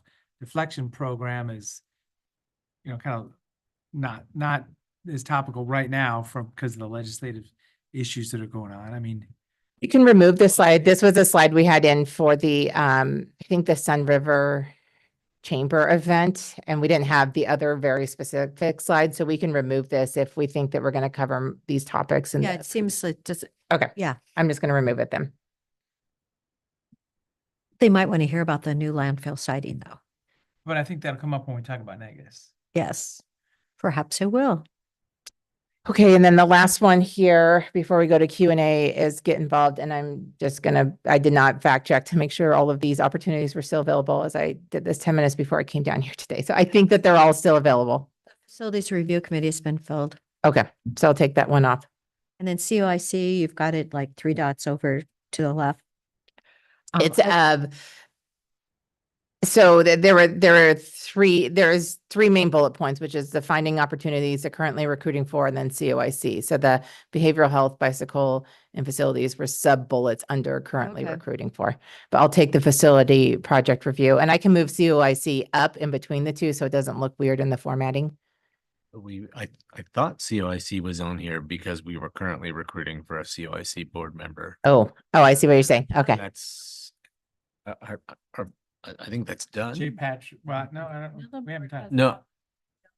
Yeah, we haven't done it yet because Jay Is it- Patrick's seat was moved. So Is it closed or is it, Jen, you can just double check to see what's still open and what's not. Currently open as well as the Noxious Weed Advisory Board, so maybe we will add. That's a hot one.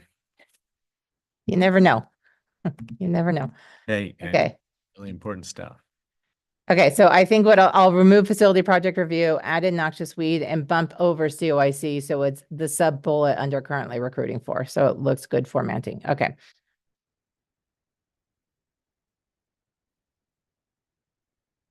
Okay, and then the very last slide is Q&A. nice snowy photo. Which was appropriate for this week. Not for next week, though. Like it is snow. Okay. Great. I will shore that up and we'll get that. I'll have hard copies printed in your inbox by COB tonight. And I What think time? I'll do it right when I get back up. When I get back upstairs, I'll get that done. And I think Kim's on deck to get it loaded for you guys down here tomorrow morning. Great. Thank you. I have several, two more other items. Please proceed. Yeah. Okay, next up, I'm going to pass around two things. One of them, the top one is the draft letter for language clarification request in support of HB 3556. This is coming out of the agency partner work discussion that the board had on Monday morning or Monday afternoon, I'm sorry. And so the draft went in your inbox, but I'm going to give you an updated one. Commissioner Chang pointed out a spelling error there, so I appreciate that, and I got that fixed. And then the second handout I'm passing out is Commissioner DeBone will talk about this, but it's a request to put the county logo on a Core 3 request letter. So I'll pass those out, and then we can discuss the letter, clarification letter.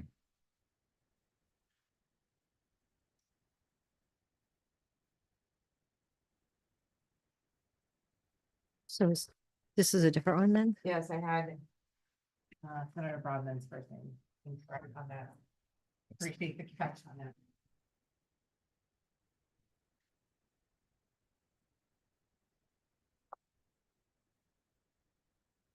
And then as you're looking at the letter, I just wanted to let you know, I've been in touch with Eric King with the city because they're also going to discuss a letter of support today in their city council meeting. And I think we landed at doing two separate letters, but I did share a draft of this letter. And so the language is the request, the specific clarification, the request language is going to be very similar in both letters, but we'll support for if the commissioner decides, we'll submit a separate letter just on behalf of the county instead of doing a joint letter. So with that, I'll turn it over to see if there's any questions, clarifications, changes. I guess a key question to ask, we don't specifically say we like the idea. You know, we say, we jump in immediately and are like, we want this clarified, but we don't say we like the idea of, the intent behind 3556, or we support, I guess the question is, do we want to say something at the very beginning that says, we support where this is going and we want clarification, or? I mean, one of the things that resonated was the, local decision making and resources, because this is kind of locked down by the state. As I say, it's not as tangible, it's not like such a pain point for Deschutes County, because there's some jurisdictions that are really kind of begging for this. So that's how we can get to the fact that, be real clear, is this for all taxes or new taxes? But as I say, maybe the opportunity is to say that, local, we support the opportunity to make decisions locally, or, something down that path. Support exploration of this opportunity, or, And then So maybe for the opening sentence, so what the only language of language of support that is in this current letter is Deschutes County request clarification language in support of HB 3556. so yeah, maybe I'm hearing maybe change that first sentence to the opportunity for local decisions, and that this affords us, or, something like that. in support of the opportunity for local jurisdictions to make.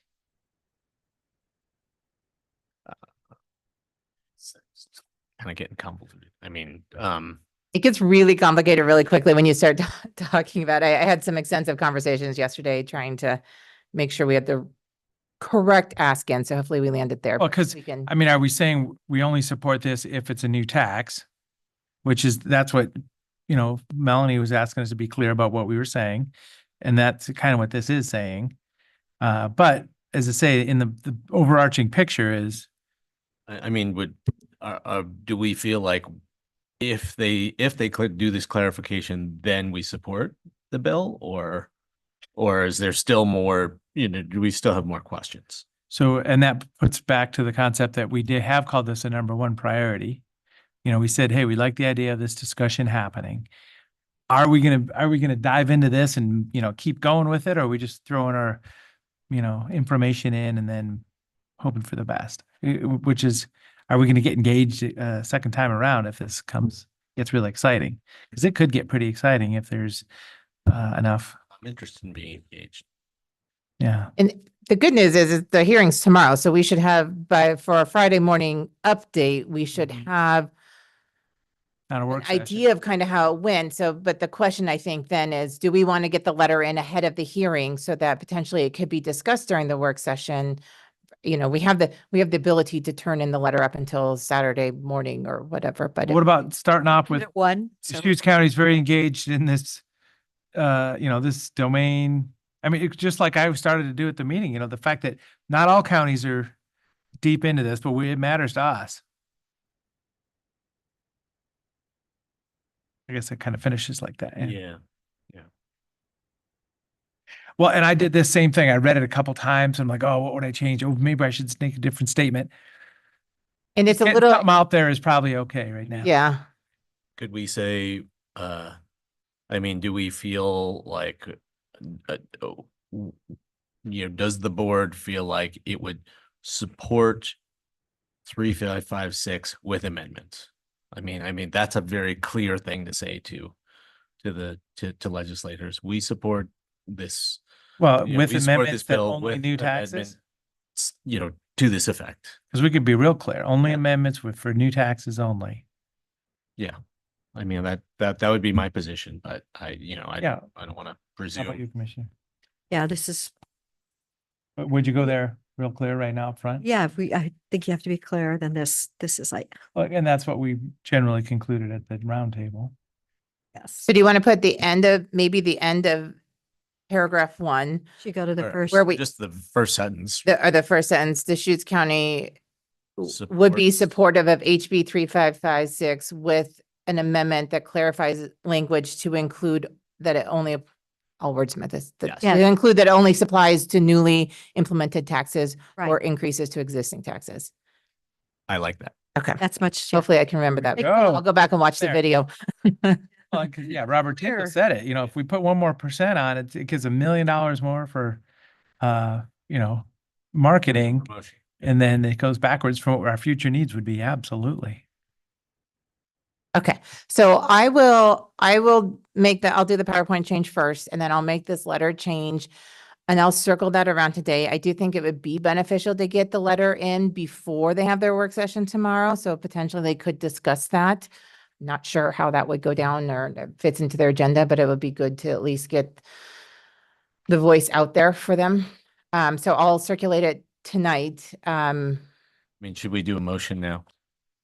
To support that letter so if I just change the first sentence to read Deschutes County supports HB 3556 with amendments that specifically clarify the language that this will only apply to newly implemented taxes or increases to existing taxes, period. Well, what does the increase to existing taxes mean? Because, I don't know that makes. Robert put that particular language in, so I don't have clarification on, we kind of went back and forth too. Because, we call it a 6% tax and then the 1% tax and, the ones before 19, whatever. 2003. 2003 was the, So maybe, does it not need to say newly implemented taxes? Just only apply to increases to existing taxes? I think the request was actually newly implemented taxes, is my understanding of it. It gets very complicated and I'm not a policy wonk, so I was trying to wrap my head around this, but I believe the newly implemented taxes is the key here. And then Robert added in the language of or increases to existing taxes. So I have to check with Robert. I can see if he's online real quick. I mean, I think it's Robert was Robert was watching the language with an attention to fine detail. I'd be comfortable supporting the language that he. That sentence was Yep, specifically a rewrite from Yeah. him That's good. and on how he wrote that. I did this too. I kept going in circles. Yeah. I didn't love the phrasing, but I couldn't think of how you would say it any differently. So, ultimately I just came back to, should we be expressing support, clearly expressing support as well as, so what you, Jen, what you just, that first sentence that you just laid out for us, I would support that. And if. So what I think almost because then the second sentence is almost the same. So I think I combined the first and second sentence to read Deschutes County supports HB 3556 with amendments that add clarifying language that includes to only apply to newly implemented taxes or increases to existing taxes after receiving voter approval. So basically the tack on there is get rid of the first 2 sentences on your letter, keep the third sentence in the current letter as fully in, but we're changing the lead intro to Deschutes County supports HB 3556 with amendments that include clarifying language that this bill only applies to blah, blah, blah. Much better. Okay, great. Okay, so with that, then when I make that change again I'll make that change and put that up. I think Brenda puts it is right by your mailboxes with a pen. So I'll do that because I think you have executive session. So I'll make that change now and then put it up there so you can sign it today and then I can submit that. Does that work for everyone? Yeah. Okay, I think we do need to do a motion though, Kim, if I'm correct on these letters okay. So I'll move approval of a letter expressing support for HB 3556 with amendments as discussed today. Second. Any other discussion? Seeing none, Commissioner Chang? Yes. Commissioner Dare? And I will vote yes. So there is a request from AOC to testify. I got an email. Nick Lilac and I were both CC'd on this from AOC, Justin Lowe, asking us if we want to sign up for testimony tomorrow. I could make it fit. It's a 1 o'clock meeting that, could go to 3 or 4. I have a 4 o'clock meeting that I shouldn't miss. So I'm available for that. What time does the hearing start? 1 o'clock. So as I say, I'm thinking I'll sign up for this and I'll use that letter and either read it verbatim or at least paraphrase it.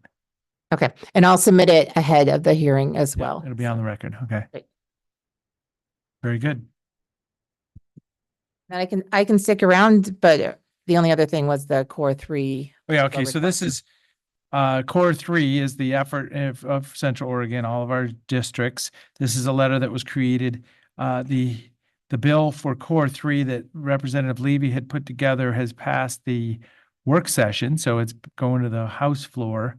And this is the other bill referred to Spartacus from Representative Paul Evans. And he mentions that this core 3 is an example of a bigger vision he has around the state for multiple facilities like this. So this is kind of a belt and suspenders approach to getting just the name core 3 in the legislators' space. So it's a different bill. Obviously, if it mentions giving core 3 money, we were very excited about that.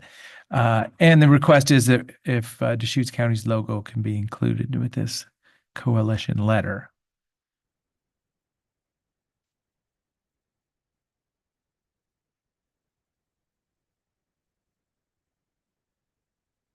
So do we need a motion for that?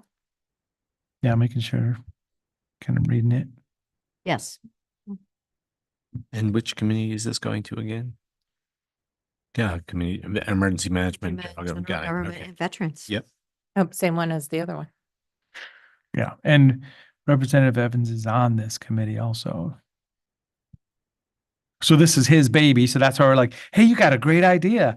And we might fit right into that. So really, that's what this is saying. Okay. Yeah. I'm fine with that. So is that a motion? I'll make the motion because I'm on the core 3 committee and the whole thing. So move board support for adding our logo to this core 3 letter in support of House Bill 2858. Second. And it's been seconded. Any other discussion? Calling for the vote, Commissioner Chang. Yes. Commissioner Dare. Yes. And I will vote yes also. Thank you. Our logo is already on. Oh, yeah. This is Scott Aycock putting it together and then handing it to me and saying, hey, you guys supportive? So you'll do the follow-up on that one. I'll just send him a note back saying we've voted on it. Yeah. Thank you. Thanks, Jan. Okay. Anything else? Other items? I think I had a note to myself here. We've covered it already. Oh, so this is another item. So I did attend the Forest View Road District board meeting last night. And we started off with Mr. Jones this morning sharing his his comments with us. And I did misspeak last night. He'd made an official legal brief to us complaining to their board, and I didn't understand that we are going to be reviewing that for either response or not response. And last night I said, I don't know of any brief coming to us. So, just acknowledging that. One of the rural road districts.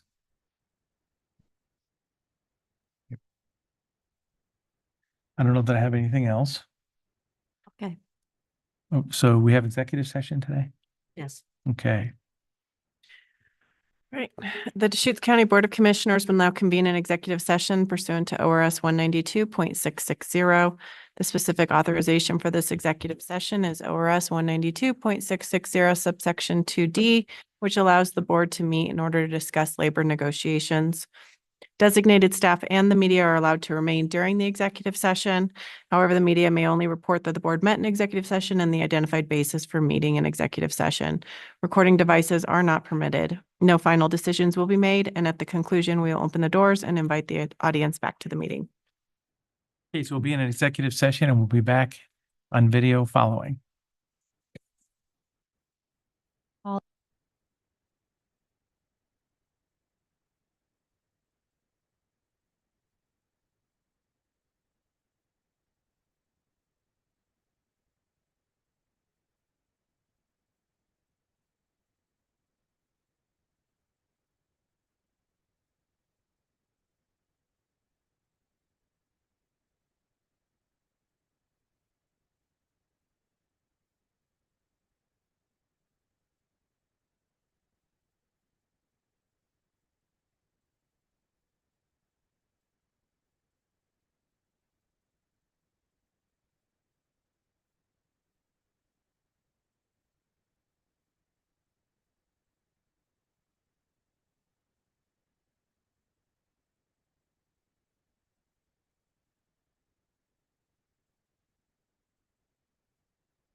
Waiting all day. Yeah, train them, right?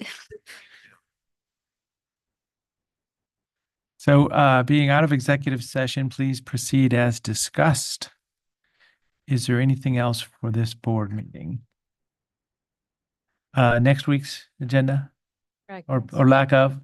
Board will not be meeting next week, and we'll reconvene the week following next week. So yeah, we're just notified that there's an agenda item that can be moved easily, and there's really not a lot of content for next week. So we have no board meetings on Monday or Wednesday next week. With that, is there anything else? Seeing none, meeting adjourned.